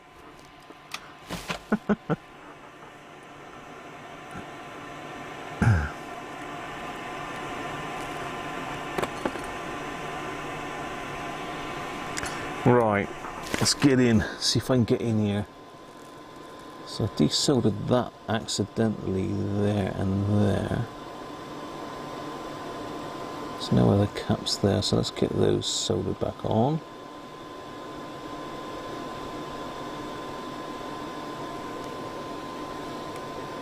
Desoldered that accidentally. Let's get this one done first.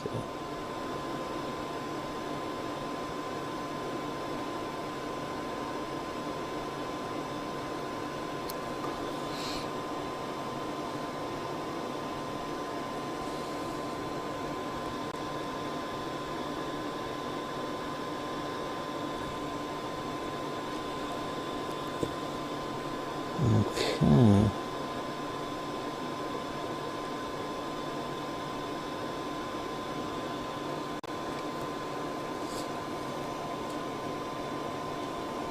He's only done it. That was scary. Where's this other one?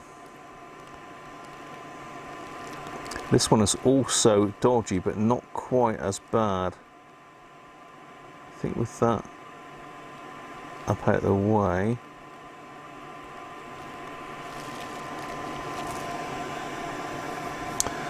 Let's get you in here, see if I can.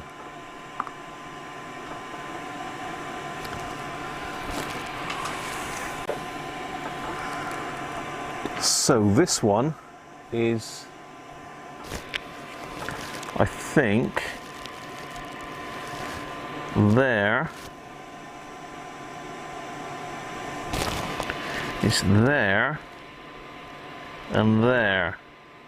So I think I can get to those a lot easier than that last one I've done. But the last one I did is underneath that white wheel. So it's actually in here where I'm pointing. I don't know if you can see that or not. It's actually underneath this wheel. So there's one there and one there. They look to be soldered back fine, so hopefully that's good to go. So just got to try and get these two out now.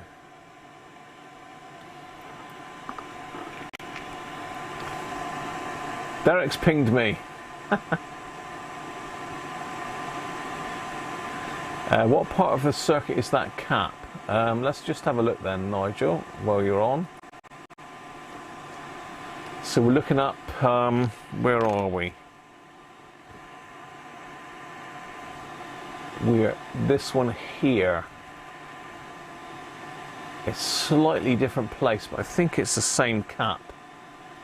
So C14, we've just done this one here, C15. So C14 and C15, I believe they're around. So this is C14 here, which is on the output of the volume pot in the AF amplifier stage. That's the one we're just going to do. The other one that was really bad that we've just done was C15.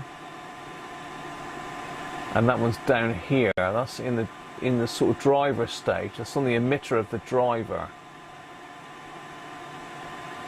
But this one potentially it sees a lot of action.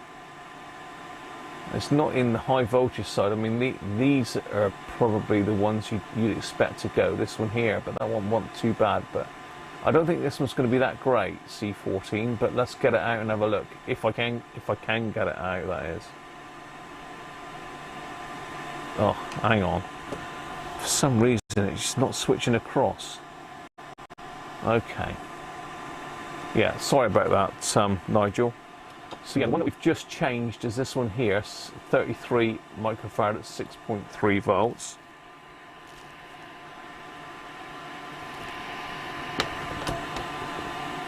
And the one I'm just going to change is this one here, 10 microfarads at 6.3 volts. I think that's right, isn't it? Hang on, no, that's different in this circuit. In this circuit it's 0.47. But like I say, this is a different schematic. But that is the one, I'm sure it is.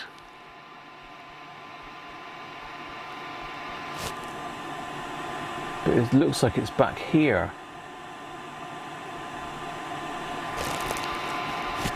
But when I look at the layout, it is this one here that we're changing at the moment, which is C14. But it looks really close to the polyvaricon, but according to this, C14 is here. But it's a bit of an unusual value, 0.47. I need to make sure I've got one of those before I pull it out, really. It's a weird size. Yes, I have. Okay. Yeah, I've got some of those.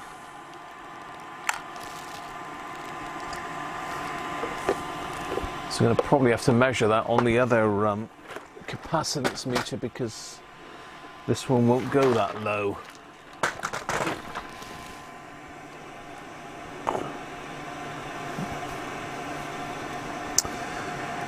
Right, let's see if we can get it out. And we won't be doing an alignment on this one today, but we will at some stage. Mrs. Cruncher's home now, and it's time for me to get the girls put to bed. The chickens. Chickens!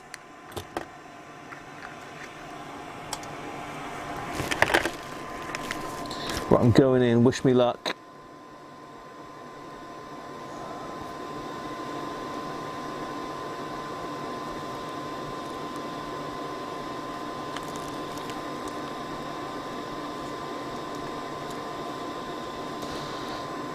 One leg.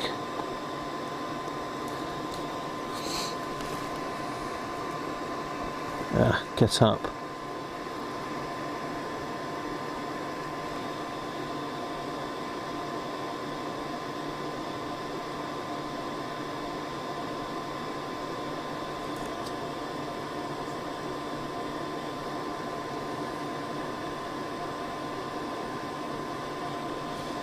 Okay.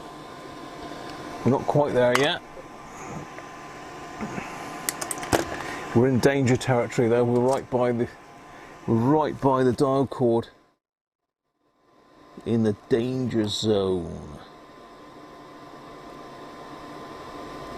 Which reminds me, we got some Top Gun 2 coming out soon, haven't we? Well, I hope so.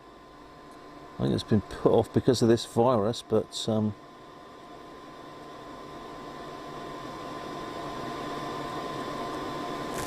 we're free. We are free.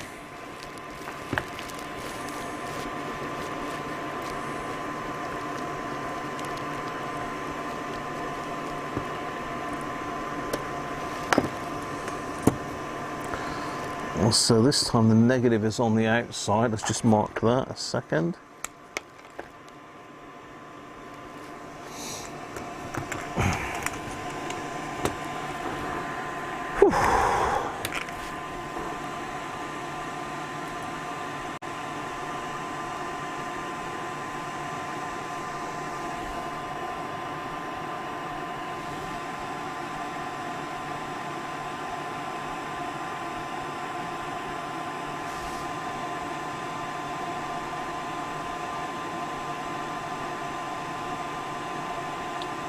They range from $30 to $60 over there, depending on condition.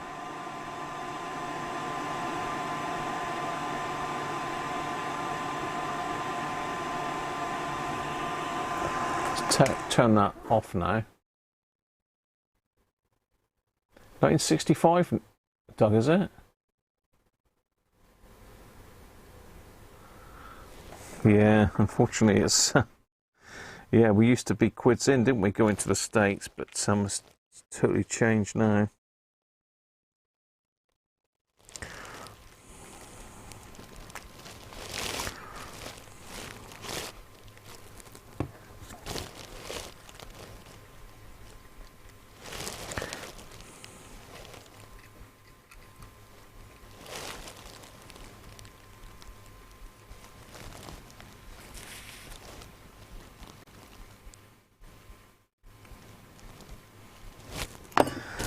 So I'm going to have to pre-cut this. I'm not going to be able to cut it once it's actually in.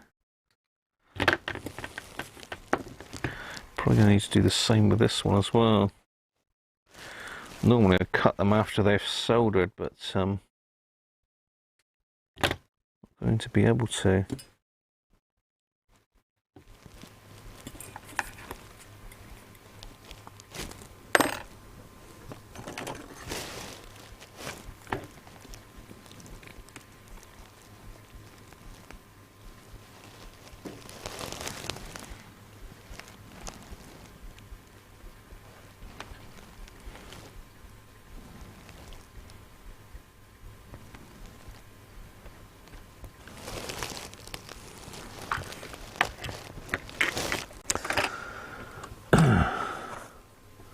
Right.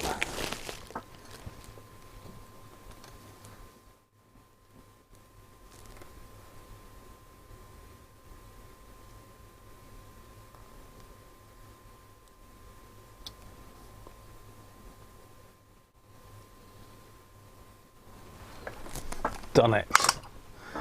Whew. That was tricky. Let's do this one up here quick before it decides to pop out at the last minute.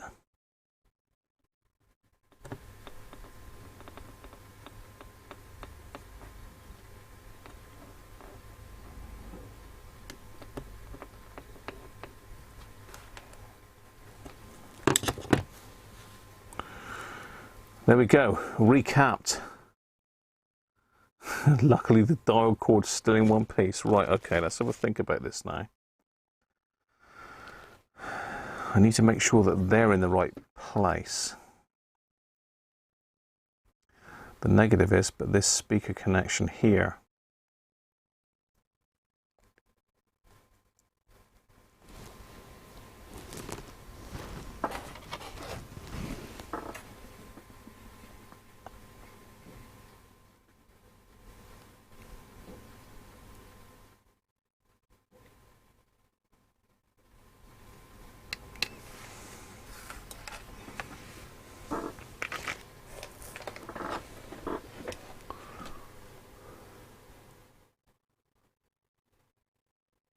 Yeah, definitely Nigel.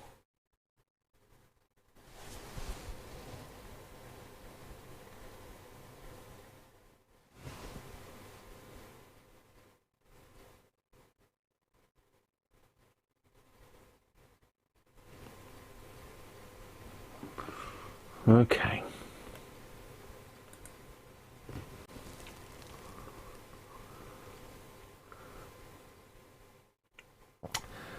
So the speaker is basically across the secondary of the output transformer T2, which I assume is this one here.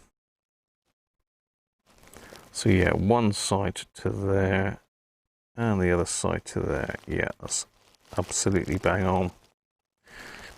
So I'm just going to take this one back off. It's not the greatest solder joint on the planet. Let's just strip that one back a bit.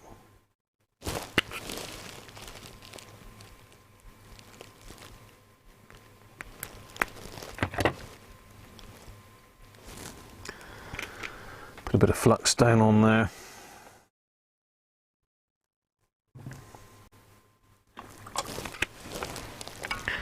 Sew it back on properly.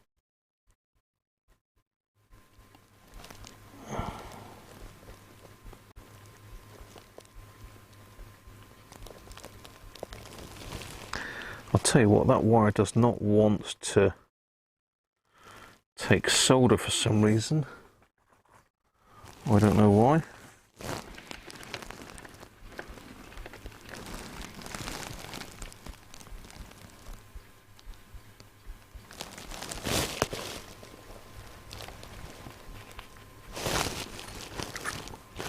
Put a bit of fresh solder on there.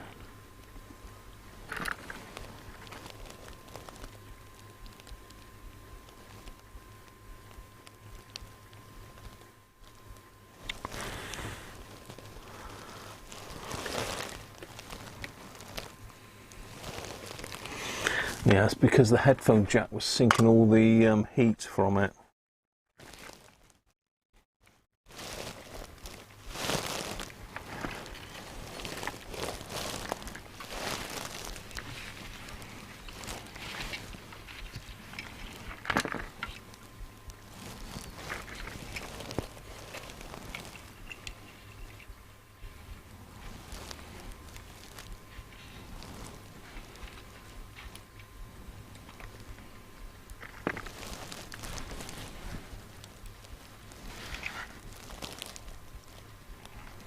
I can't remember which was positive and negative on this speaker connection now.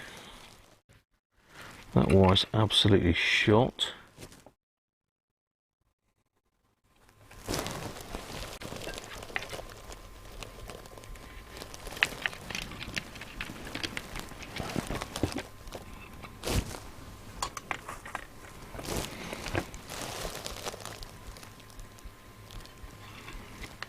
Pretty sure that one was down there.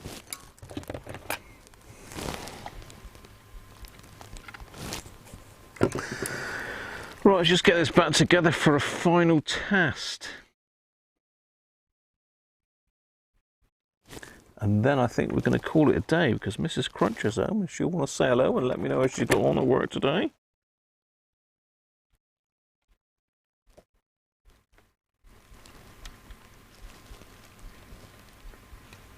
Oh, steady.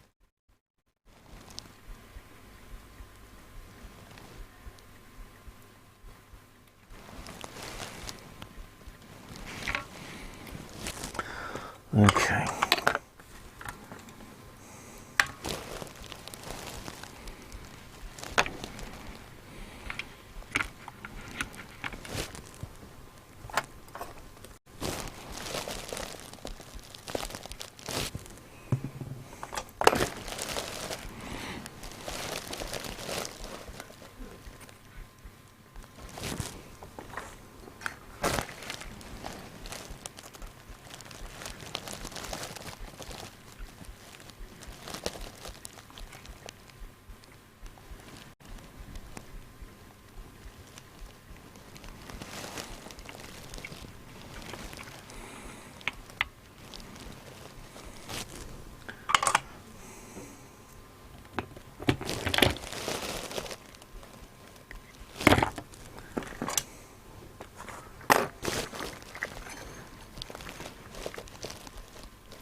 Okay, we're getting there.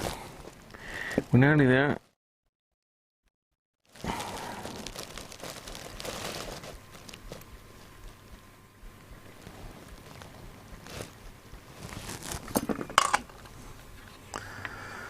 So we're just going to pop the positive wire back on.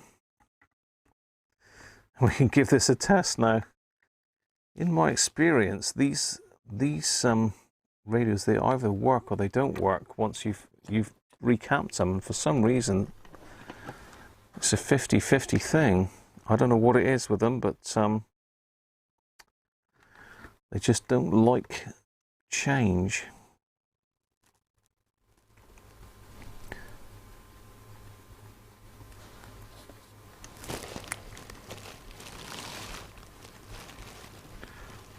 Let's put this knob back on. This little tiny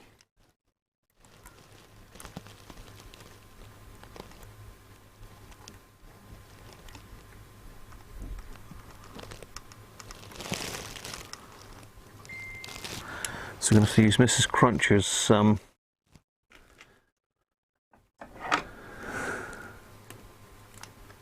no, not small enough. Is that one smaller? No.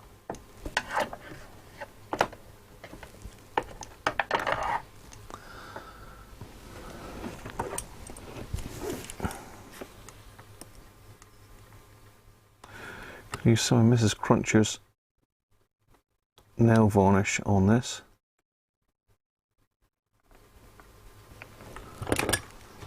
Just going to put a little blob of that on if I can find it. Have I still got it, or did I give it back? Unlikely. It's in my secret stash. Oh, maybe I did give it back. Maybe I gave it back, did I? Ah, no, I didn't. I have it.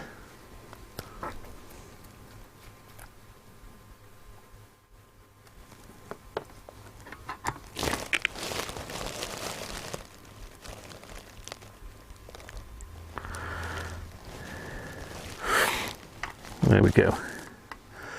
That'll just seal that back in. God, it smells good. Rimmel, London, 60 seconds, 740 clear. 1 second application. 60 seconds. In a minute, that'll be set.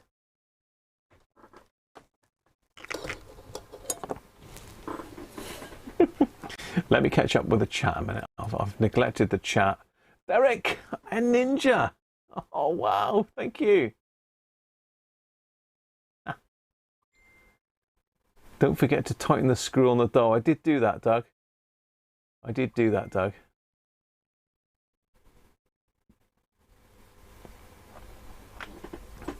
To like GNU condition. GNU.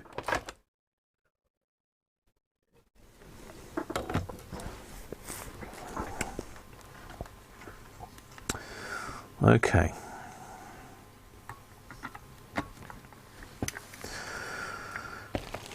So that's Mrs. Cruncher's nail varnish sorted.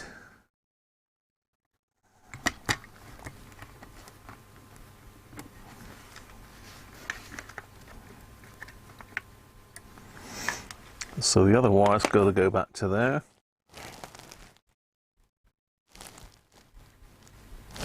That's our positive wire. We're getting there.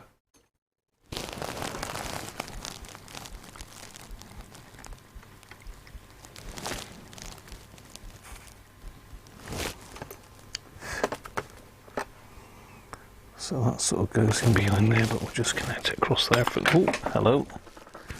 That's my tweezers on the floor.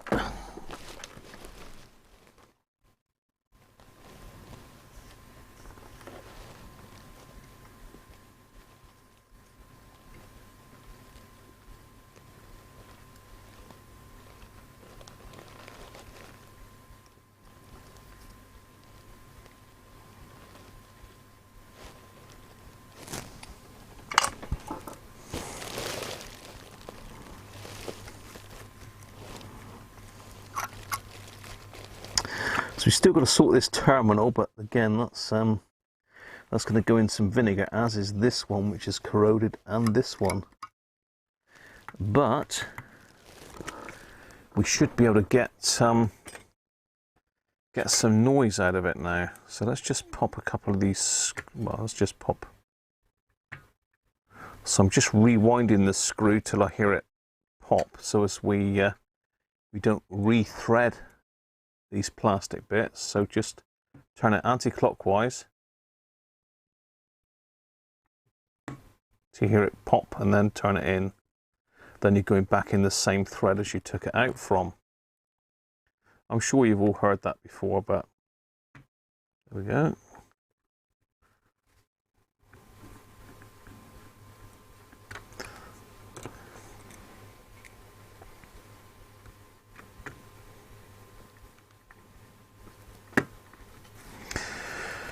So in theory, we should have better selectivity and better tone and possibly better volume. So here goes. Let's connect her up and see see if that scary recap has done anything.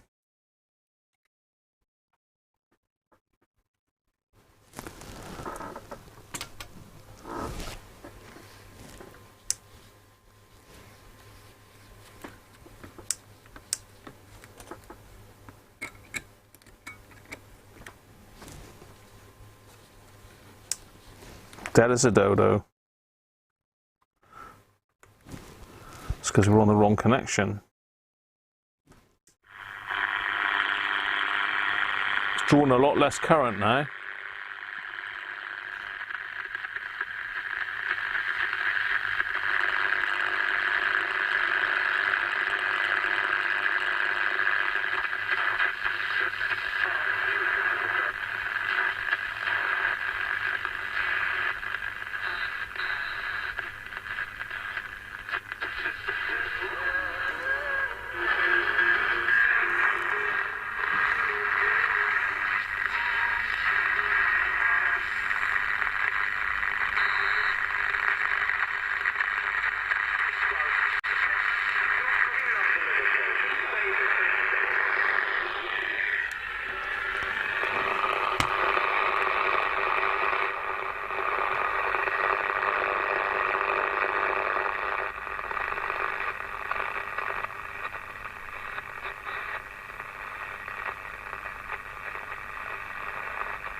Well, it works still, just. It needs some. It needs those battery terminals doing though. They're very hit and miss. Yeah, not great.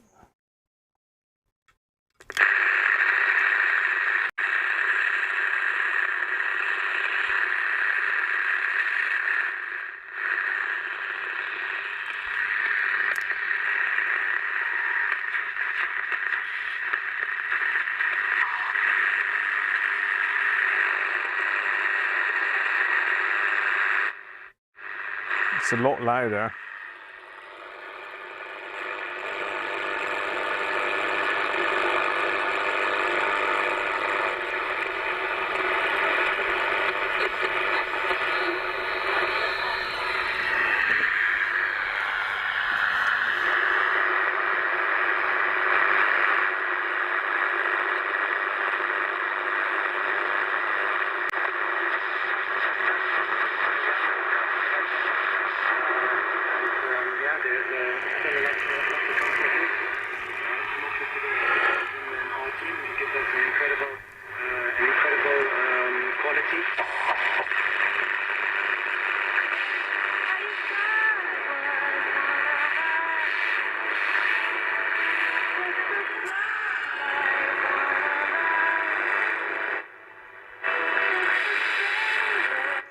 Oh, yeah, it's got some volume there now. There is that earth connection is terrible.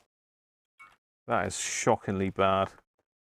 It's really rusty. I might even have to try and make some more springs. I'm not sure, but there you go. There you go. She works. She lives. It does need a line in, Doug, definitely.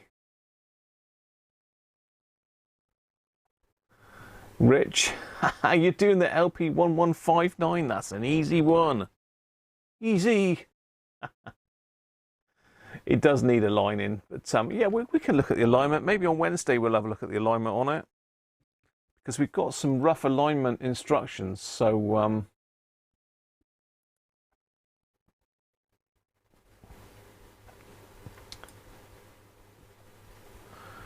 yeah, we should be able to align it from this. It's roughly the same.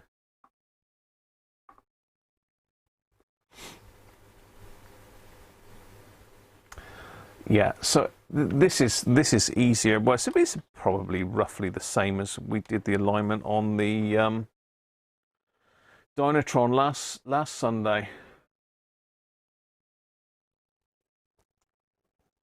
So this is the IF, the first one, test loop 455 kilohertz IF on this one.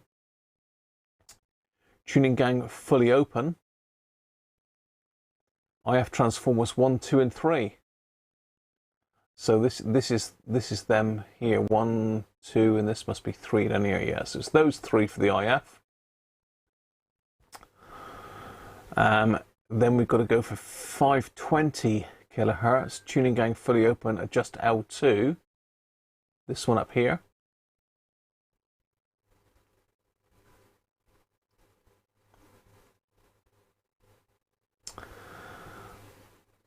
So again, what have we got? CIB. Oh, this one here. Okay, yeah. Yeah, easy enough. Repeat steps 2 and 3 just to make sure. So then we've got to have 600 kilohertz, dial pointer to 600 kilohertz, and it just looks like L1, which is the antenna coil. We won't be messing with that really. Well, we could do, because I've got to glue it back together, so we could take it off, and then 1400 kilohertz. And it looks like CIC. Where's that one then? CIB. This must be CIC up here, but it looks like CIA or A up there, doesn't it? It looks like CIA. CIB. There's no other trimmer in it anywhere. It's got to be that one. It must be that one. So there we are. Well, I hope you've enjoyed messing about today with this and the power supply. Just a bit of a get-together as well, isn't it? Let's go back to me, shall we? Let's turn mini-me off. I'm a bit... now, aren't I? Harvey, how you doing? Just popped in at the last minute, mate. Happy little radio.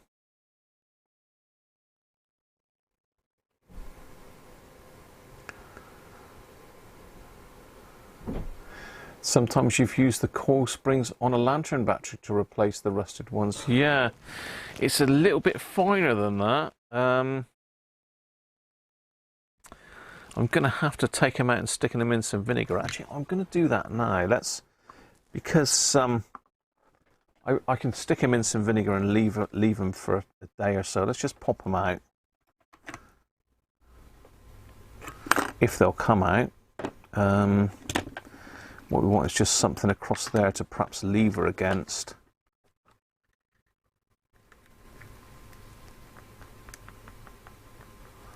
No, something bigger to lever against.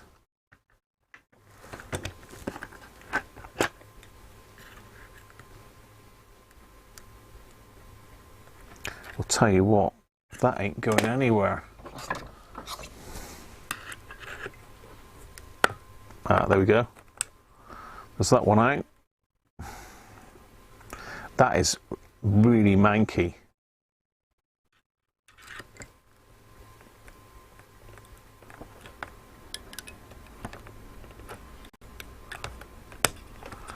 That's that one. Let's just desolder that a minute. They're just soldered to the edge of the spring, really. There we go, that's that one. Let's turn it around. Do the same on these two flat ones. So again, I'm just going to use that as a lever.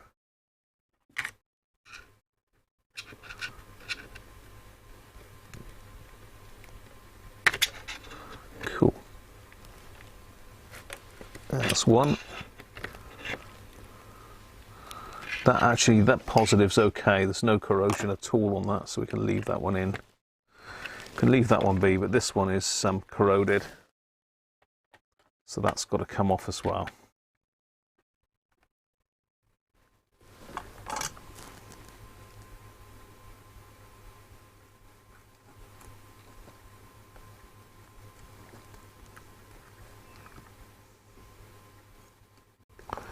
There we go. So those three can go in one of my little cups.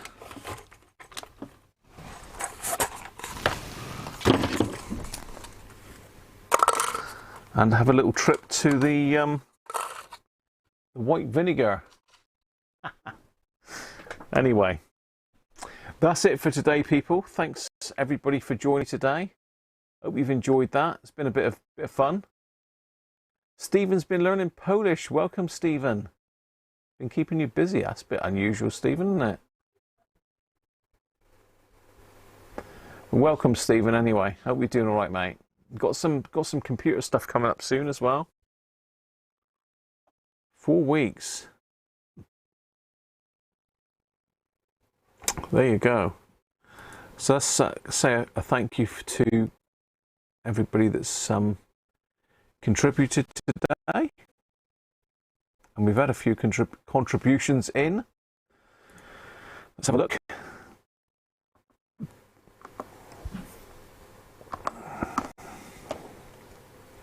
Are we on the right screen? Yes, we're on the right screen for a change. Okay, so Mr. Mancave, thank you, Sean. Sneaked it in while I wasn't looking. Derek, Ninja, thank you very much. There was another one as well, because Rob put one in earlier, but that's not showing here for some reason. Strange. And it was Mr. Rob Cross as well. Contributed, but it's not showing it for some reason. I don't know why. Oh well.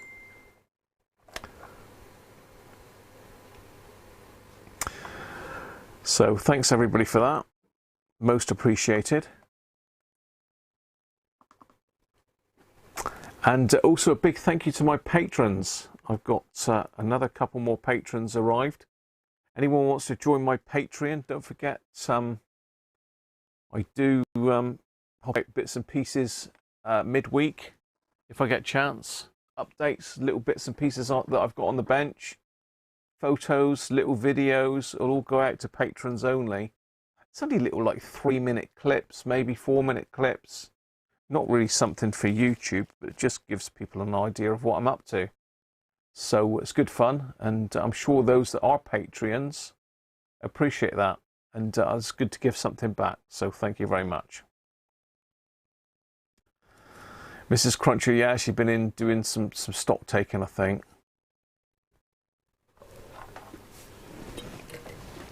The white vinegar will totally strip that green stuff off, Nigel. Totally strip it all off, no problem. Vaccine soon, yeah, be good. Cheers, people. Thanks, everybody, for contributing today. And Mr. Cody's for the diagram, and George for the info on the LM735, I think it was, something like that. So that's all for now. And I should be back on Wednesday because we're still in lockdown. Still in lockdown, and I think we will be for a long time yet.